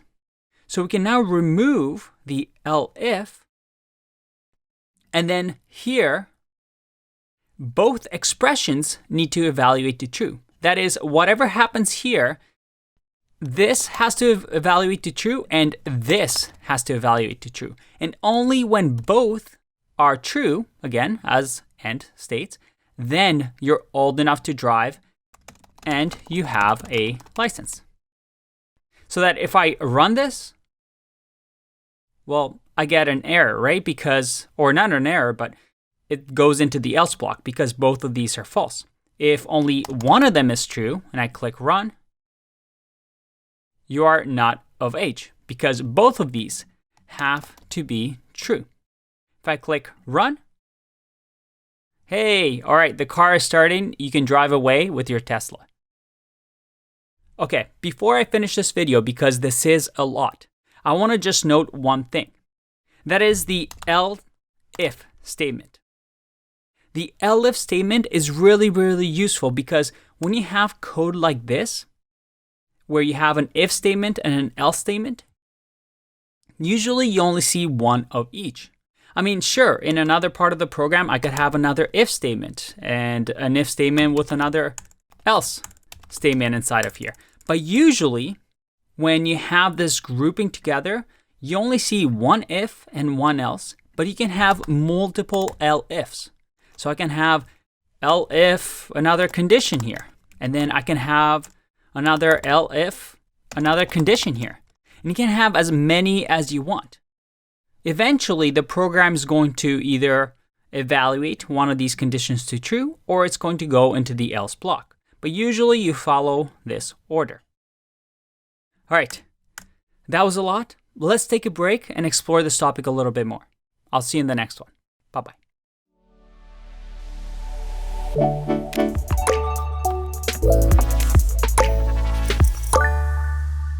I want to add a quick note about this spacing that we see in this code. Now, this isn't just for Python. In other languages, you'll always see this. You're not going to see that every single line of code always starts as, well, in the first space. Different languages will use this differently, but in order to organize code, usually you'll see some indentation like this. Now, Python, however, is unique because the indentation and spaces that we see here makes the interpreter see it and say, hey, this means something. The interpreter would actually see the space and say, because there's space here, I know that this is part of the if block. In other languages, like JavaScript, well, you have something similar, but usually you'll have an if statement and then some condition, followed by, make sure I spell condition right, followed by something like a curly brace. And in here, whatever is in here, you can see that I still get the space and I can do whatever I want. But JavaScript interpreter doesn't really care that there's spaces. If I want, I could write my code just on one line like this. And it's still valid JavaScript code. So people usually do the spacing more for style purposes. Python, on the other hand, is not just for styling that we do this, but because the interpreter actually finds meaning in the spaces, which is actually one of the big selling points with Python. It's very clean. There's no extra stuff here that makes it difficult. I mean, it's just English, right? If is old and if is licensed, then print this. It's just really nice to read and really clean. Now, if you notice here, my editor, and we're going to talk about editors and IDEs in an upcoming section, but if you are using the proper tools, this automatically is created for you. Now, in the programming world, there's this debate about tabs and spaces, and we're not going to get into it. It's frankly a little bit silly. That is, some people prefer to here, if they want to create a space, they might use spaces or they might use tabs. At the end of the day, with Python, the rule is you can use spaces, you can use the tab, but the idea that if you use spaces, you usually use 4 spaces. It's just a standard. Now, if you notice here, I actually don't have 4 spaces. It's 2 spaces here. And that is because up until now, well, I've just been following along whatever this editor gives me. But if you look over here, there's an auto format button. If I click on this, it automatically formats my code into the appropriate format. And you see right over here that I now have 4 spaces. But you see that the code still works. Again, it's because at the end of the day, the important part is that there's a distinction between hierarchies, that is the top and then maybe the children. But the interpreter itself is going to notice these spaces. So you do have to be careful because based on where this print is, as soon as I add a tab in here and I click run, well, I get is old and is licensed. But as soon as one of this is false and I click run, you see that OK runs only if this condition fails. Again, if previously both of these were true, I only get the first line printed. So that little space here changes the outcome of my program. So you have to really be careful with this. And luckily, your editor or where you code is going to help you out with this. But it is a gotcha that if you're just starting out, you want to be mindful of. All right. No more debates about spaces and tabs. I'll see you in the next video. Bye-bye.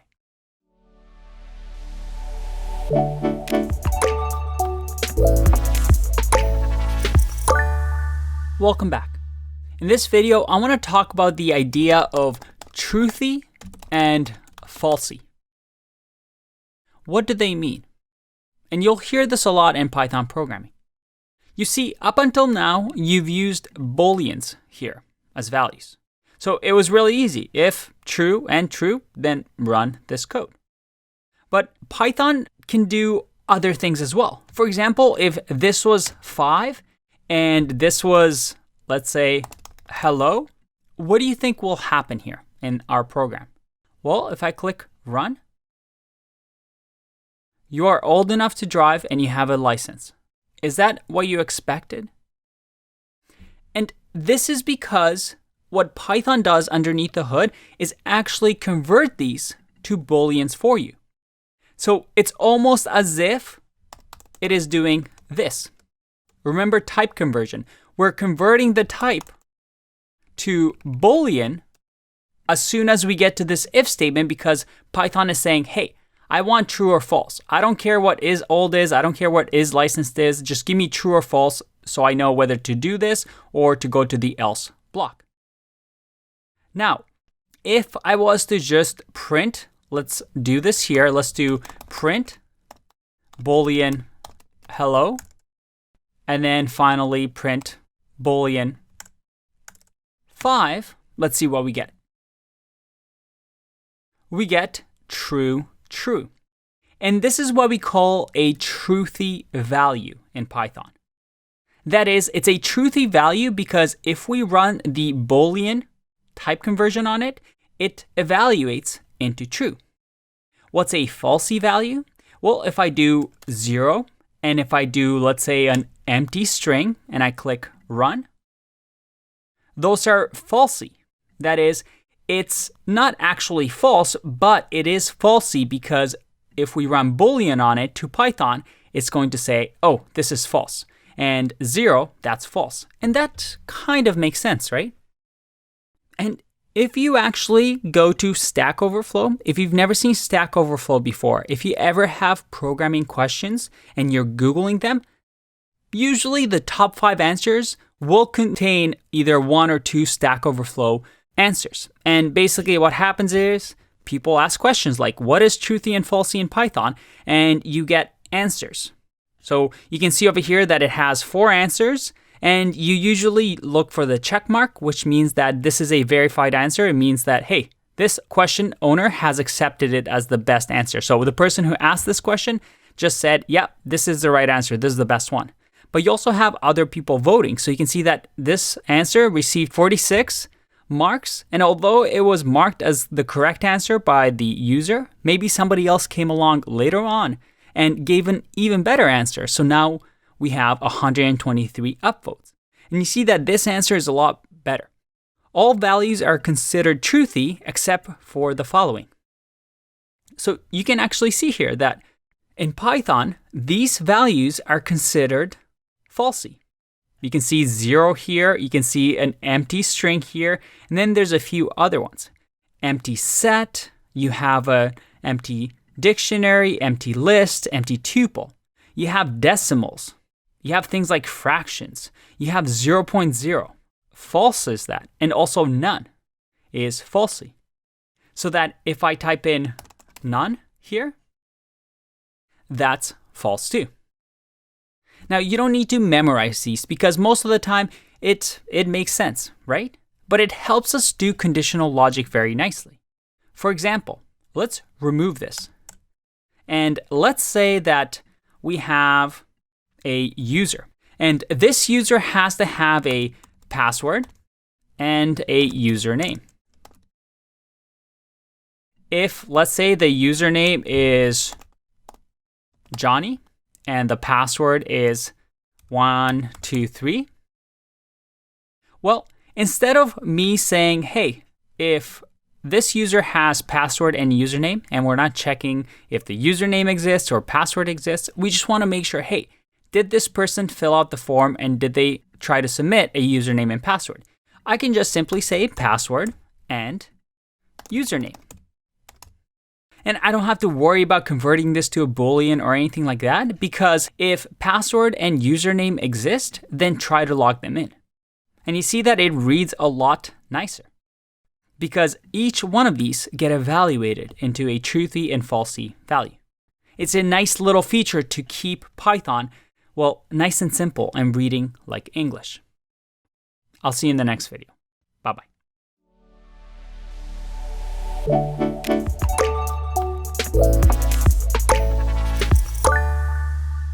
I want to talk to you about another way to do conditional logic. We saw the if, elif, and then the else statement. But there's another way called the ternary operator. Now, this is still the same as the else if or if else statements, but it's a shortcut. So you can only use these on certain conditional logic. So it doesn't mean that, hey, this is just an entirely new way. This is a shortcut in a sense for you to make your code a little bit cleaner. Let's have a look. By the way, these ternary operators can also be called conditional expressions. And when you hear the word expression, that should mean something to you, right? It's an expression because it evaluates to a value. So a ternary operator or a conditional expression is an operation that evaluates to something based on the condition being true or not. And it's actually a new feature of Python as of version 2.4. So let's have a look. The way we use this is to say is condition, if this is true, then do this. So this is the condition if true. And bear with me here, it is a little bit confusing at first. We say if, and here we give condition, otherwise condition if else. All right, that is a little confusing. So let's go through it. So the if is going to check this condition. So it doesn't actually start with here. It's going to say, hey, if this condition. Now, this is going to evaluate to either true or false.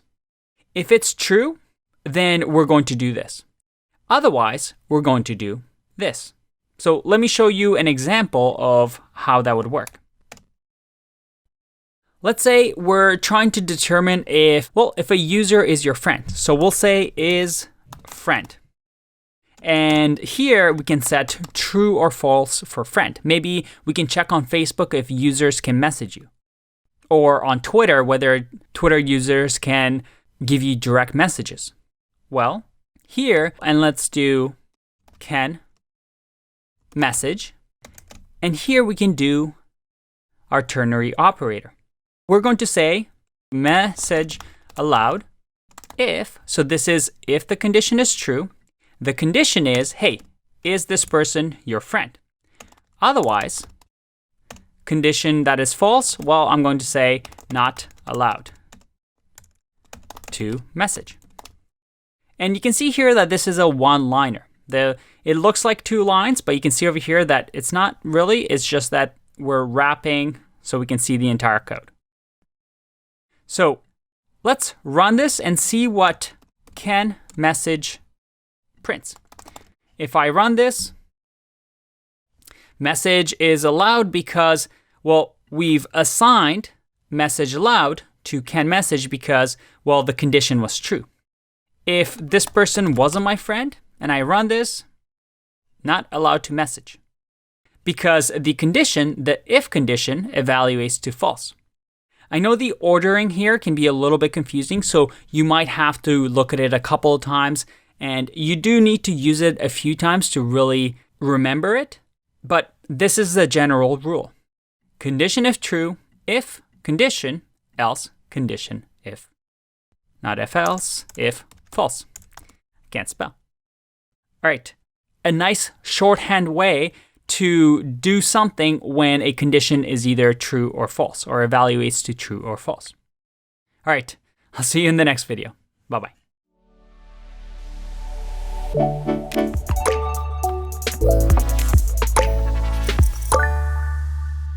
It's time to talk about another topic that sounds a lot more confusing, short-circuiting, than it actually is. It's quite simple. Short-circuiting looks something like this.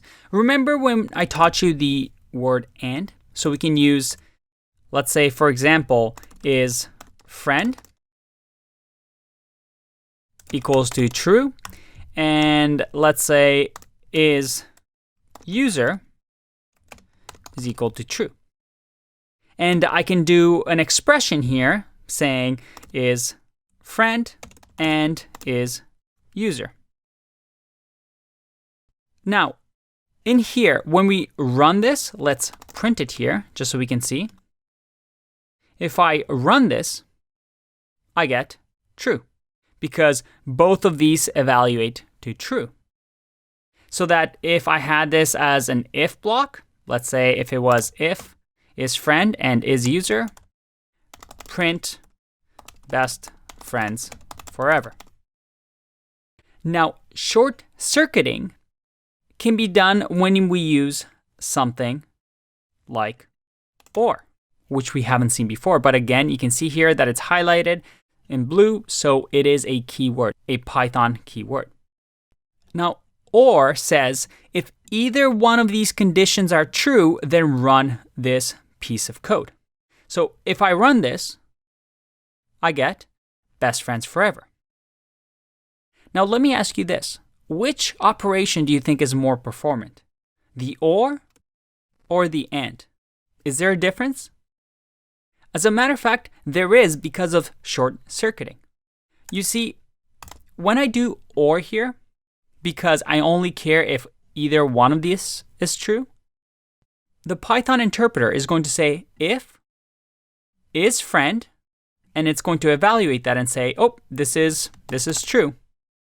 And then it's going to see the word or, and it's going to say, hey, I don't care what this is. Maybe this is a really heavy operation or something that I need to look up. Well, I don't really care because this is already true. Whether this is true or this is false, I don't really care because either way, I'm going to have to print this. As you can see, it still prints best friends forever. So short-circuiting happens when the interpreter is smart enough to say, I already did enough work. I don't care what this is. This is just wasted work if I do it. So I'm going to short circuit and say, hey, I'm going to just ignore this and I'm going to start printing. So using or is a little bit more efficient. But again, it depends on what you need. If you need to check if both is friend and is user is true, you'll have to use and. But this works both ways with and as well. For example, if isFriend is false, this is going to get short-circuited because I'm going to say, hey, if isFriend is false, well, I don't really care what isUser is because there's no way that both of these are true. I've already seen that one of them is false. So I'm going to ignore this and I'm going to print this. And when I say I mean our good old friend Python interpreter. Now, this topic of short-circuiting doesn't really get taught in beginner Python courses, but now if you hear this, maybe you hear this in an interview, as you can see, it sounds a lot more difficult than it actually is. And frankly, it makes a lot of sense, right? We want our machines to be efficient, and it is quite efficient due to short-circuiting. I'll see you in the next one. Bye-bye.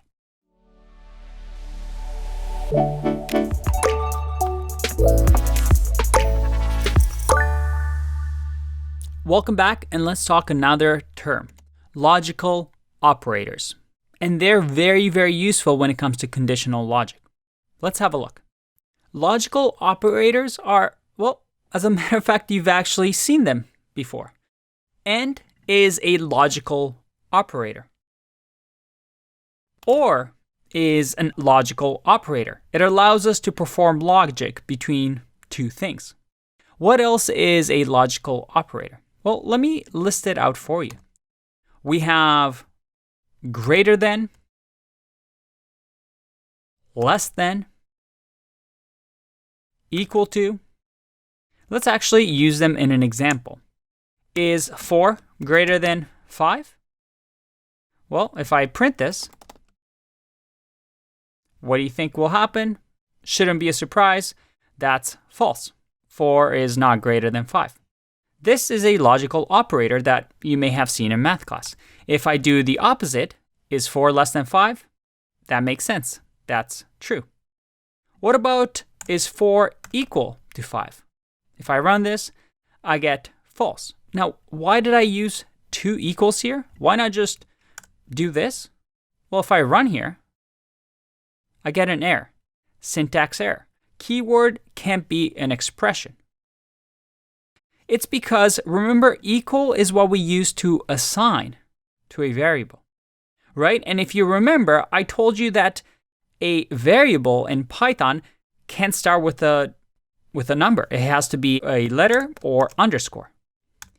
So when I do this, it's going to error because the interpreter is going to say, hey, I'm trying to assign variable 4 the value of 5. And, well, that's not really allowed. So we use double equals to tell the interpreter, hey, I'm not assigning a variable here. I want to compare things. And we can compare different things. I can do hello equals to hello equal to true. What if I do A is greater than B? I get false. Now, why is that? This I want you to Google on your own and figure out why is A greater than B. What if I do A, is that greater than capital A? That's true. This is interesting. And this is actually quite an interesting reason. So I know it's easy for me to just give you an answer, but I want you to practice Googling this. And the reason I'm not giving you an answer is it's also because it's not very important. Because most of the time, you want to make code that is easy to understand and understandable. You're most likely using greater than and less than with numbers. So if you see something like this in code, well, you wouldn't know what's going on. What is this person trying to compare? Why are they doing is lowercase a greater than capital A? It's not something that you see very often. But the reason you get this expression is quite interesting. So I do recommend you Google into it. Like I said, I'm a strong believer in not holding your hand the entire way. I know so far the videos up until now have been quite easy, especially if you are an experienced programmer. But as we progress, you'll see that after this course, you need to figure things out on your own. And my job is not to just handhold you the entire way. It's to develop the skills in you to become an employable programmer. So I hope you bear with me as I just give you this little challenge. All right, we went a bit on a tangent, so let's bring it back. Can I do things like this? Is 1 greater than 2? Or you know what, let's do less than 2 and less than 3 and less than 4. Will this work? Well, of course it will. It's just an expression, right, that we're evaluating. And all of this is true, but as soon as I change and something is false, it's going to short circuit, which we learned about previously, and return false. All right, so we know the greater than, equal to, less than sign. We also have greater than or equal to. So that if I do 0 here and I click run, I get true because it's saying, hey, is this greater than or equal to 0? I can also do less than or equal to 0. And here I get false because 0 or 1 is not greater or equal to 0. But if I do 0 here, I'll get true. Here's another one. What if I do this? Exclamation mark equal. This means in Python not equal to. If I run this, I get false. And this is a little tricky. What it's saying is, hey, is this not equal to this? So it's the opposite of doing equals. If these two things don't equal, it's going to say true. So if I do 1 here, I'll get true because these two things do not equal. So we've learned greater to or less than, greater to, equals, equals or greater or equal to. We've learned about less than or equal to. We've learned about not equal to, but we've also learned about and or. And finally, there's one more I want to teach you, and it's the not keyword. I know, it's a little much, but it's not as hard as you think. Not is, well, the opposite. So if I do here, not true, what do I get? I get false. And you see that not is also a function. So it's a keyword, but also a function that we can use. If I do not false, again, I just get the opposite. What if I do this? What if I do not 1 equals to 1? What will I get here? I get false because this expression evaluates to true, and then not just does the opposite. So let's take a break here and work on a little bit of an exercise to make sure that we understand this.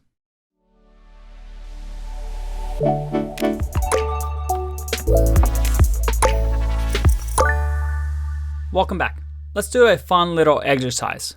We just got hired by a gaming company, and we're creating this wizard game. And this wizard game has the is magician in the user's profile, and for now we'll just set it to false. We also have is expert. And whether this user is an expert at this game, we'll leave it at true for now. And then, let's do this here. I want you to check if both, or check if magician and expert. And if that's the case, if true, then I want you to print you are a master magician. And also I want you to check if magician but not expert. If that's the case, I want to just print at least you're getting there. And then finally, let's do a check that says if you're not a magician, I want you to say, well, you need magic powers. Now, I want you to use what you've learned about logical operators to create this conditional logic. You can pause the video if you want and try it yourself. in a REPL. Otherwise, I'm going to keep going with an answer. But you should be able to solve this fairly easily if you've been following the videos and exercises so far. So let's start with the first one, where we say you are a master magician. So I'm going to say if is expert and is magician, I am going to print you are a master magician. So I'm going to copy that and say print you are a master magician. Nothing too crazy here. And then next one, I'm going to say if, or I could even say elif if I want. And again, this is something that you can decide what you prefer. I usually like using elif if it's part of the same concept as the first one. In this case, yeah, we're still trying to figure out what type of user it is. So we'll use elif and we'll say elif. We want to check if it's a magician. So that is magician. So we're going to check if that's true. But we also want to check if, well, not an expert. Now, how do we do this? I mean, we could say use short circuiting and say is expert. And even if this is false, we can get true here because is magician, short circuit, and print this part. At least you're getting there. Because the interesting here is that this code block is never going to run if both of these are true, because in the first if block, we're checking that. So that as soon as this is true, we're going to completely ignore the elif. So we could do that, but this is a little bit hard to read because I really have to think about it. If I come back to the code or somebody else looks at my code, it's not clear that unless I comment that I'm checking if it's magician but not expert. Because this will never run if is magician is false, then that's what they're checking for. I know it's kind of confusing even saying it. So I prefer using something like this, using and not. And that reads a lot better, right? It makes a lot more sense. Hey, if this person is an expert and magician, do this. Otherwise, if this person is magician and not an expert, then print this. That reads pretty nicely. And yes, you can do this because remember, not is simply checking and inverting whatever the Boolean expression is. So this still evaluates to a Boolean that and can check. All right, let's finish the final one. If you're not a magician, you need magic powers. So how do we check here? Well, we can do another elif and say not is magician. And if I run it like this and say print, and we'll just copy here, you need magic powers. And let's remove the comments for now, just so we can see the blocks of code. And we're going to test our program. Hopefully we coded it properly. Hopefully there's no bugs, but let's have a look. If I run this, you need magic powers. Why is that? Well, if magician is false, none of these are going to work. What if I change this to true? And I click run. All right. I am a master magician because I'm an expert as well as a magician. What if I turn this to false and I click run? Hey, at least you're getting there. I'm a magician, but I'm not an expert yet. I still need to improve my gameplay. Now, you may have gotten a different answer than me. And there's many ways to do this, right? You could have used an else statement. You could have used or. Conditional logic is all about writing code that makes sense, not only to you, but for other people reading your code. The idea is not to be extremely clever or really worry about short circuiting. Yes, it can be more performant, but a machine is so powerful that just tiny bit of optimization there is usually not worth it when you're losing perhaps readability. So you want to make sure that your code reads like English. And this is a topic that, frankly, a lot of beginner programmers have a hard time understanding, where they try to be as clever as possible, write as little code as possible in the shortest possible lines, when instead you want to focus on readability. Because a code that is easy to understand is a sign of a good developer. And I hope looking at this, you're thinking, yeah, this is pretty easy. I mean, this all makes sense. But this is not the only way. Maybe my version of what reads well is different than yours. The idea is to each of us try our best to make our code simple and nice. And in programming, there is no one right answer. There are many ways to solve a problem, but the key is to solve it in a simple manner that is readable. I hope you had fun, and I'll see you in the next one.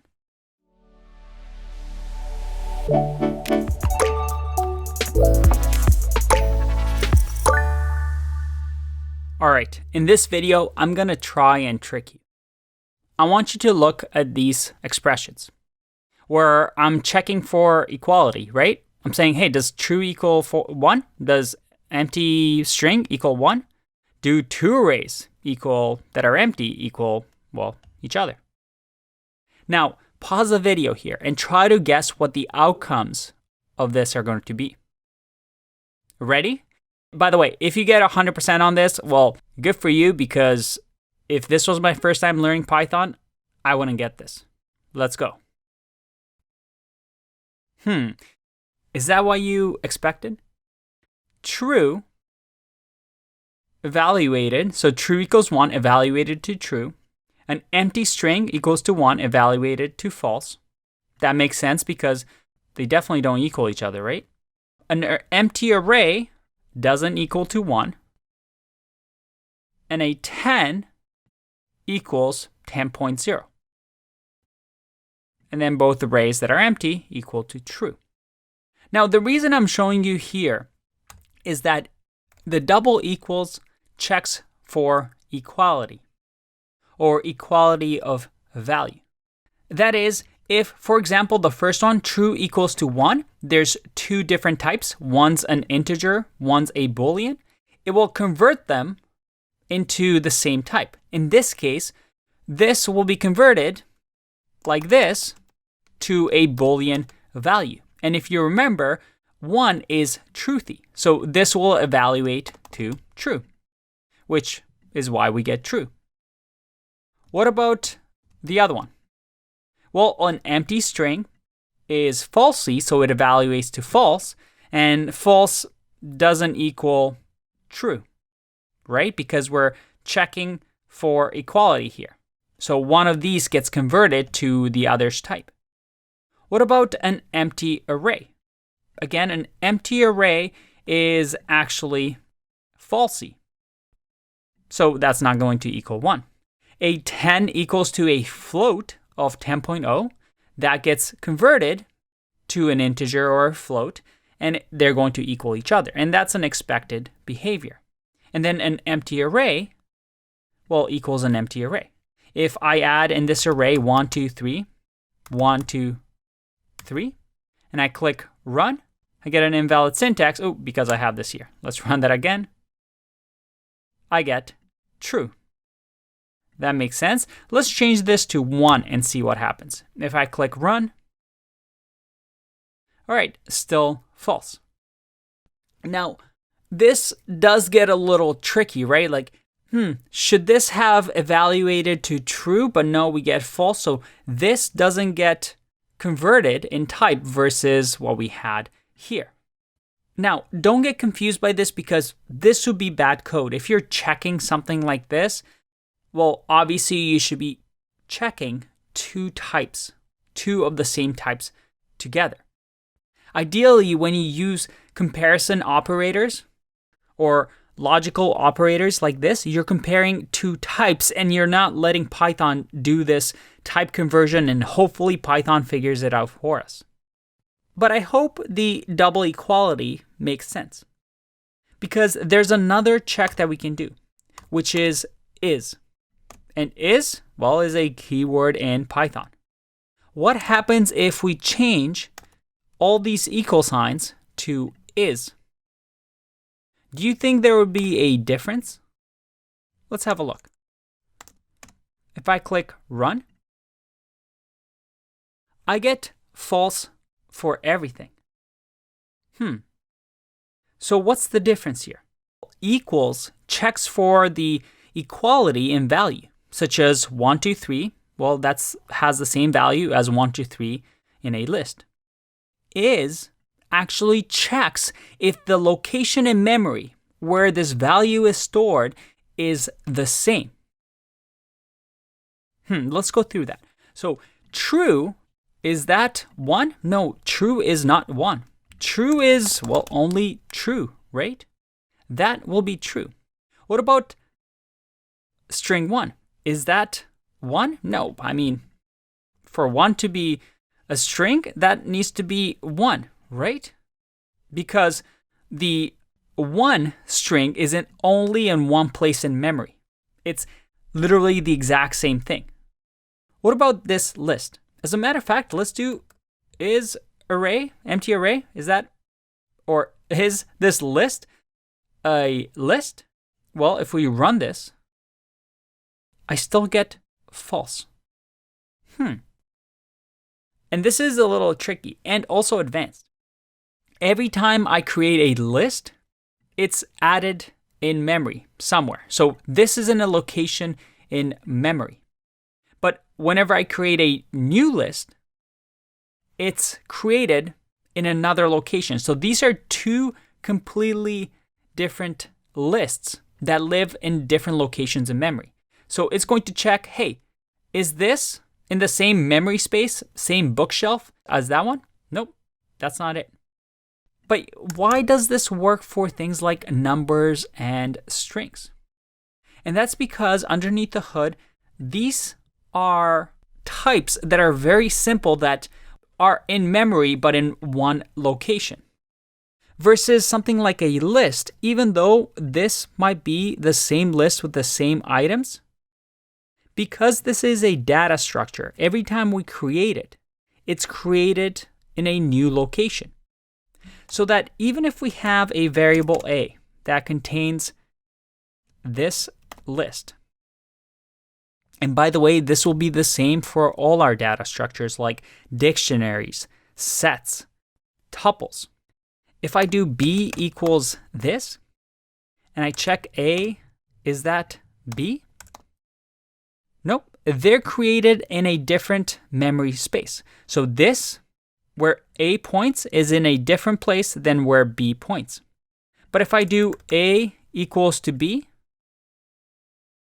I get true because this double equality checks only the values.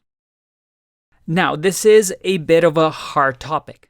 So you might have to watch this video a couple of times. You might have to practice this a few times yourself. But just keep in mind the difference between is and double equals. Is tends to be a little stricter.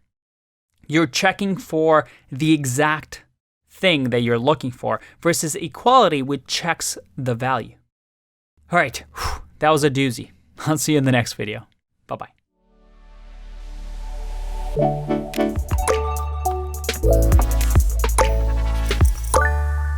Let's talk about loops. We've talked about conditional operators, logical operators. But loops gives us a whole new power when it comes to our machines. The concept of loops or looping in programming is really, really powerful. We saw that with logical operators and conditional logic, we're able to skip lines in our program so that we don't always go 1, 2, 3, 4, 5, 6, so on and so forth. But loops do a really interesting thing. It allows us to run lines of code over and over and over.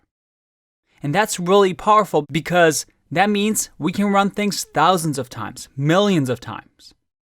And this is where machines excel. Machines excel at doing small tasks over and over really, really fast. Way better than humans. So loops are one of the most powerful features of programming languages. So how do we create one? Well, it's as simple as using what we call for, or in Python, we call them for loops. With this keyword for, we're able to say for, let's say item in 0 to mastery, do something. So they're kind of like conditional operators. Instead of if, we have for, but then we have this thing, right? Where we have item, which, what is that? We don't really know. Well, this is a variable that we create. We can name it whatever we want. We can say I. We can say teddy bears. Whatever we want. This is a variable. And a variable is created here for each item after the in. So it's saying, hey, for every item in 0 to mastery, do something. And we've seen this in keyword before. And we'll dig deep into this later, but we call this an iterable. An iterable is something that is able to get looped over. So an iterable allows us to use this notation of a for something in an iterable to iterate over each item. In our case, if I print item here and I click run, look at that. It prints each item in the iterable, which is the string 0 to mastery. So every letter, it goes into every bookshelf in our machine's memory and prints each item one at a time.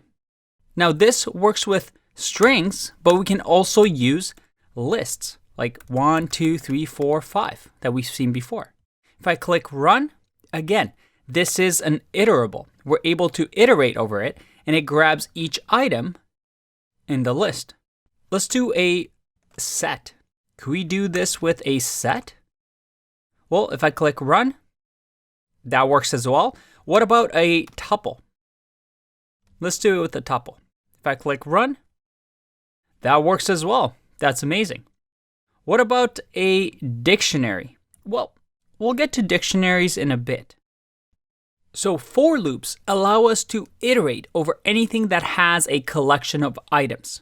So that in this case, we're looping 1, 2, 3, 4, 5 times. And you can see over here that we have the colon and then the indentation to tell Python, hey, whatever comes here, I can print item again.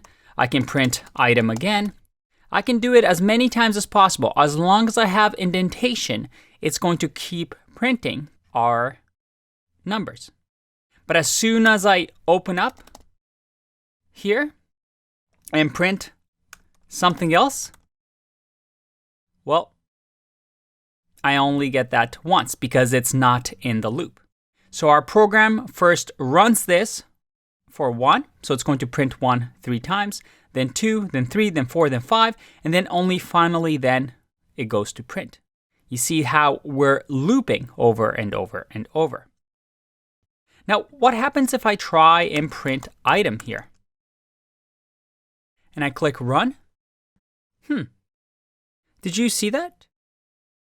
Item gets printed at the very end here. I don't know if you can notice it, but you see that there's 4 5s. We've printed 1, 2, 3, 4, each 3 times, but 5 gets printed 4 times because this last print at the very end is, well, 5. Because by the time the loop ends, item, the value of item is actually 5. Let me ask you this. Can I do something like for, let's say, X in another list that contains strings A, B, and C? Could I do something like this? Absolutely. I can nest things in Python. And as a matter of fact, when we do conditionals in Python, like if statements, we can always nest those as well. Because in Python, it's always the indentation, right? So I can say print here item, and then also print, and you know what? Let's print them one next to the other. So I'm going to say print item and print X. If I click run, you see that we're printing 1 and A, 1 and B, 1 and C. Because item, we run line 1, so item is currently 1.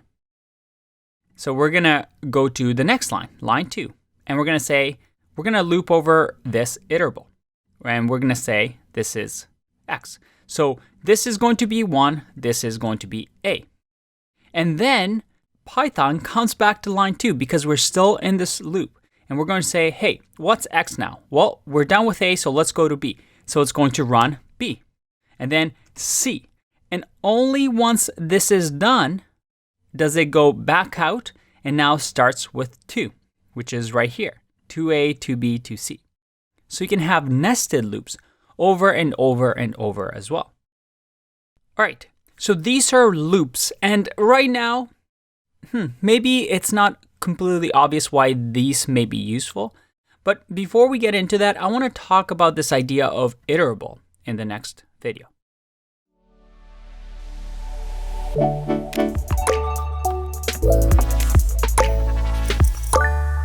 Welcome back.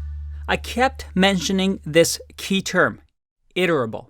But what does it really mean? Iterable, you're going to hear that over and over in Python programming and other programming languages as well.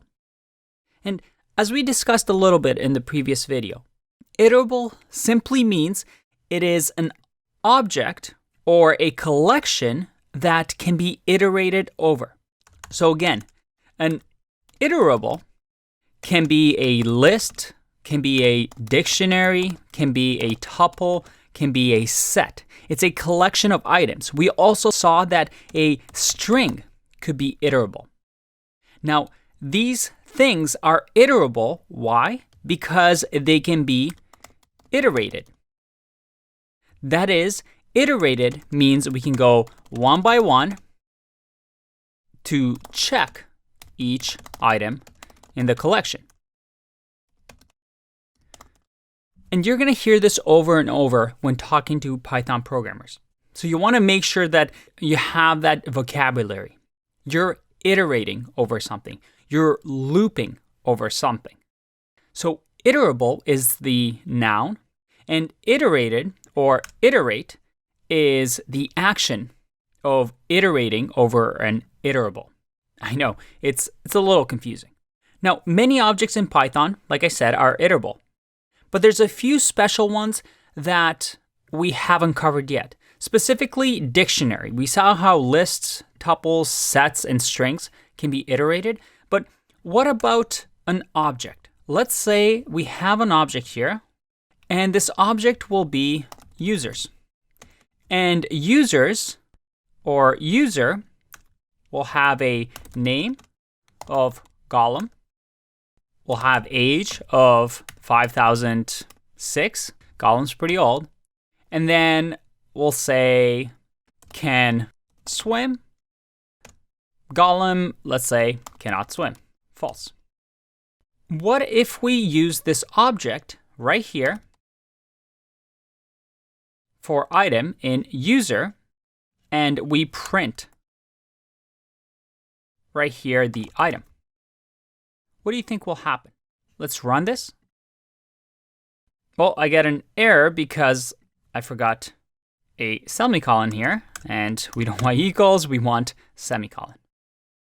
And then obviously this needs to be a string as well. Now, if I click run here, look at that. I get name, age, and can swim. So I've printed the keys of the dictionary. Now, this dictionary, we have the keys, that's great, but what if I wanted actually the values? Is there a way to do this? Well, dictionaries have 3 methods that are really, really useful when we want to loop over their keys and values. The first one is items. And with items, when I do this and I click run, you'll see that I get the key value pair in a tuple. And this is a very common pattern that you'll see a lot. Another one that we have is values. And guess what that does? that gives us the values of the dictionary. And we saw that user, just leaving it blank, gives us the keys. But we have a method that is more descriptive and allows us to show exactly what we want to do, which is keys. And if we run this, you'll see that I'm able to iterate over the keys. And these three methods are very common, and you're going to use them a lot in your programming career. So make sure you take note of them. Items, values, and keys. It allows us to iterate over dictionaries. But another interesting thing that you can do, and another common pattern when iterating over dictionaries, is what if you want to print, for example, separately the items, name, and column. So right now we're returning a tuple. And we saw that we can do tuple unpacking, right? I can say key value equals item, and then just print key value. If I run this, you see that I'm able to print these. But there's actually a shorthand way of being able to do this. In here, in the for loop, I can say key value and just completely avoid this entire line. And if I run this, there you go. It still works. And this, again, is a very common pattern, where if you're collecting the items of a dictionary, you can separate them into key and value, or you might even see shorthand K and V. Again, these can be any variables that you want. You can name them whatever helps your code be more readable. By the way, just for fun, let's say in the last line here, I want to iterate over the number 50. What do you think will happen then if I click run? Sorry, name error. Name key. Oh, I get an error here because I haven't changed these, so let's change these back. That's not the error I was expecting. The error I was expecting was this. Type error. Int object is not iterable. Now this error should make sense now because I've said it over and over. Why is it not iterable? Well, because it's not an object that can be iterated over. It's not a collection of items. Because we learned that in Python, these are iterable. I'll see you in the next video. Bye-bye.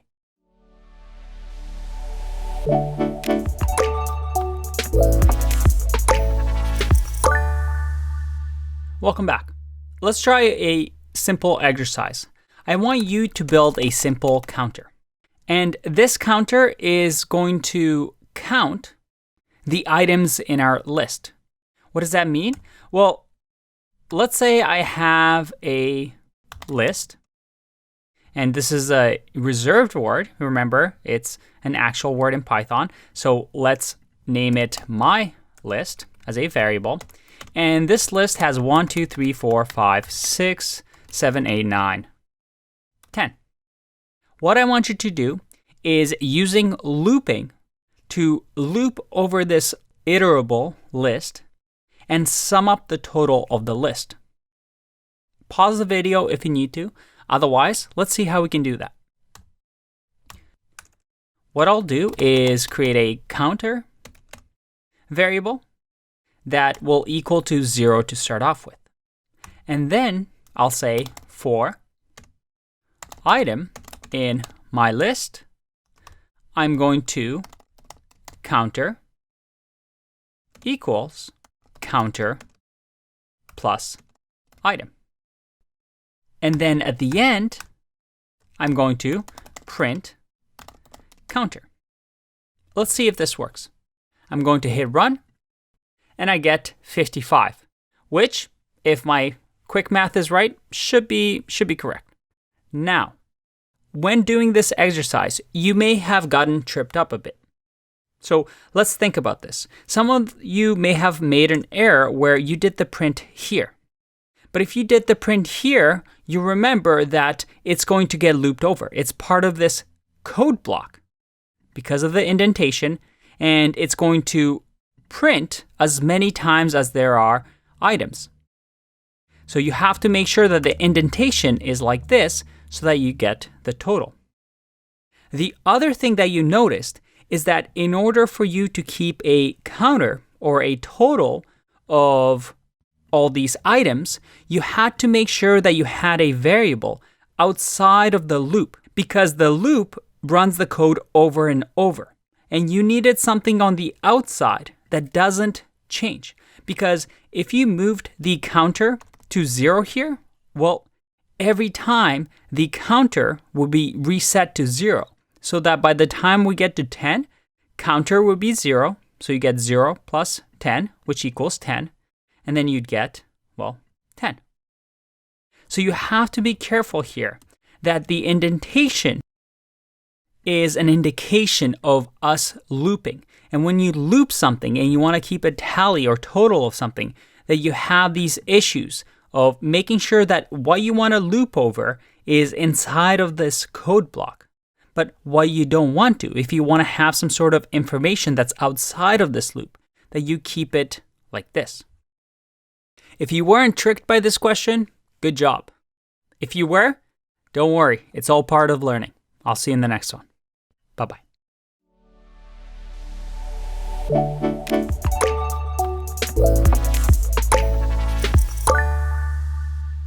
When looping in Python, one of the most common tools is this range function that we get out of the box with Python. And you see here that range, well, is a range object, a special type of object in Python that returns an object that produces a sequence of integers from start to stop. Let's explore that a little bit more. If I print here a range, and I say range 100, and I click run, I get range of 0 to 100. So it looks like a tuple, but it's not. It's a range object. It's a special type of object. And range, you can give it like this, which gives you a default of 0 to whatever you give it, which is 100. Or you can just simply type 0, 100. And if I click run, it's the same thing. But where range becomes really useful, and you'll see this in 99% of cases in Python, is in for loops. You see, besides tuples and lists and sets and dictionaries and strings, you can iterate over a range. So for example, if I do for I in range, and let's just say item, or in our case, let's just do number in range, and in here I do print number. If I run this, you'll see that I'll get numbers 1 to 100. And why is this useful? Well, using range, I was able to loop 100 times. As you can see, all the way till 99, because our count starts at 0. And we're able to loop as many times as I want. So I can tell the loop, maybe we want to loop a certain number of times. Maybe you want to loop 10 times, where I can tell the loop how many times to run. It's extremely useful. Maybe here we're performing some action where it says, I don't know, email list. So we want to send 10 emails to an email list, for example. Well, again, I can just click run, and I sent that email, well, a bunch of times, 10 times. Another neat trick is that, well, you might not even need number, right? We're not really using it in our code. And often what you'll find in Python programs is if a programmer doesn't need this variable, you just do an underscore. And this is just a variable. I mean, you could use it like this, and you'll still get these numbers, but it just indicates to other people that, hey, I don't really care what this variable is. I'm just trying to use range so that we can loop over things, let's say 10 times. Now, range also comes with a third parameter. And what that is the step over. So if I do 2, and by the way, default is 1 here. If I do 2, it jumps from 0 to 10, by 2, which is very, very handy. So what is range? Well, range creates a special kind of object that we can iterate over. Okay, what if I do right here, what if I do -1? Well, if I run this, that's not going to work because, well, let me show you why. If I change this to 0 and 10, and I do -1, it's going to go in the opposite direction. But if I did just 10 and 0, that's not going to work. If we want to do something in reverse, we just have to make sure that we add that -1. Or if we want to step back twice, then we click run. So you have a lot of options to play with the range. You can do ascending, descending. One final thing. Another place that you might see ranges, and like I said, most of the time they're in for loops, but you can also do something interesting like, let's say, a range of 10. And then if we wrap this in a list, remember a list function allows us to convert something to a list. If I run this, did you see that? Let's simplify this so that this range is going to just be 2. If I click run, you see that I loop 2 times. And in here, I'm going to print, first of all, I'm going to create a range, an iterable object that has 10 items. And then I'm going to convert that into a list. So you can see here, 0 to 9 into a list. So this is a quick way to create a list that, well, has integers. A neat trick that you'll definitely use along your programmer journey. I'll see you in the next one. Bye-bye.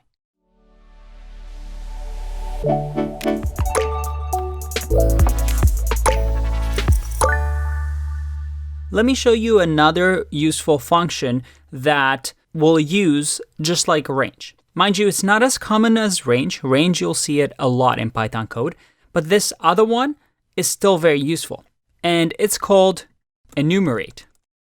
Now, what does it do? Let's have a look. I can do a for loop, and I'll say for, and we'll say character in enumerate, and then enumerate, we wrap around something that, well, we want to enumerate. So let's see what that means. It returns an enumerate object. So iterable must be another object that supports iteration. So we have to give it something that enumerate can iterate over. So this time around, let's just do a string that says hello. Now, enumerate is special because what it's going to give us is it's going to take an iterable object and gives you an index counter and the item at that index. What do I mean by that? Well, you can actually say I, comma, character. So we're unpacking this and we're saying, hey, print I and character. If I click run, look at that. I get hello iterated over. Again, if we don't have enumerate, then we would have just gotten hello. But we also, because we use enumerate, we get this I, or index, of each item and where it is in the index. So that if I had a list here, let's say 1, 2, 3, again, I'm able to use and access the index number of the item as well. What if we had a tuple?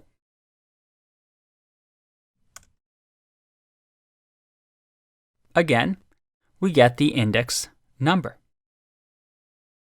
So enumerate is very useful if you need the index counter of the item that you're looping through. So let's do a little exercise.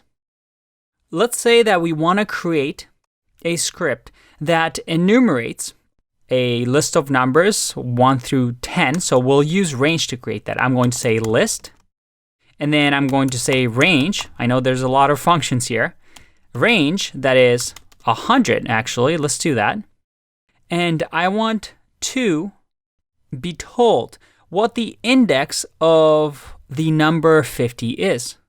So pause the video if you need to do that. Now, here, I want it so that, let me make this a little bit bigger. I want it so that we only print the index of, let's say, the value 50. I want to know where 50 is in the list. Now, again, this is a simple example, so you can probably already guess what the answer is. But how would you code this so that only in here we get the index of 50? Or it says the index of 50 is whatever. Pause the video if you want to give it a go. Otherwise, let's try this.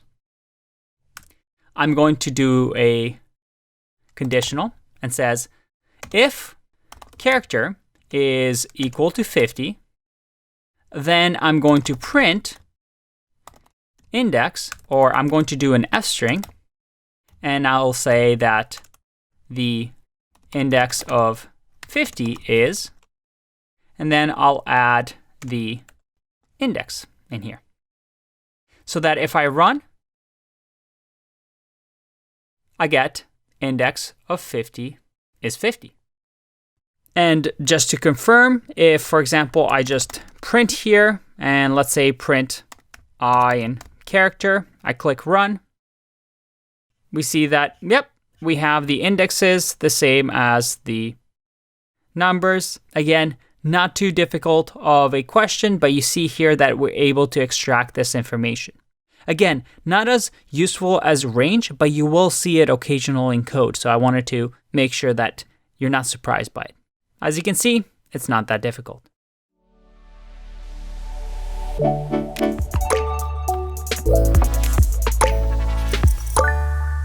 Welcome back. Up until now, we've learned that with looping, we can use for. But there's actually another way for us to loop. And it's called, instead of a for loop, a while loop. And while loop is a little different in that we say while a condition is happening, do something. So you can see that there's a bit of a difference here. For example, I can say that while 0 is less than 50, do something. Or I can say, for example, I equals to 0, and I'm going to say while I is less than 50, print I. Now, if I ran this program, what do you think will happen? Let's find out. If I click run. All right, do you see that? I don't know if you can tell, but I'm scrolling right now through all of this. It's looping, looping, looping, looping, looping. And you see that the programming's still running. As a matter of fact, I have to stop it because what it was doing is it was looping and looping and looping, because if we look at the code, well, 0 is always going to be less than 50. So what happened was, while this was true, we printed I. And then the Python interpreter went back to line 2 and says, hey, is 0 still less than 50? Yep, okay, next line, print. Hey, is 0 still less than 50? Yep, okay, next line, print. And it kept going, kept going, kept going. Now, this is what we call an infinite loop. That is, the program doesn't know when to stop. I mean, we're telling it to just keep going forever, for eternity. And I have some safeguards in place here, but if you did this in code, you'd get this infinite loop until your program crashes. If you actually ran this code, well, it's going to keep running until the machine just doesn't have enough power anymore, enough resources to keep doing this over and over. Everything has limits, right? So with a while loop, we have to be really careful. This infinite loop can be very dangerous. So how can we solve this? We have this idea of a break statement. And break is, well, just another keyword in Python. And as you may have guessed, if I click run, look at that. It only runs once. As soon as Python sees break, it's going to say, all right, break out of the while loop. So it's going to go to line 5, and it's going to say, got nothing there, program's done. I'm going to exit out of the program. But okay, what if I want this to be looped 50 times? How can we solve that issue? Think about it. Well, we can just simply say I equals I plus 1. And then make sure that we change this to I. Now what's going to happen? If I click run, we stop, well, at 49. We've done it 50 times. We've looped through it 50 times because we kept incrementing I over and over. So that I, each time we came back to the loop, was incremented by 1. Now a shorthand for this, we've seen it before, is to do plus equals 1. So that if I run, look at that, same thing. So we're also able to break out of the while loop as long as we're able to turn a condition into false. So you'll see this a lot as well. So to jump out of a while loop, you can either turn the condition false, or you can break out of the while loop. Now, another interesting thing that we can do with a while loop is we can have else blocks. And here, we can say print done with all the work. And if I click run here, at the very end, look at that, done with all the work. And this should read like English, right? While I is less than 50, keep looping through here. And as soon as we get to the last part, where I becomes 50, where 50 is no longer less than 50, Python interpreter is going to say, all right, I don't care about anything under there. Let's go to the next line. And I get otherwise. So in this case, we don't have anything else happening. We can print done with all the work. But you're probably asking yourself, hold on. Can't I just not do this and just make sure my indentation is at the end? Click run and that works, right? Why would I ever want to write else here? Well, else is a special case here. There is one thing that is useful. That is, if we added for example, a break statement here, and I click run, you'll see that the else statement does not print. And that is because the else block will only execute if there isn't a break. That is, if the while condition turns to false, then it's going to keep going and do the else. But if there is a break, it's going to break out of this whole thing and go to the 8th line. So a little gotcha here that you won't see else too often next to while, but there is that special case where else is used when you want to make sure that this will be executed only if there isn't a break statement. Only if the loop is finished doing whatever it's doing without the break statement. Let's take a break and explore while loops a little bit more.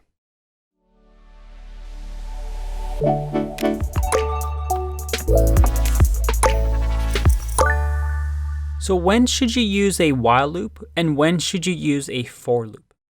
And it really depends on the problem you're trying to solve. For example, in a for loop, I could do for item in, let's say, a list, 1, 2, 3. And just looking at this code, you know right away that it's going to be looped over 3 times, right? And I could say here, print item. But you can do this in a while loop as well. I can say I equals to 0, and then while I is less than, let's say, the length of the list, that is 1, 2, 3. Well, in that case, I want you to print I, or the item, and then increment I by 1. If I run this, I see that, well, technically here we're incrementing the I, which is the value, but let's say we had a list up here. So my list, and this list will be 1, 2, 3. Well, my list can be iterated with a for loop, or it can be iterated with a while loop, and we simply say my list at index of I. And if I run this, I get the same results. But which one do you think is better? First off, while loops are very flexible. We can do a lot because we have this conditional statement. We can loop more than 3 times if we really wanted to. So in that case, while loops are more powerful. But for loops are simpler, right? Like this code reads really nicely and really well. It makes sense. We just want to loop over something that we already know how many times we want to loop over, 3 times. With a while loop, we have to create this variable, and we have to make sure we remember to increment the variable so we don't get an infinite loop. So with a while loop, you need to make sure we remember to halt the loop at some point. So my rule is usually this. For simple loops or iterating over iterable objects, for loops are great. But let's say you're not sure how many times you want to loop over something. You're not really sure how long it's going to take for looping. So you want to say, while something is true, just keep looping. For example, let's say we're trying to go through an email list that we've collected on a website. And for each email list, we want to send an email. Well, while the list is still there, let's just keep sending emails. There are many, many cases, but one of the most useful ways to use the while loop is like this. Is to say, while true, do something. And make sure that at the end, we break. Hold on, what's happening here? I'm saying while true, wouldn't that create an infinite loop? I mean, true is always going to be true. And you'd be right if you notice that. But again, we have a break statement here. So at the end, after we run line 3, it's going to break. But now we can do something powerful like input here. And if you remember, an input is going to ask us for a prompt to enter something. So I can say, hey, input, say something. And if I click run, it's going to say, hey, say something. You know what? Let's add a semicolon here or a colon here. And let's try that again. And look at that. It's saying, say something. I'm on line 3 right now. So I'm going to say, hi. And did you see that? We just broke out of the loop. It only asked me once. Even though this was true, as soon as we got to line 4, I was done. But what if I remove this? And I click run. If I say something, I say hi, and then it asks me again, hi, hi. I'm telling hi, and it keeps asking me, and we have an infinite loop. But the interesting thing here is that we can use conditional logic, right? What if we said response here and collect whatever the response is and say if response is equal to, let's say, by, then I'm going to break. So that if I run this again, I say hi, keeps asking me, and you know what? I'm getting annoyed with you, machine. I'm going to say bye. It's going to exit it out for me. How cool is that? So while loops are extremely useful for tasks like this, where looping can happen for a long time. You don't know how many times it's going to happen. But this is something that you're just going to have to get used to with practice. Eventually, and I promise you this happens where you'll figure out when to use while, when to use for loop. But at the end of the day, use whatever solves your problem. I'll see you in the next one. Bye-bye.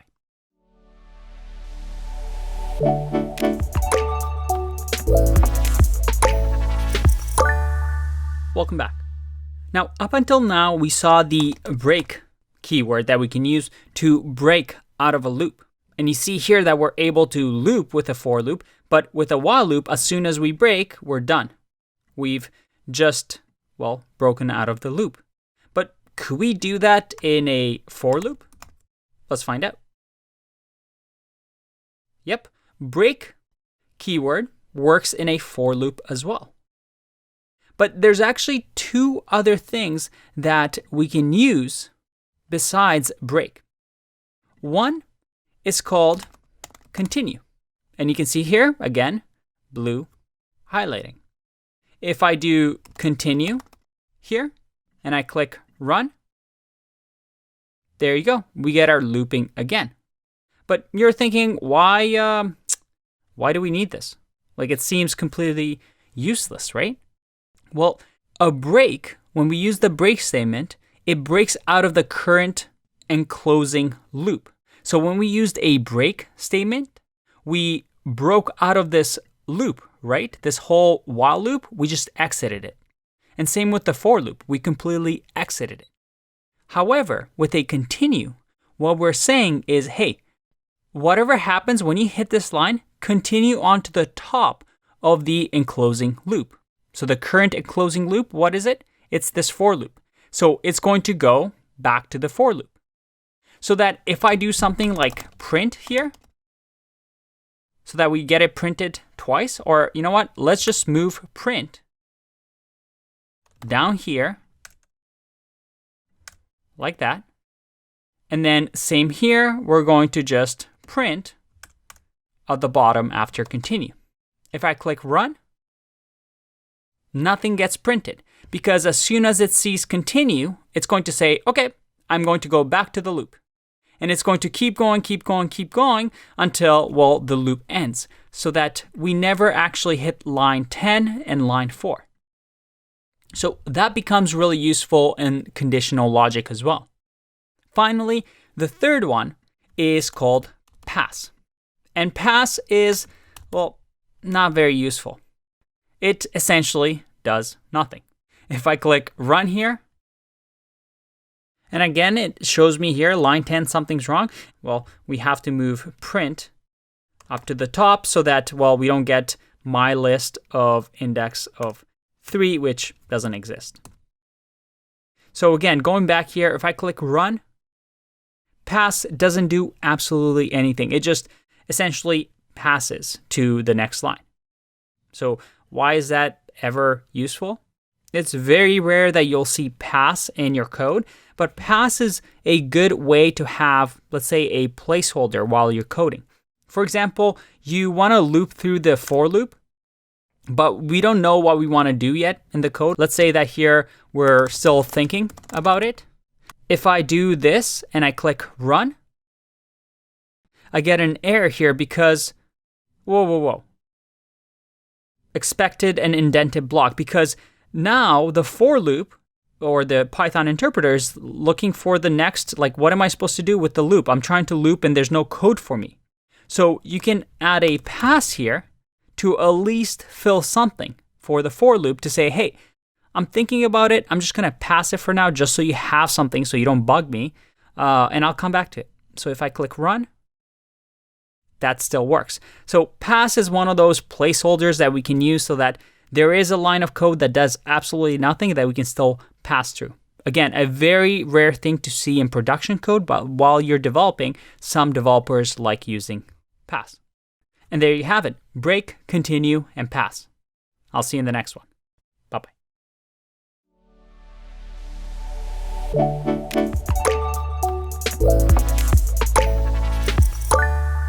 All right. Your head must be spinning because of all these looping. That's a really bad joke, but I thought it was funny because I've been recording for hours now and I think I'm going a little kooky. So this is going to be my last video for the day, not for the course, but we're going to do a little fun exercise. Now I call all exercises fun. Obviously I'm biased, but this one's especially fun. What are we going to do? Well, we're going to simulate what a computer does when we have something like a graphical user interface. That is, a computer is able to display, let's say, even an image over here, right? I can see the robot over here. I can see the mouse. This is a graphical user interface. I see pictures, I see images on my screen, these pixels on my screen, and I can control them.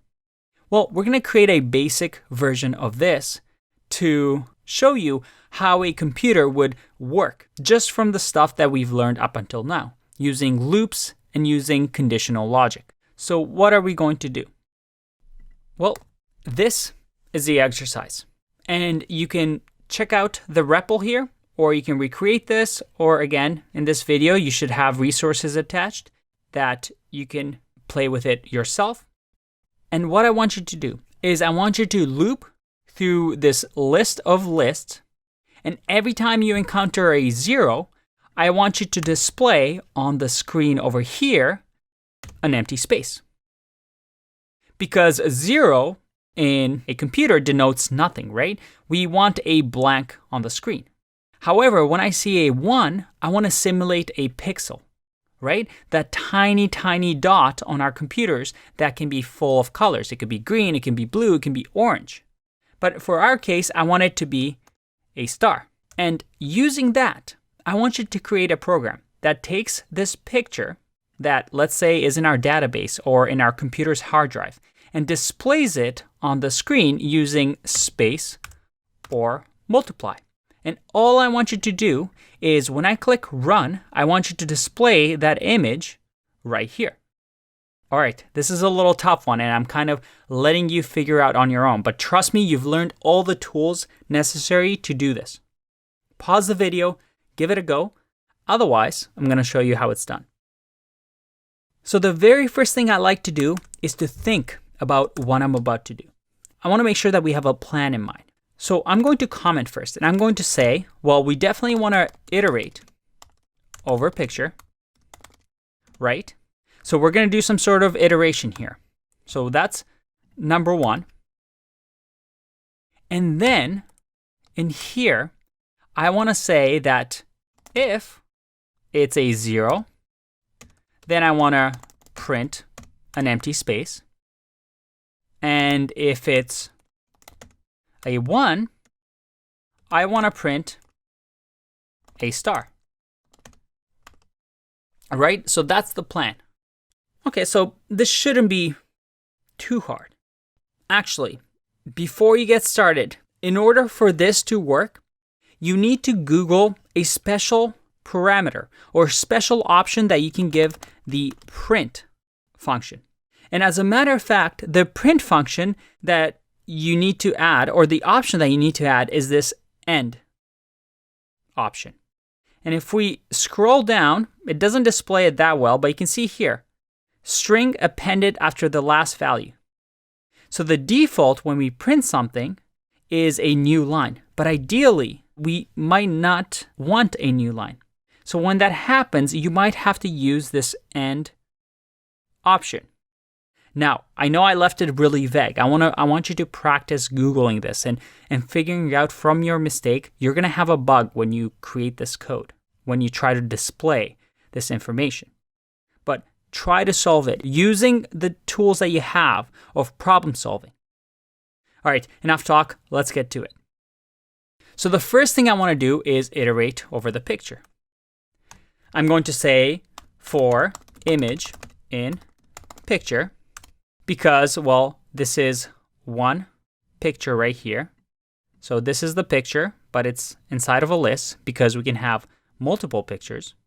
And then I'm going to loop once again over this individual list. So once again, I need to do a for loop, and this time I'm going to say for pixel, because each one of this is a pixel in the image. So this is a nested for loop.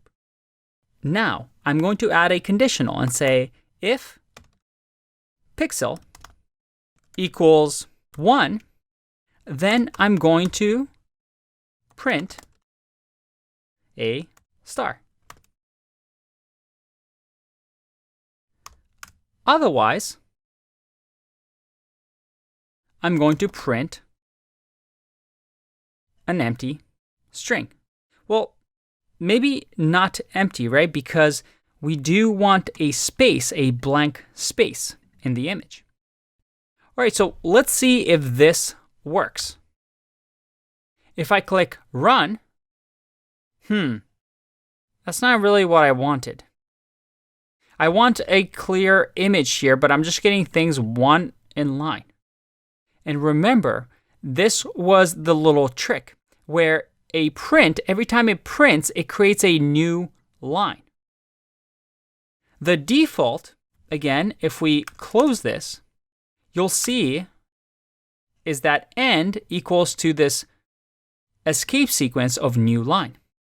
So we can change that by simply saying star, comma, end, and then I'm going to say for the end, I don't want a new line. I just want, well, a string, but an empty string.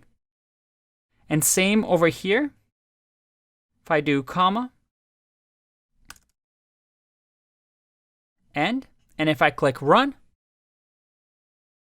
all right, it's getting a little bit better, but now I have an issue where we don't have any new lines. Everything is on one line. That's not good. How can we solve this? Well, ideally, at the end of this first loop, where we're just going the image or the line in the image, at the end of this, we create a new line right here, right? So again, looking at the indentation, I don't want a new line on every pixel, which we had the first time, but I also want to add a line between the lists of rows. So maybe a better name for this will be a row in picture. And in here, I'm going to add at the end of this for loop, so after we're done looping through the entire row, at the bottom here, I'm going to print an empty line. But remember, the default is going to be a new line. So again, an empty string, it's going to default to a new line, and we're still going to have this code. If I run this, I get an error because image is not defined because I've just changed this to a row. So let's do row here, click run, and look at that. We have our beautiful Christmas tree. If you don't think this is beautiful, this is the best I could, but this is a Christmas tree. And we finally have it displaying. We've used loops, we've used conditional logic, and we used a little Googling to figure out, hey, we need this option. Now, our code works, but I want to do something better here. And in the next video, I want to clean up this code a little bit and cover a very important topic when it comes to programming. I'll see you in that one. Bye-bye.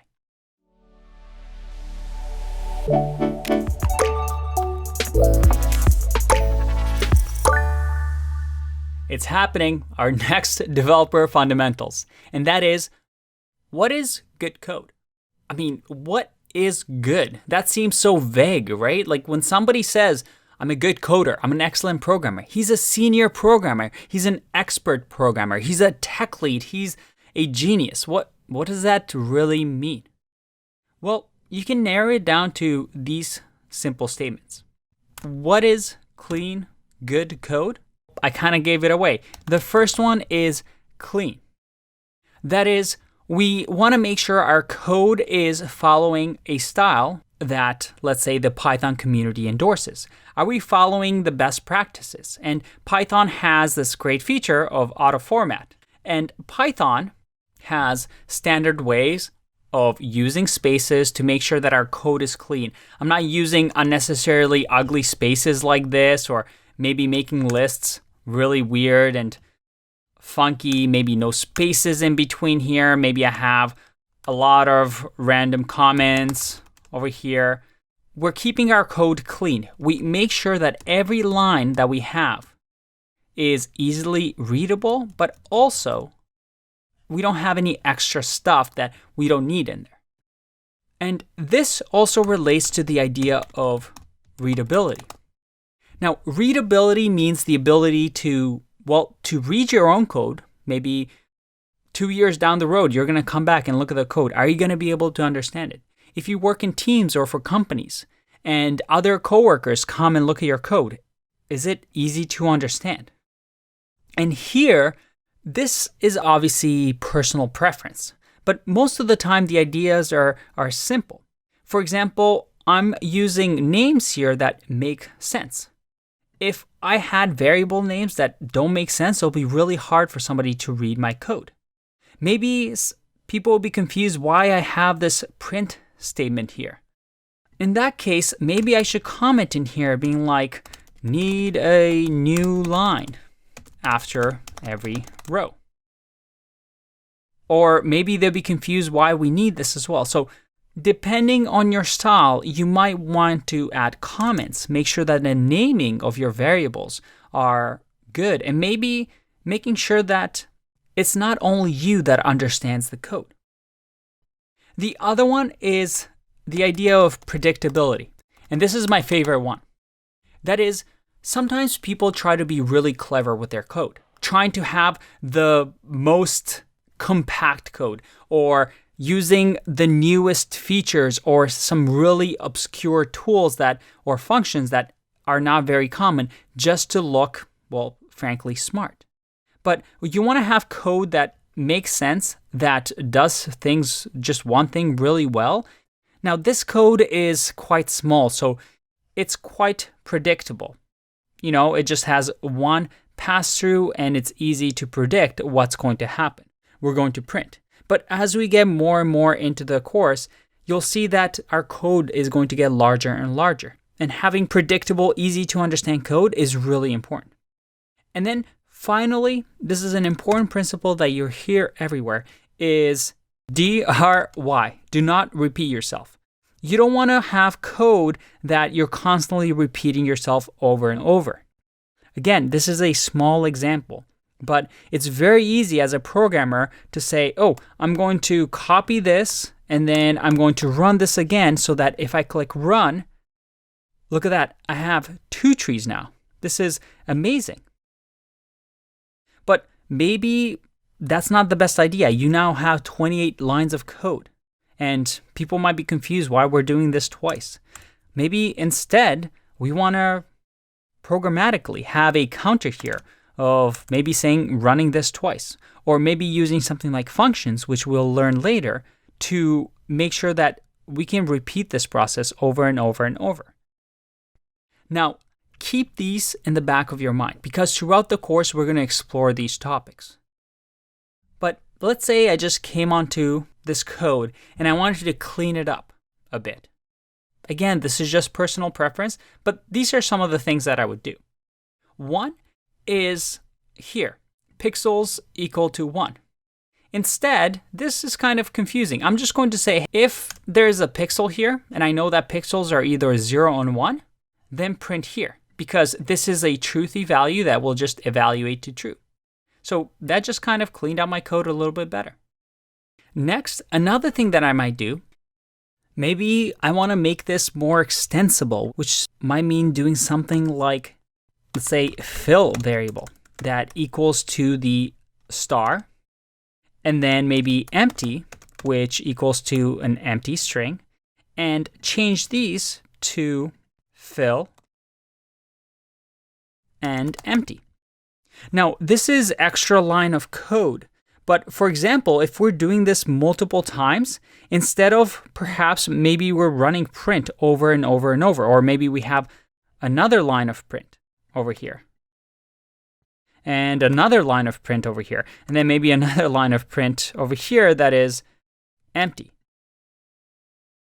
Instead of me having to change 5 locations here, I can now change just this part. And maybe instead of star, I want to display, I don't know, $sign. And if I run this, all right, I get a little different image here. But again, I was able to just change the variable, and the variable was used to fill out whatever I needed done. Now, these are all things that you do need a bit of experience to get used to. But we'll hopefully explore this throughout the course. And by the end of it, you'll have all these best practices in mind. I'll see you in the next one. Bye-bye.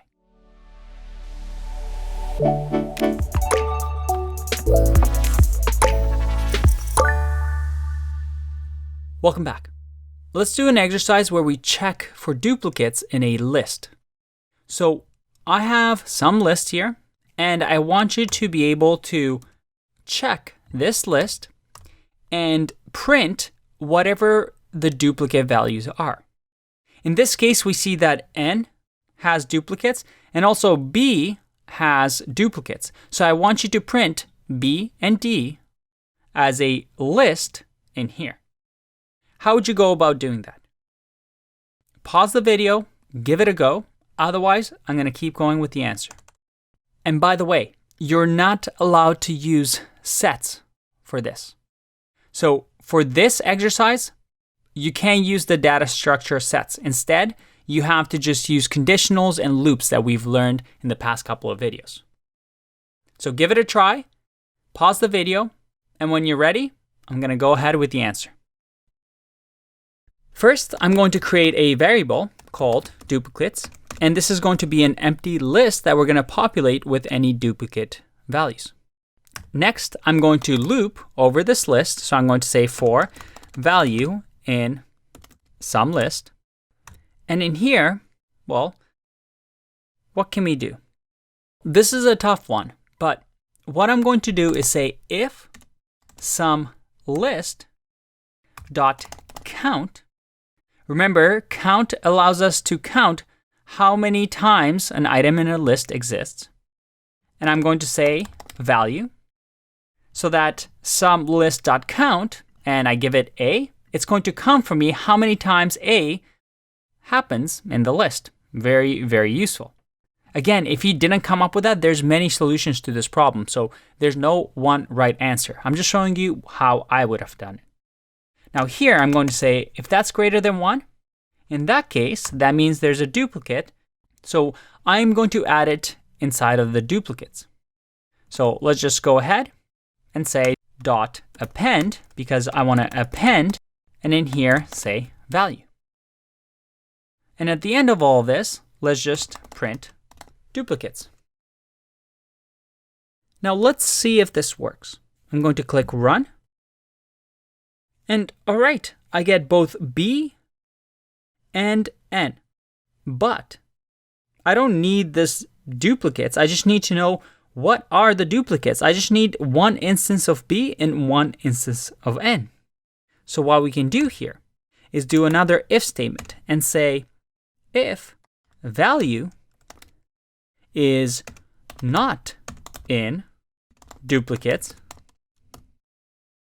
And yes, this is a bit of a trick. You may remember that not is the opposite, right? So we're checking, hey, is value in duplicates?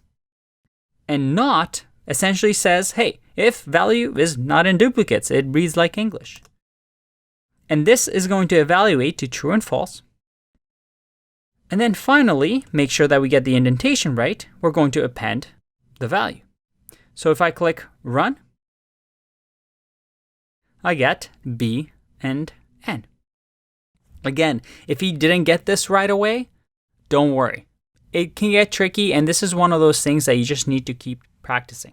But you see here that I was able to use loops. I was able to use logical operators like not and conditionals like if statements to solve a problem in just a few lines of code.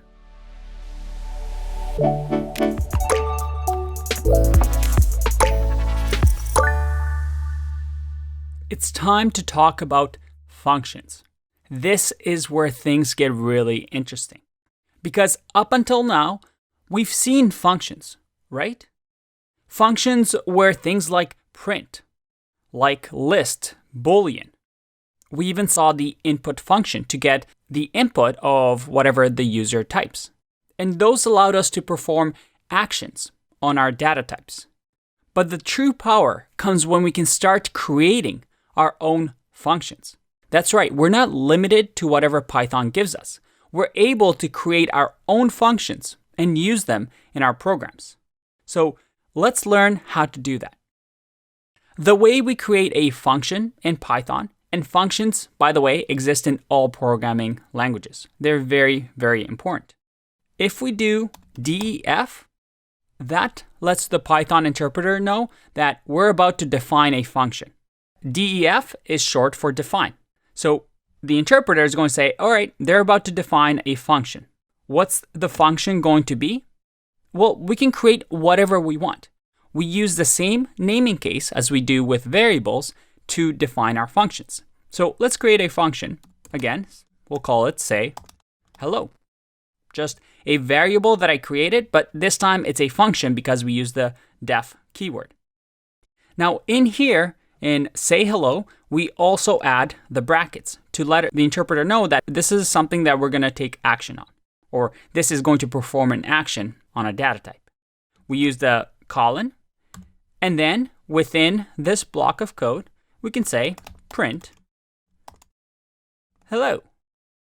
And that is a function. If I click run, nothing happened. Why is that? Well, we've created the say hello function. We've defined it, and now it's living somewhere in memory on our machine. However, in order to use a function, remember, just like we use the print function, we have to call it with the brackets.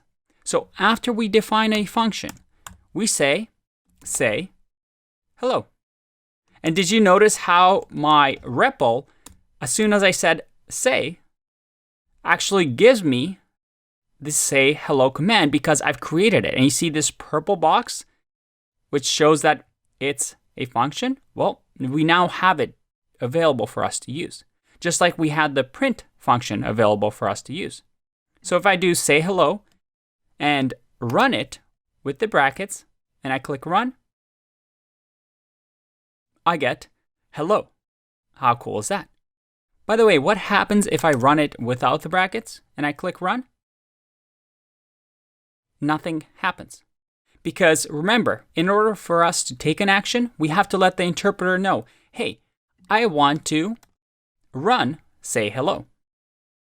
Now, the reason functions are so powerful is because of the principle that we've talked about, right? The idea of DRY, which stands for do not repeat yourself.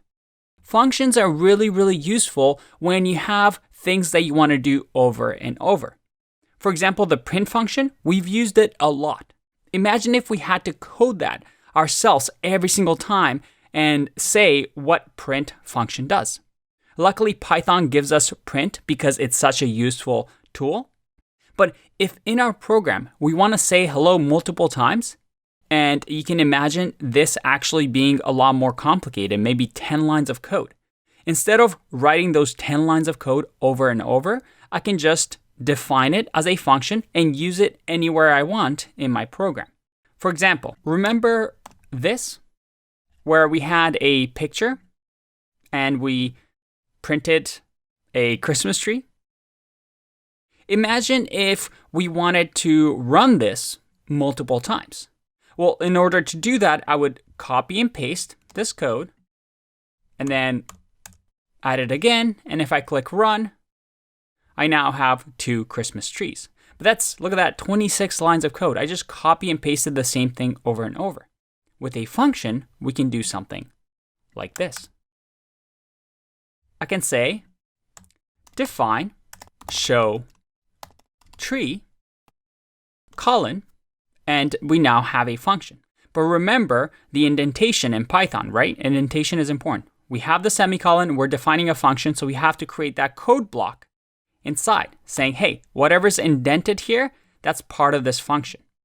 So now that we have the show tree, check this out. I can say show tree, run it again. Maybe let's run it 3 times. If I click run, how cool is that?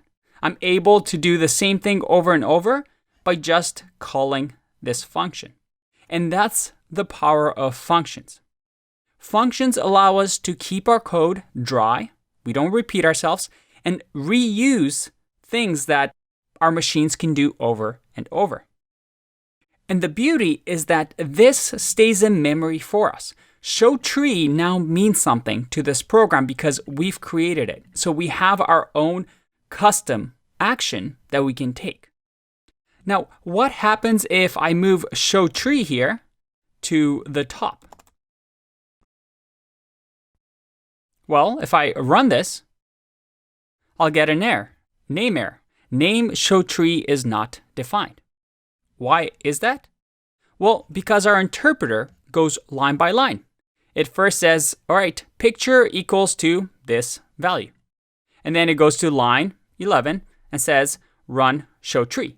But we haven't defined show tree yet. So the Python interpreter is going to error out and say, hey, I have no idea what show tree is. What are you talking about? Instead, with a function, we need to make sure that we define the functions at the beginning so that Python interpreter says, all right, show tree now means this. I'm not going to run it. I'm not going to use it yet. I'm just going to keep it in memory. And when I finally come across show tree, I'll know that it means something. I'm going to grab it from memory using show tree, and then I'm going to run it using the brackets. For example, if I do print show tree without anything, without the brackets, if I click run, you see that I get function show tree at this location. This is just the location in memory. This is the bookshelf where we store that show tree function. Very, very cool. And functions are an important, powerful concept in programming. And in the next video, we're going to extend this and explore this a little bit more. I'll see you in the next one. Bye-bye.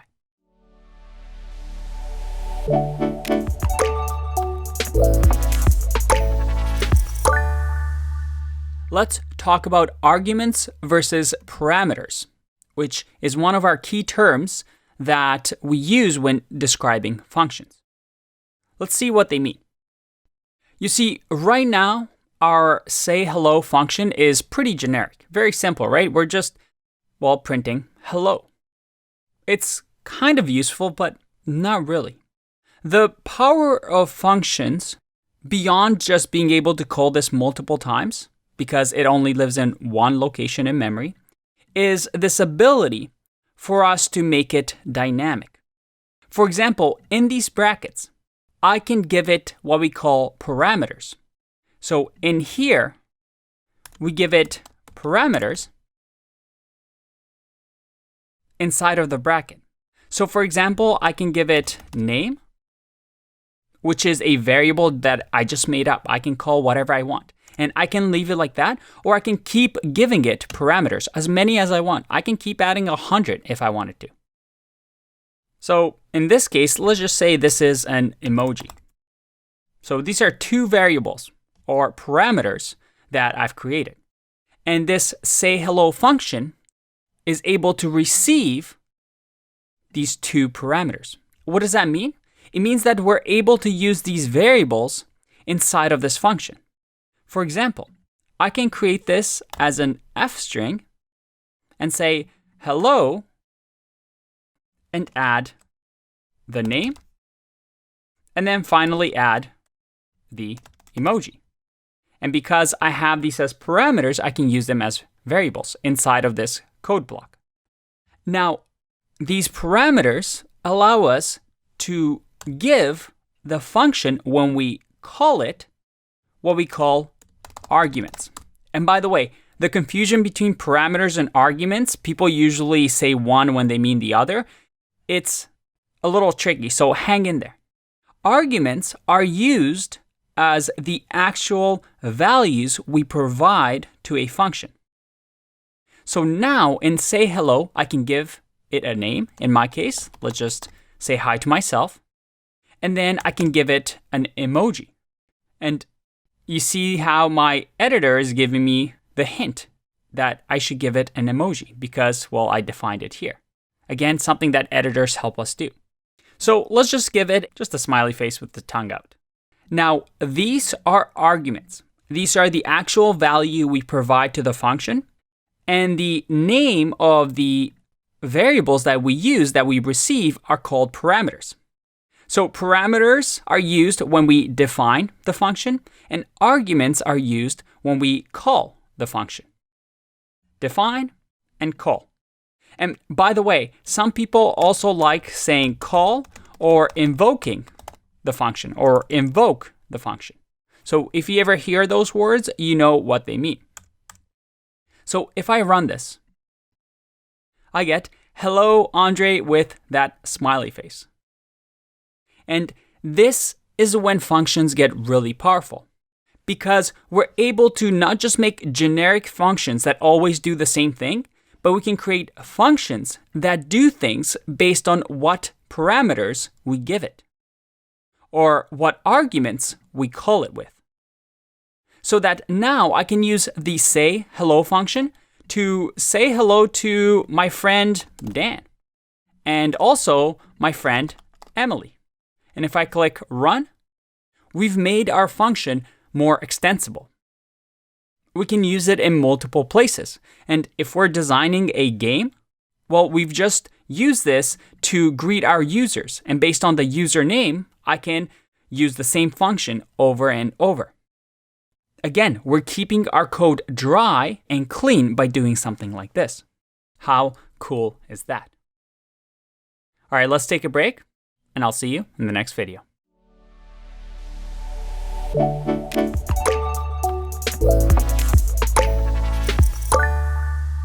In the previous videos, I showed you how to define a function with parameters. Now, the way I've shown you this and these parameters is what we call positional parameters, or we might want to call them positional arguments. And they're called positional arguments because the position matters, right? If I change our arguments to, let's say, Andrei as the second argument, and if I click run, you see that I get hello, smiley face, Andrei, which maybe is not what we wanted to do. Positional arguments are arguments that require to be in the proper position. So if we defined name here first and then emoji second, you have to make sure that the first argument will be the name and the second argument will be the emoji. However, there's something called keyword arguments. And keyword arguments allow us to, well, not worry about the position. What do I mean? Well, I can do something like this. I can say hello, and in here, give it a keyword and a value. So I'm going to say emoji equals to, let's say, this smiley face, and then comma, name equals to BB. Now, if I run this, you'll see that I get hello, BB. Because I was able to use keyword arguments, I tell it explicitly, hey, I want emoji to be this and name to be this. So positional arguments, these matter, but keyword arguments, it doesn't. Now, I argue that this is bad practice because you're making the code more complicated than it needs to be. If the definition of the function is to give name and emoji, you should follow that practice and not confuse other developers, then just stick to that name and emoji. So you can still use keyword arguments, but make sure that they are in order, because why wouldn't you just follow what the function tells you? It's the same result, but at least this way you are following, well, the standard flow. And by the way, these keyword arguments can sometimes be confused with what we call default parameters. I know it can get really, really confusing, but this is something that will come naturally to you after you practice a little bit. So I'm going to just comment this out and show you how default parameters work. Default parameters allow us to give right in here, as we're defining the function, what we want as default. In our case, let's say Darth Vader is the default name, and the emoji will be this little angry Darth Vader. Well, it doesn't really look like Darth Vader, but this is the emoji that we're going to use. So what does this do? Well, if I run my program, everything works the same. If I do keyword arguments and run my program, nothing changes. Let's make this a little bit bigger. However, default parameters allow us to do something interesting. For example, if I run another function, say hello, but I forget to give it parameters or arguments in our case, well, if I run this, I get hello, Darth Vader. Because with default parameters, it says if you're not able to get name and emoji because you were called without any arguments, well, in that case, make default Darth Vader and make default emoji this little emoji. If I use, let's say, just one argument and I click run, then, well, it will fill that name variable, but anything that we don't give it, like emoji, will be predefined. So this is a great way to make sure that your function runs even if it's called the wrong way. So keyword arguments increases the readability of your code because you know exactly how we're calling say hello. And default parameters allow us to keep our functions a little bit more safe because we make sure that when we use a variable, we're going to have it no matter what, regardless of how it is being called. But positional arguments are also useful because it's nice and clean, right? We're just following what the function tells us to do, and it's easy to read. So there's pros and cons of using each, but I hope this demonstrates to you some of the ways that you can define functions and also call functions.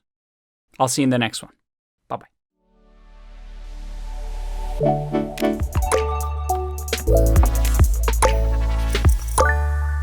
Welcome back. In this video, I want to talk about an important concept, which is return. It's a keyword in Python that we are going to see a lot when working with functions. So let's have a look. If I, let's say, want to create a function called sum, which, by the way, already exists in Python, but we're going to create our own. And I'm going to say num1 for number 1 and num2. Well, our sum function is going to add num1 plus num2. Nice and simple function. Now, if I run sum with number 4 and 5, guess what's about to happen? I'm going to hit run, and nothing happens, which, I mean, might not be surprising to you because we're not printing anything, right? But what if I run print here? Will this change? Let's see. I get none. Is that what you expected? And we've seen none before, right? I mean, remember when we had a list, let's say 1, 2, 3, and then we did something like clear on it? In our editor, it gave us this little arrow and said none. And we talked about this idea of on lists, something like clear changes the actual list and clears everything and empties the list, but it doesn't return a new list. It just modifies the existing list, but instead just returns none to us. Well, functions are just like that. They always have to return something. And when they don't return anything, like there's no return keyword here, it automatically returns none. So if we don't have something like return here, it's always going to return nothing. But if we add return, it's going to say, as soon as we get to line 2, hey, I want you to exit this function. And when you exit this function, I want you to return whatever this expression gives us. If I click run, I get 9. If we change this to 10 plus 5, we get 15. And this is a good general rule with functions because functions can do two things, right? One, it can return something. So at the end of the function, whatever after the function gets run, we return something, either none or some sort of a value, some sort of a data type. Or we can have a function that doesn't return anything, but perhaps modifies something. So for example, I could print hi, and if I hit run here, I return none because I don't have that return statement. However, my function does something. It modifies, well, the look of this text, right? It prints hi for us.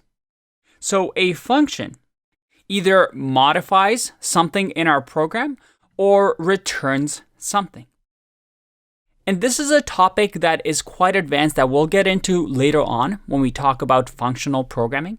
But a good rule of thumb with functions is this. A function should do one thing really well, and usually a function should return something. Now, this doesn't mean that any function that maybe does multiple things or any function that doesn't return something is bad, but it's generally good practice to make your code simple and readable to have these two rules. For example, here, if I have print and addition, well, this function is doing multiple things. It's worrying about printing and it's also worrying about summing. And the definition, this function, is called sum. I mean, if I didn't know or I didn't see this and all I did was run sum, I think having printing hi would be surprising because the name doesn't really describe what it does. I mean, I'm expecting this to be summed. Why is my program saying hi? So we want to make sure that our function does one thing and one thing only really well. Because as we'll see later on, we can combine and run different functions together. And then also, we want to make sure that we return something. Because this way, what we can do is we can actually assign this return value to a variable. For example, I can say total equals to sum 10, 5. And because this function returns something and when it's done running is going to have 15 as a value, that's the same thing as what we're doing here. And here's the cool part. Now I can run maybe sum 10 plus total. Now let's go through this one by one. I define my function. The Python interpreter is going to say, all right, I know what sum is now. You've defined it. I'm going to keep it in memory. It's going to keep going until line 7. And it's going to say, hey, I want a variable total. And I want that total variable to equal sum 10, 5. And before we even assign anything to total, Python interpreter is going to say, sum. What's sum again? Oh, I remember. Here, it's in memory. Okay, at sum, I'm going to give it arguments 10 and 5. So it's going to go run that function as soon as we end this closing bracket. It's going to go into the sum. It's going to say, hey, num1 is going to equal 10. Hey, num2 is going to equal 5. Now we go to line 2, and it's going to say, hey, I want you to add 10 plus 5 because I know what these variables are. And then once you're done with that, and this turns into 15, I want you to return. So the Python interpreter, finally, when it's done calling sum, is going to say, hey, assign the value of 15 to the variable total. And then it's going to go to the next line. Hey, I want to print something. What do you want to print? Well, I want to print this. It's going to say, hey, what's sum? I know what sum is. I have it in memory. And then again, it's going to say 10. And then the next argument is going to be total. Hey, what's total? Let me go in memory and find out. Oh, it's 15. So it's like saying 15. And this is the power of functions, right? I'm able to return things and assign them to variables and call them like this. And I can keep running them if I wanted to. If I want to make this even simpler, I can go sum instead of total will be right here. And look at that. Now I have it all in one line. And if I click run, again, it still works. Okay, but what if we do something like this? What if I say define sum, and then I'll say define inside of here another function. And this function takes num1 and num2. And in here, we finally return num1 and num2. Let's test this out. What do you think will happen? Well, first, let's say total equals sum, 10 plus 20. And then I'm going to print total. If I click run, I get none. Now, why is that? And this should be obvious to you, because here I'm saying, hey, I want you to define sum. And what are we going to do with the function sum? Well, inside of here, I'm going to define another function. But this return statement is actually not run, right? Because all we're doing inside of this block, this code block, is this part. We're defining the function, but we're never calling another function. So this returns none. And we've lost the ability to call this function. So how can we solve this? One way is to return, right? So at the end here, we have to make sure that the indentation is right, and we're going to return another func. So let's add return and see what happens here. If I click run, all right, I get this function now. So total is going to equal this function that we returned, and it's in memory. Okay, but I'm not getting the result that I want, right? And why is that? Because, well, we're not calling this function. So there's a few ways that we can do this. We can either give it the parameters or the arguments in here. So let's say 10, 20, and if I click run, I get 30.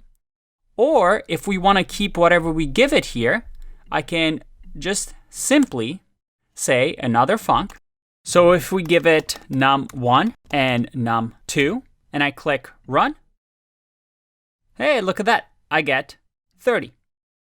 Now, this video you might have to watch over and over because it does stretch your mind a little bit. And to be honest, this function is not very good because it's very confusing. Your function should be easy to understand. So we might want to change this up a bit. Maybe instead over here of having the same parameter names, just to clarify it, maybe we can say n1 and n2. And then here we do n1 plus n2 to clarify that when we return this other function, I'm using the parameters num1 and num2 that we called here.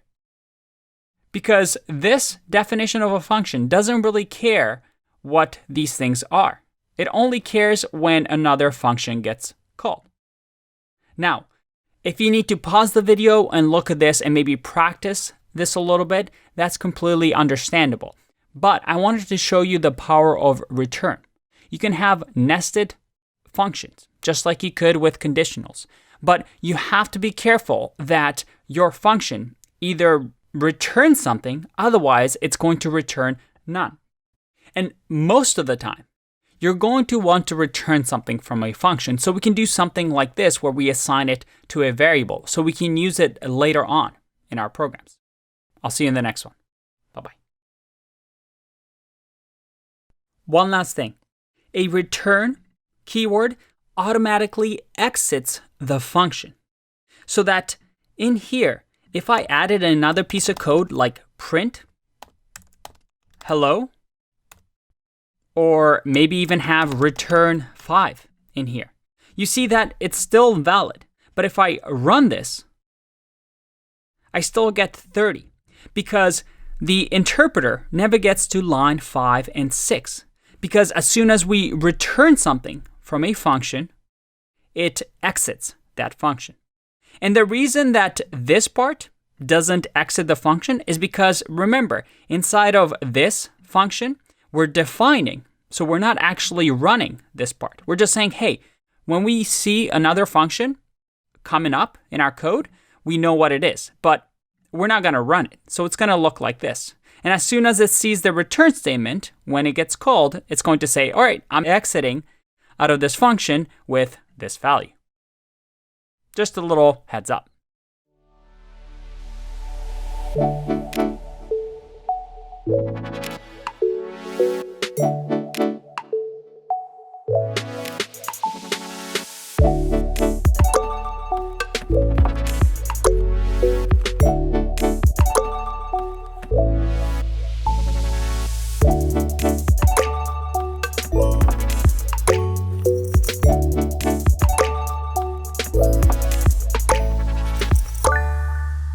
Hey, long time no see. It's been a while, but I'm glad you're back, and I'm glad you're still hanging in there.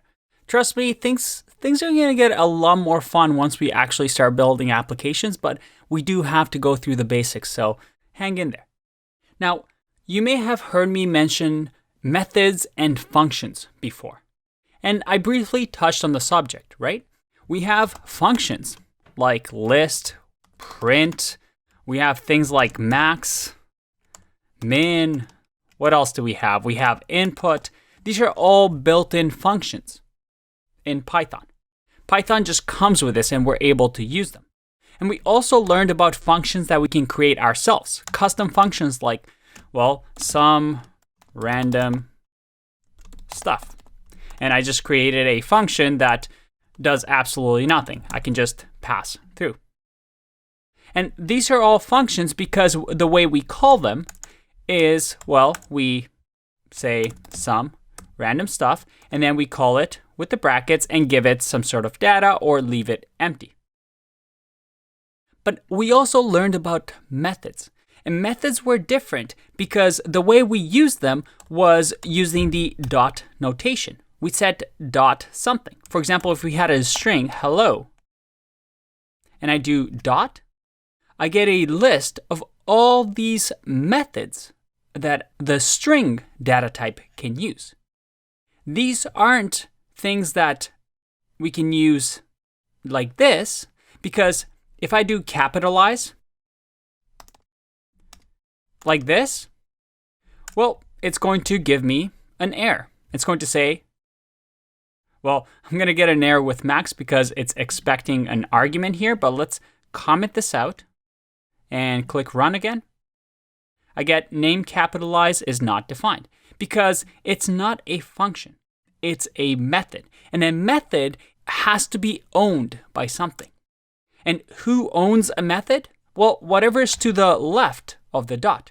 In our case, the string owns the method capitalize. And that's what methods are. They're built-in objects that have methods such as strings, dictionaries, sets, tuples, all the things we've talked about, where as soon as we do dot, we have access to all these methods. They're owned by an object or a data type. And the fun thing is that there's ways to build your own methods. And I'll show you how to do that later on when we start talking about classes. But you can see here that our editors help us determine what type of methods that we can use. And again, these are built into Python. And you can also learn about these methods that we can use by going to the Python documentation, right? Python 3 documentation is going to have a ton of things for us. If we go to library reference, for example, we can see here that we can learn about built-in types. So let's go to the set types. And here you can see that we have set type and it shows us how we can use it. Now, Python doesn't have the easiest documentation to read for beginners, unfortunately. So sometimes it's better to actually just Google instead of going through the actual documentation. But you see here that the set type has clear, has pop, has remove if we want to use it. We have update. And these are the methods that we can use.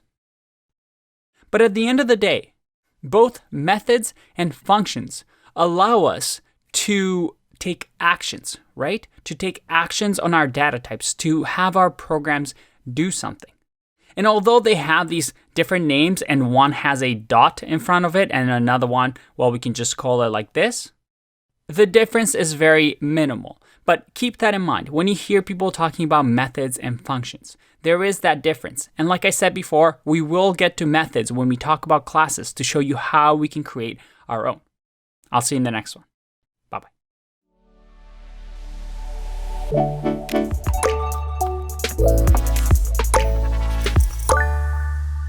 There is a unique thing that we can do with functions that we haven't seen before, and they're called docstrings. Let me show you what I mean. If I had a function here, and we'll just call it test, and test, let's say, receives a parameter that is a, and in here, it's going to print a. What a useless, completely useless function.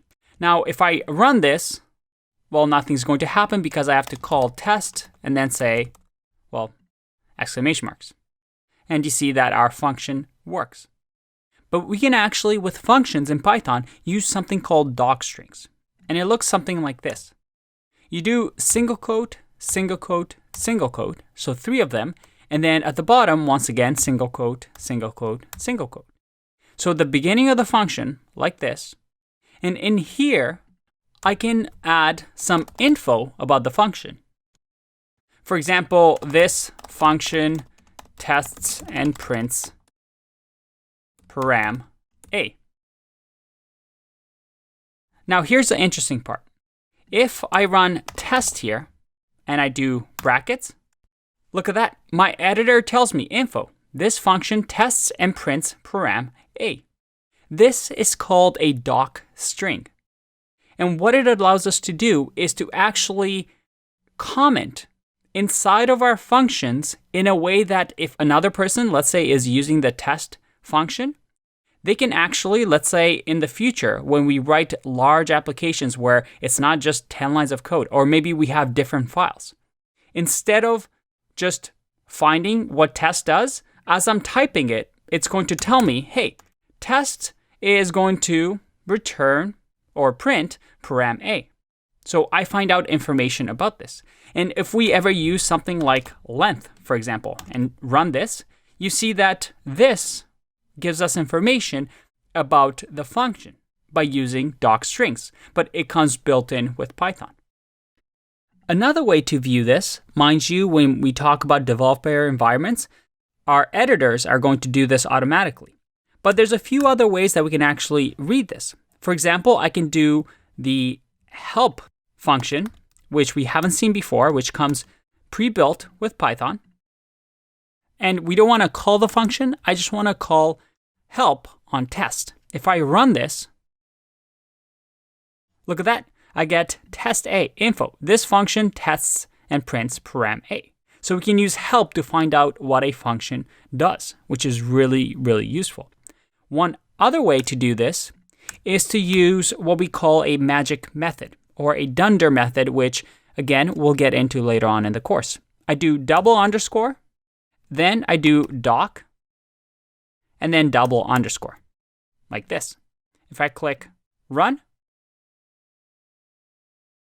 well, we have to print something here. So let's print, click run, and look at that, I get the same thing. So these docstrings are really, really useful to add comments and definitions to your functions so that when other people on your, let's say, team or coworkers come across your function that you created, they're able to understand what it does right away without searching through your Python files or multiple files. Very useful feature.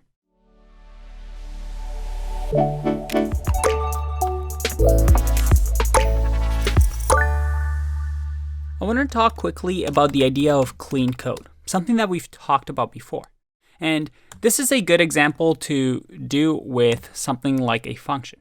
For example, let's say we had a function that perhaps checks if a number is even or odd.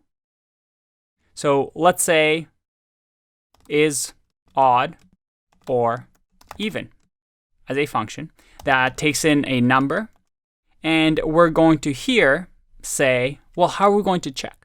Well, we can use the modulo operator. I can say if number modulo 2, which remember gives us the remainder.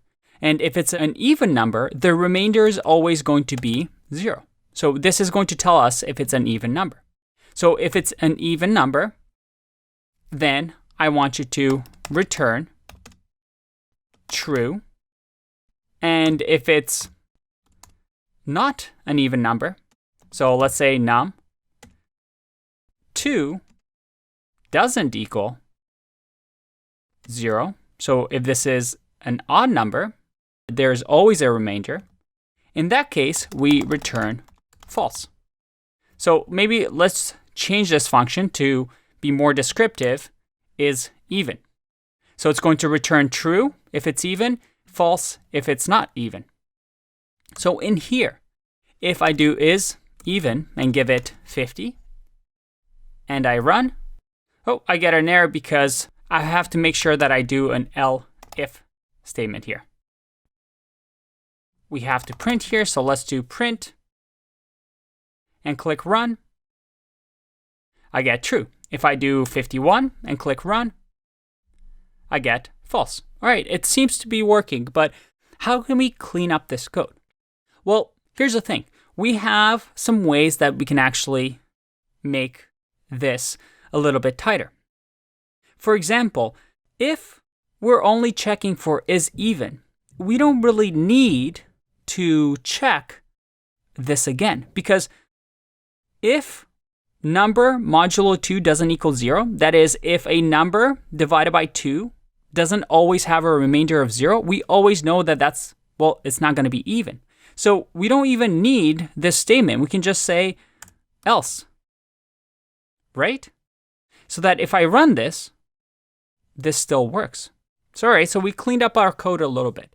But here's the thing. Another thing we could do is we know that return exits the function automatically. So we don't even need the else statement. I can just say return here, because it's only going to get to line 5 if this statement is not correct. So if it's not even, well, I'm going to skip line 4 and go to line 5. So that if I run this still works. All right, but we can make this even cleaner, right? Because right now we're just returning true or false. And usually if you have something like this where we're returning true, false directly, there's usually a better way. And that's using an expression that evaluates to a Boolean. What we can actually do is simply say, hey, remove all of this. And I want you to just return like this. And if we run this still works. And if I do 50, this still works. Because what we're saying here is I want you to return whatever this value is. And this is an expression, right? That's going to evaluate true, false directly. So we get the exact same result as we had before, but look how much cleaner that is. That is just nice, simple code. And as a developer, I can come in here and right away see that, all right, is even is just performing this operation and returning true or false. So this is a good way to think about clean code. How can you clean up your code? And mind you, there's no perfect solution. You can always clean up code. But thinking like this really allows you to develop the way that advanced programmers think. I'll see you in the next one. Bye-bye.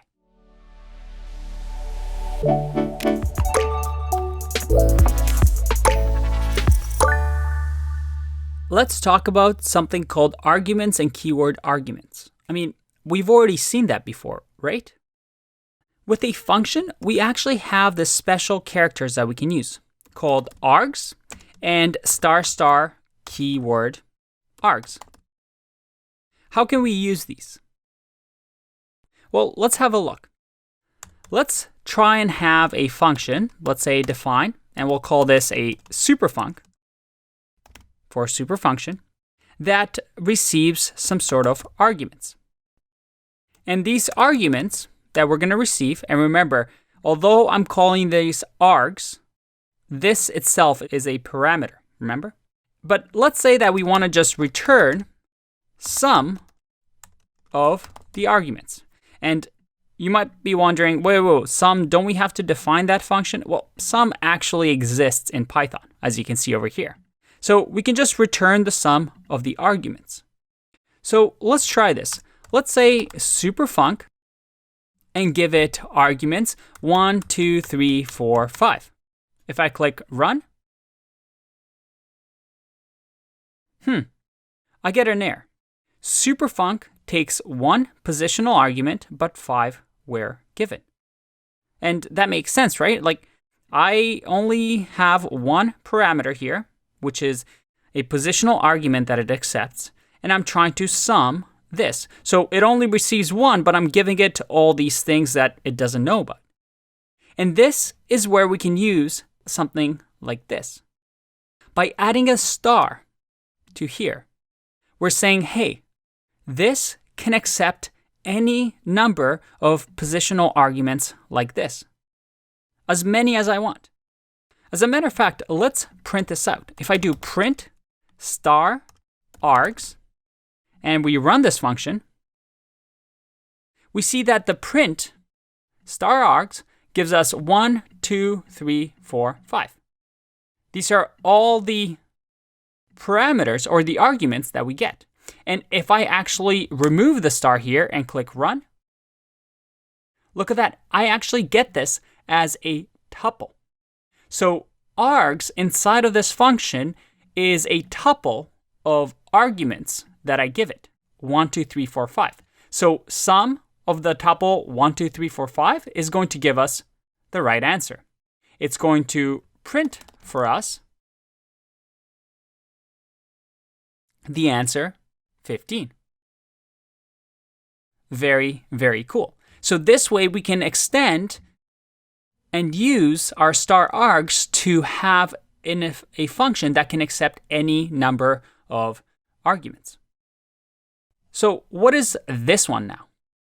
Well, this one allows us to use keyword arguments. For example, let's say I have the star keyword args like this.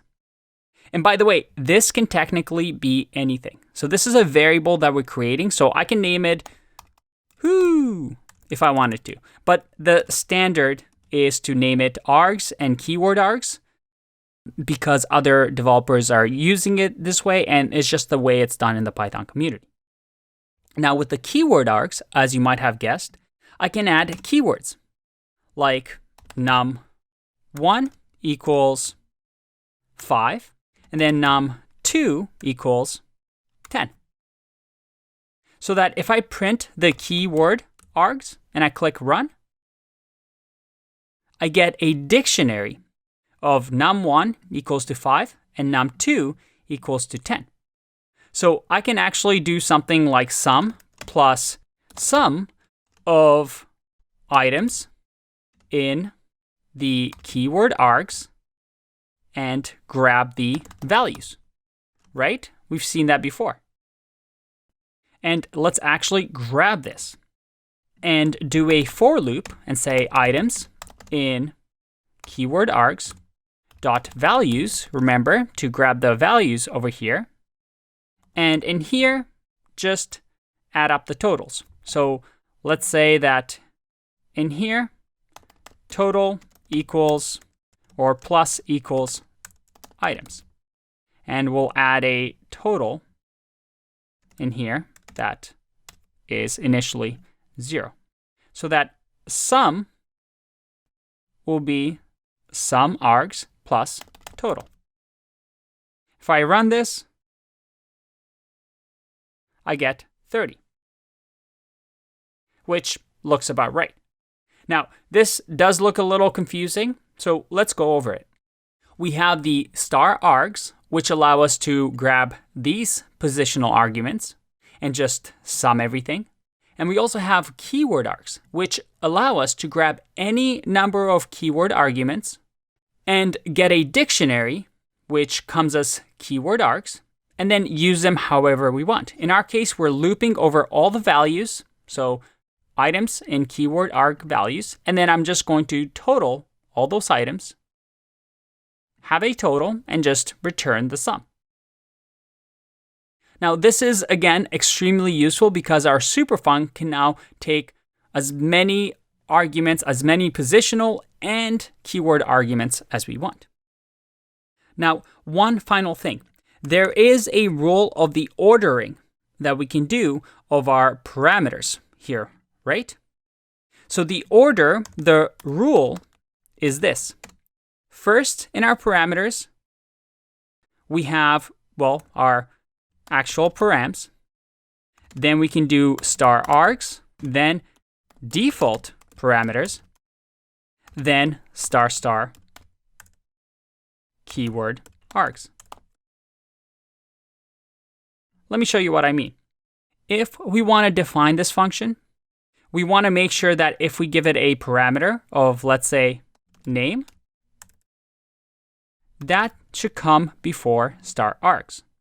And if we have default parameters, that should usually come after args, but before keyword args. So if I do, let's say, I equals hi, and make sure we add a comma here, we now have, following the rule, and by the way, you would never actually write a function like this because, well, frankly, it looks super confusing. Usually you're only using 2 of these, or maybe just 1 of these.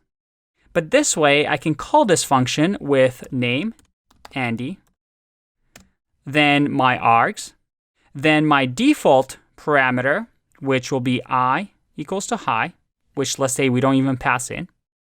And then we have this.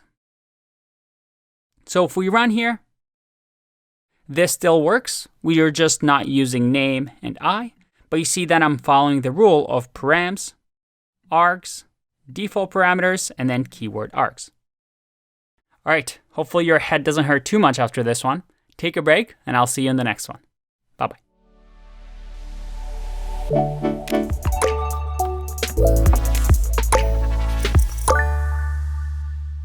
All right, it's exercise time. Let's combine everything that we've learned into this challenge. What I want you to do is to create a function called highest even, and this function is going to take a list data type. And this function, for now, will just pass, but I want you to fill in this part with whatever you think is going to allow us to achieve this. If I do print highest even, and I give it a list of, let's say, 1, 2, 3, 4, 8, I want the highest even to be printed in this list. And actually, let's do 10 here. So the highest even number in this list is 10. Just for fun, let's add 11 as well. So the answer should be printed here as 10. So based on everything you've learned so far, try to fill this part so that you create your own function, highest even. Pause the video here, give it a try.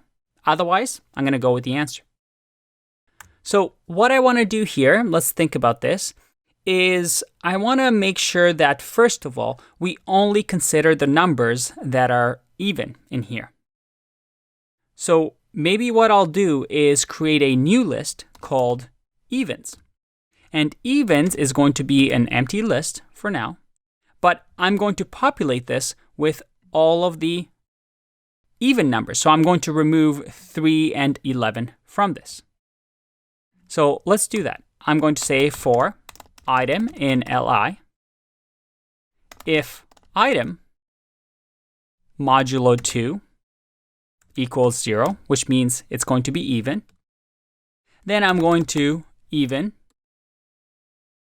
append the item. So I'm going to add it to this new list. And then finally, in here, once we have the evens list, I want to find the highest number. Now, you can do this manually and go through it one by one, or Python comes with a nice function called max. And as you can see, we give it an iterable, and it'll tell us what the max number is. In our case, we can just give it evens. And remember, we want to return something from this function. That is, what is the highest number? Well, we want to return whatever the max of the evens is. If I run this, I get 10. Awesome. Looks like it's working. Now, some of you may have gotten tricked and tried to return inside of the for loop. But if we do this, remember that this still works, but we actually return from the function when we hit our first item. If we had another item, let's say 2 in here, and I click run, we get 2. And why is that? Because I'm returning when we loop the first time through our item, which will be 2. Is 2 an even number? Yes, it is. So we're going to append. And then we're finally returning max evens, which only contains the item 2. So you want to make sure here that the indentation really matters. And if you're returning something from inside a loop, you want to make sure that that's your intended behavior. You usually want to loop through something and then return. So make sure you don't prematurely exit the loop. Nice and simple. Remember, your answer may be different than mine. There are many ways to go about this. But hopefully, by practicing this, you have a better idea of functions. We now have a great utility function, highest even, that we can use all over our program. Good job getting this far, and I'll see you in the next one.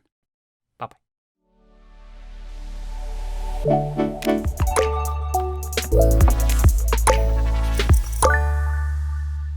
Welcome back. Let's talk about the Walrus Operator. And this one is a fun one because, well, it looks like a walrus. It looks like this. See? Looks like, Google walrus. If you don't know what that is, it's an animal and it kind of looks like that. Just Google this. All right, we're getting distracted. So what is this new operator we're going to learn about? The reason I want to teach you this is because I also want to teach you how to learn about new features in Python. For example, this is a new feature. If I go to the Python documentation here, usually what Python does with each new version, they create a what's new in Python document. So you might see what's new in Python 3.9, what's new in Python 3.10. And it gives you a summary of some of the new features added to the language, because remember, a language is constantly evolving. So let's say you want to learn about new 3.8 features because let's say the REPL you're on now has 3.8. So it's able to understand the new features like the Walrus operator that we weren't able to write before this version. So I would go into the documents and see what's new in Python 3.8. And we see one of the first things is the assignment expression called the Walrus operator. So what I would usually do is just read about the summary of what this does, and you can learn about all the new features added in this version. Now let's just focus on the Walrus operator because it is useful and also kind of fun to learn about. What this new syntax does is it assigns value to variables as part of a larger expression. So usually you use it in an expression when something is being evaluated, like in an if statement, maybe a while statement. So let's play around with this and see what we can do. So let's say we have a string and we'll call this string hello. Now in here, let's say I want to do a conditional statement. I'm going to say if length of A is greater than 10, I want you to print a string that simply says too long, and we'll say length A elements. Oh, make sure I do that properly. Now if I click run here, I get too long 14 elements. And why is that? Well, because each character here, we have 14 elements because it's greater than 10. This conditional block runs and we print out too long. We have length of 14 elements. So where does the Walrus operator come in? Well, we're writing code and we're repeating ourselves here because we're calculating a length twice. We're using this a variable and doing some sort of a calculation multiple times because we want to use it here and here.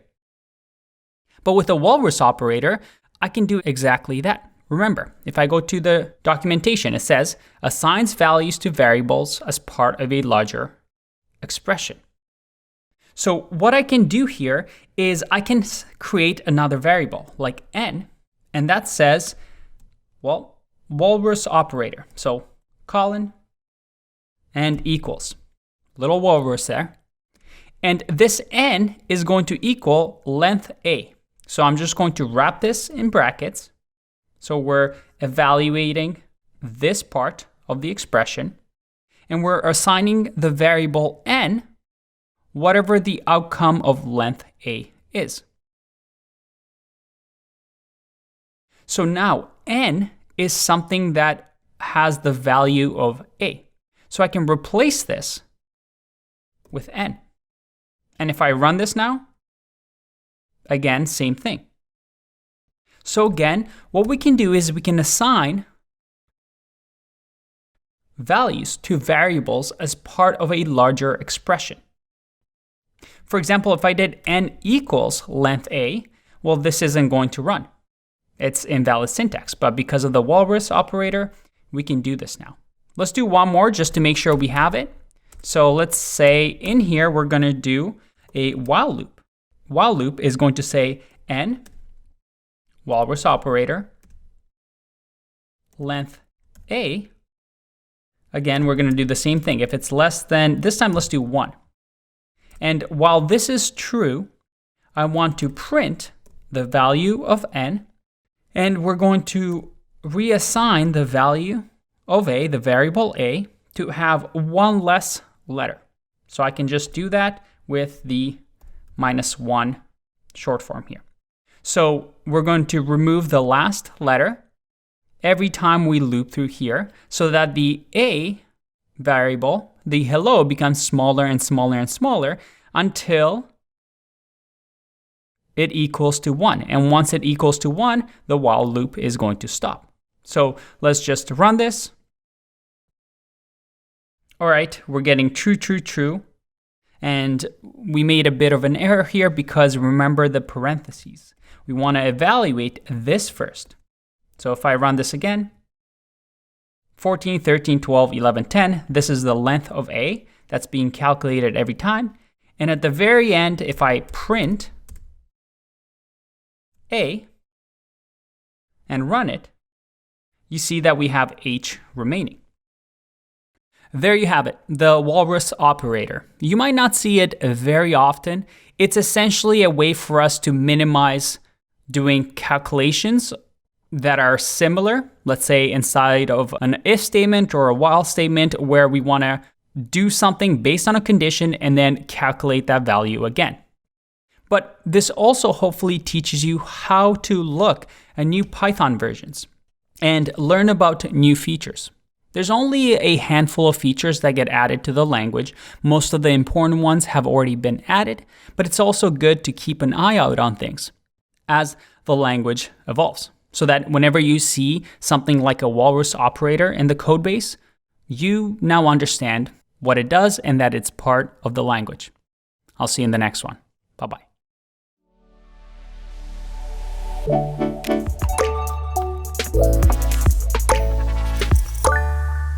In order to finalize our understanding of functions, we have to talk about scope, another one of our key terms. What is scope? Let's have a look. Scope is something present in a lot of programming languages. And scope simply means what variables do I have access to? That's it. So what do I mean by that? Well, we've seen this before, right? Where I do print and then let's say name. If I click run, I'll get an error, a name error. Name is not defined because, well, it doesn't exist, right? And up to this point, we haven't really discussed this, but this is because of scope. What variables do I have access to? The Python interpreter says, hey, what do I have access to? And when we use something that it doesn't understand or it doesn't have access to, it's going to throw a name error. Or variable is not defined error. And scope in Python has what we call functional scope or function scope. What does that mean?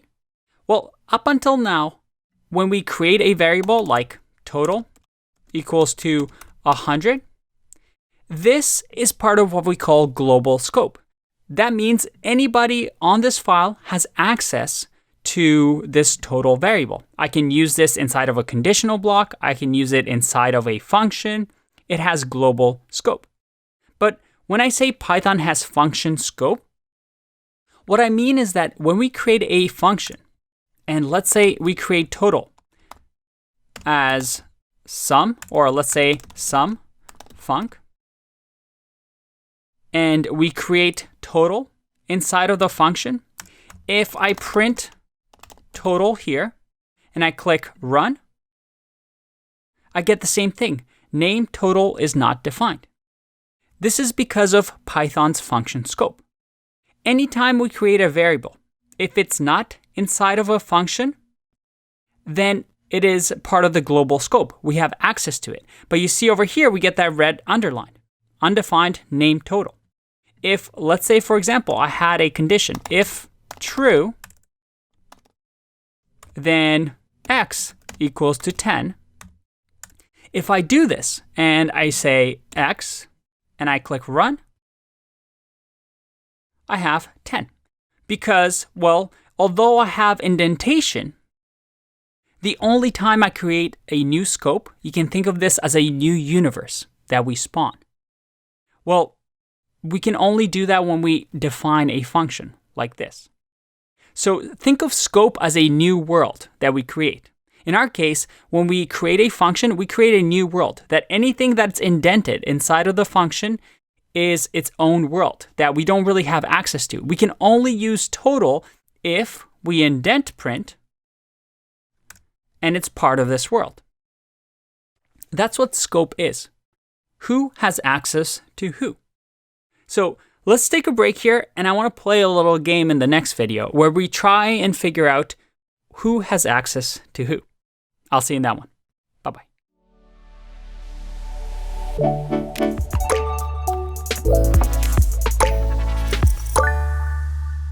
All right, let's play a little game. Can you guess what the output of this program is going to be? I have over here a equals 1. Then we create a function called confusion, where we have a equals to 5, and we return a. My question is, when we print a, and when we print confusion, what do you expect to happen here? Take a second to figure out, pause if you need to, and let's find out. 1 and 5. Is that what you expected? Let's go line by line. First, we assign value of 1 to variable a. We then create a function called confusion, and Python interpreter is going to say, all right, confusion function, I know what it is. I'm going to put it in memory. When you need to use me, just let me know. And then it's going to go to line 8. And line 8 is going to say, hey, print a.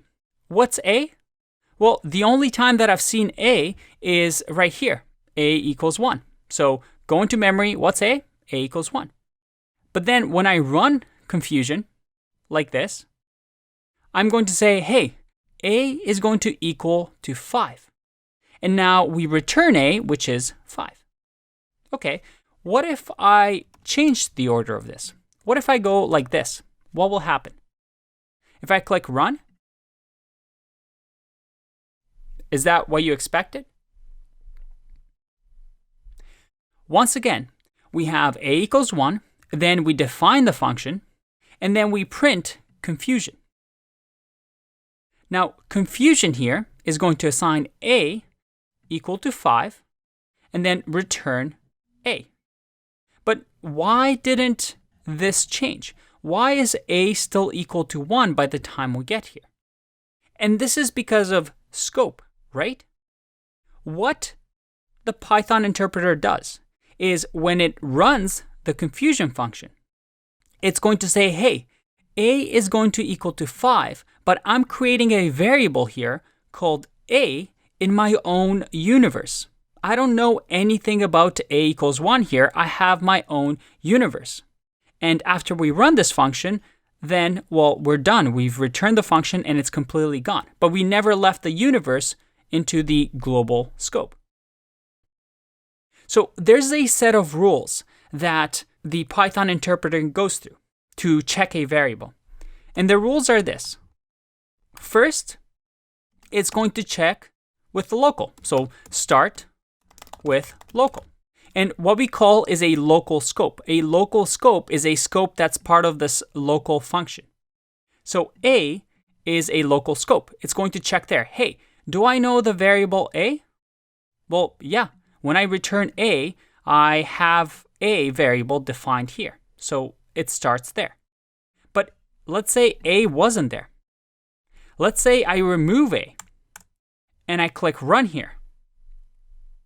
I get both ones because the second rule is if there's nothing in the local variable or local scope, then number 2, is there a parent local scope? In our case, what's the parent of this function? Well, it's the global scope. But we can also do another function. Let's say parent. And parent is a parent of the confusion function. And in here, let's say a equals to 10. Now in here, we'll return confusion just so we can use it again and actually run it. So let's call parent and click run. All right, let's go through this so it's not too confusing. We have the parent function that gets called. So when we call that, we assign a equals to 10, and then we also create a new function confusion. And then finally, we return confusion and actually run it. So we're going to return a, and then in here, print whatever the value of a is, which is 10. And why is that? Well, because we first start with the local scope. Hey, does confusion know what a is? Nope, I don't have it in my local scope. Okay, does my parent local scope have it? So it's going to go up a level and say, hey, does parent function know what a is? Yep, I have a equals to 10. So it's going to print that.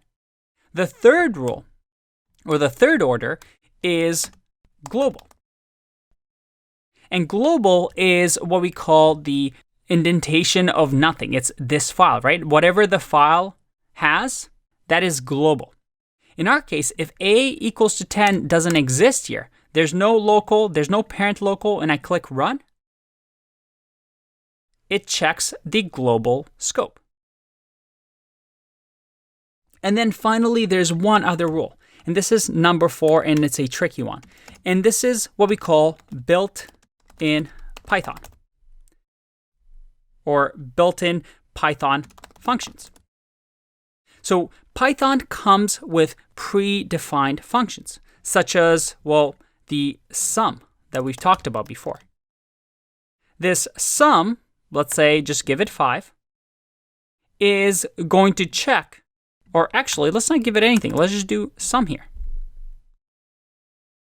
When I run this, I get built-in function sum. Now, how did it know what this was?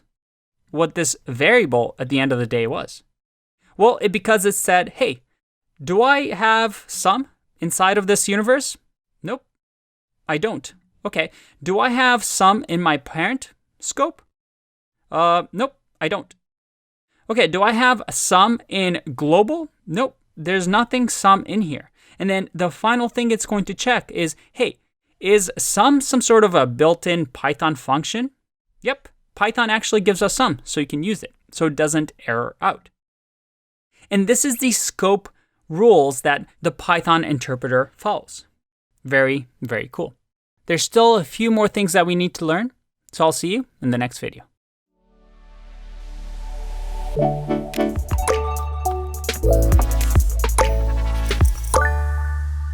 Welcome back. Let's try and answer some questions that you may have. For example, what about parameters? If I do parameter, let's say b here, what is this parameter when I use b like this? So let's say print b, and in here I'll run confusion with, let's say, the number 300. If I run this, this works. And that is because b, the parameter, is part of the local scope. That is, it's part of this. So parameters are considered local variables. We're able to use it inside of the function, but we can't use it outside of those functions. Technically, when we define the function, we let the interpreter know, hey, b is going to be a local variable. Okay, what about this? What if we have this a, but I want to make sure inside of my function that I'm actually referring to the global a? Is there a way for us to just use this value without creating a new variable? Well, let's use a better example for this. Let's say I wanted to create a counter. So we'll have total equals to 0.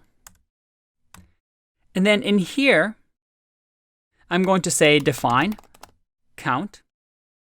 And this function is going to say total plus equals 1. So we're going to add every single time. When we add count, it's going to increment 0 by 1, and then 1 by 1, so on and so forth. So we're going to return total at the end of this. Okay, so if I run here print count, let's see what happens. I'm going to hit run, and I get an error. Local variable total referenced before assignment.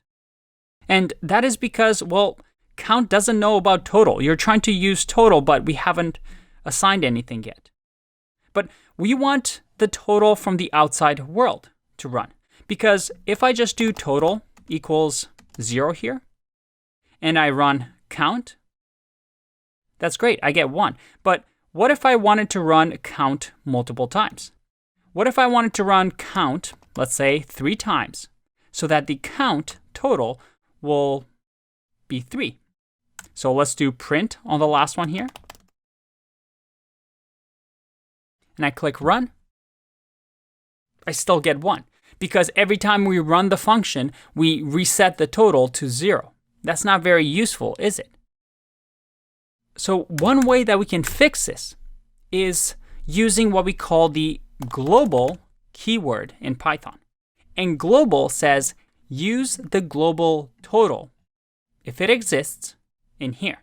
So that instead of having to create a new variable, I can use the global variable total. Check this out. Well, I get an invalid syntax, and that is because we first have to say global total is going to be used in here, and then we can say total plus equals 1. If I run this, hey, look at that. We have a proper counter. So global is a way for us to access this global variable. However, I argue that this is actually not a good way of doing things, because it can get really confusing when you start adding globals and all these different universes are accessing each other's variables. A better way of doing this is something called dependency injection. And this is a simplified version of it. But the idea is that instead of accessing variables outside of the function like this, which can get really, really complicated as files get bigger and bigger, is to do instead this. Total. Like this. We create a parameter, and then we pass in that parameter or argument in here. But as you can see, it's still 1 because by the time we print the third total, well, this never changes. This is a global 0. So instead, we can do something like this. We can say count total, of which we're going to count again, and then count again. If I run this, I get 3. And I know what you're thinking. This is completely insane. It looks confusing. Look at all these brackets. But let me show you what we've actually done.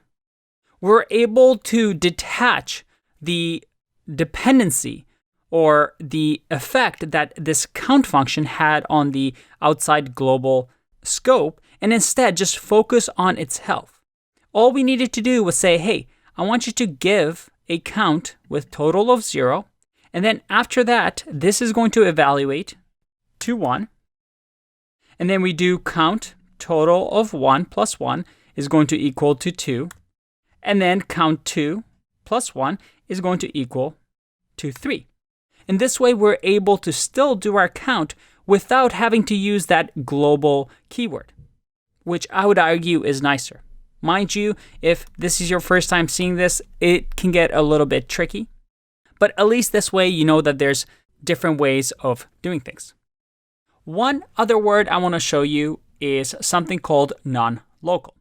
But for that one, let's take a break and I'll see you in the next video.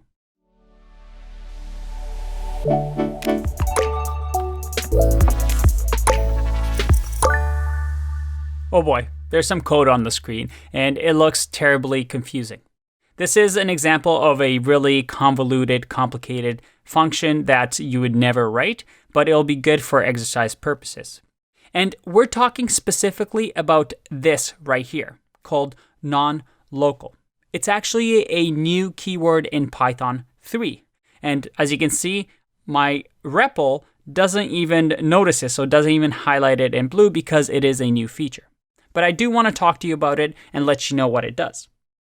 The non-local keyword is used to refer to this part, this parent local. It's a way for us to say, hey, I want to use a variable that is not a global variable, but is outside of the scope of my function. So based on that definition, try and pause the video and see what this function might do. I'll run it right now and then go through the code. If I click run, this is what we get. So let's talk about this. We have an outer function, and then we call the outer function. So the Python interpreter is going to go and say, all right, we have an x variable that is local to the outer function. And then inside of here, we're going to define an inner function, another function. And in here, before we even call that, we jump to line 9 and say, all right, call inner function. We come back and we say, hey, line 5, I want to use non-local x. What does that mean? Well, I want to use this x variable because it's non-local. That is, I don't want to create a new x variable. I want to jump up the scope to my parent scope, my parent local, and grab whatever you find in there. As long as it's not global variable, any parent will do. I want to grab that non-local. So now this x is referring to the outer function here. So when we say x equals non-local, we're assigning this new string and replacing this local so that when we print inner x, we get non-local. But also when we print the outer x, we've modified this outer scope with the non-local keyword, so that becomes non-local as well. If I remove this line and let's comment it out, and I click run, you see the difference now.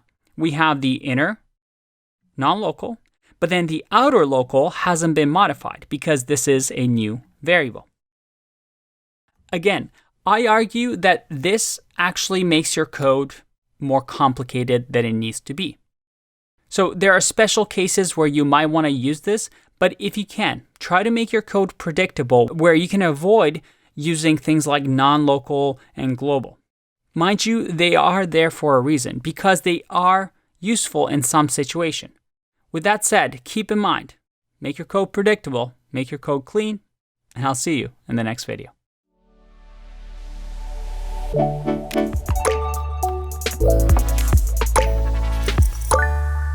I want to address a question that you may or may not have, but it's something that's taken me years to understand.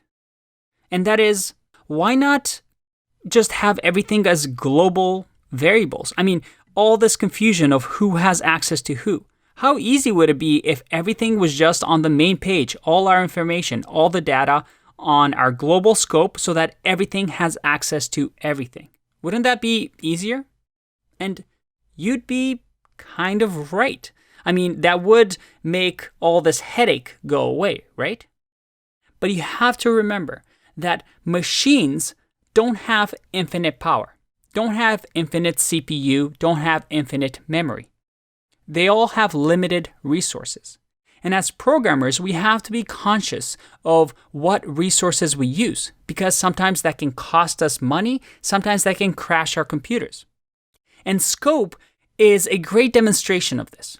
For example, this code right here, when this function is run, we're creating technically just one location in memory for the X variable.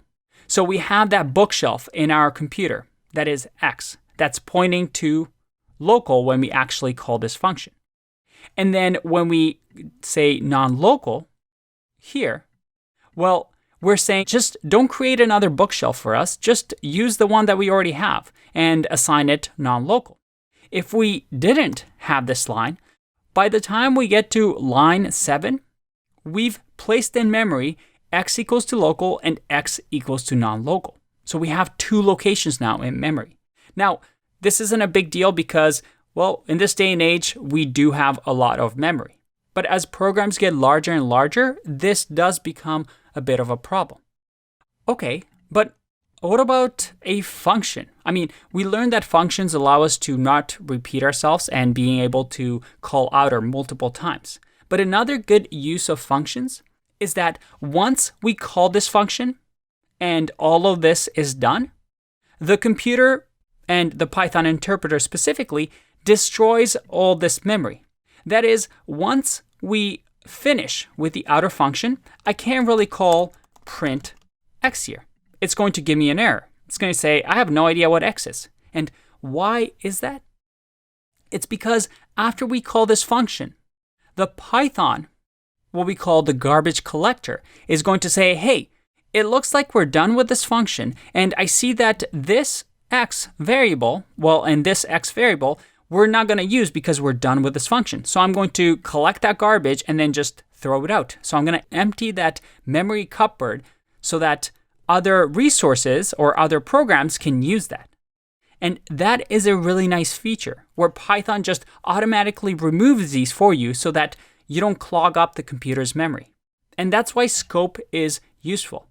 We don't have to think about it in such detail like I've mentioned it, but it's nice to know that it's there so that your programs don't hog up a lot of memory and they can run efficiently. This is a bit of an advanced topic, but I did want to include it in here so that you can think about why programs are designed the way they are. All right, I'm going to stop talking now. I'll see you in the next video. Bye-bye. Aldo here again. What do you think of the video? Drop us a comment to let us know. Also, if you did enjoy this beginner Python course, make sure to check out Andrei's full Python Bootcamp, where you'll get to go a lot deeper and gain the skills to get hired as a Python developer. Check out the link in the description below or watch that video right there on your screen to see what it's all about.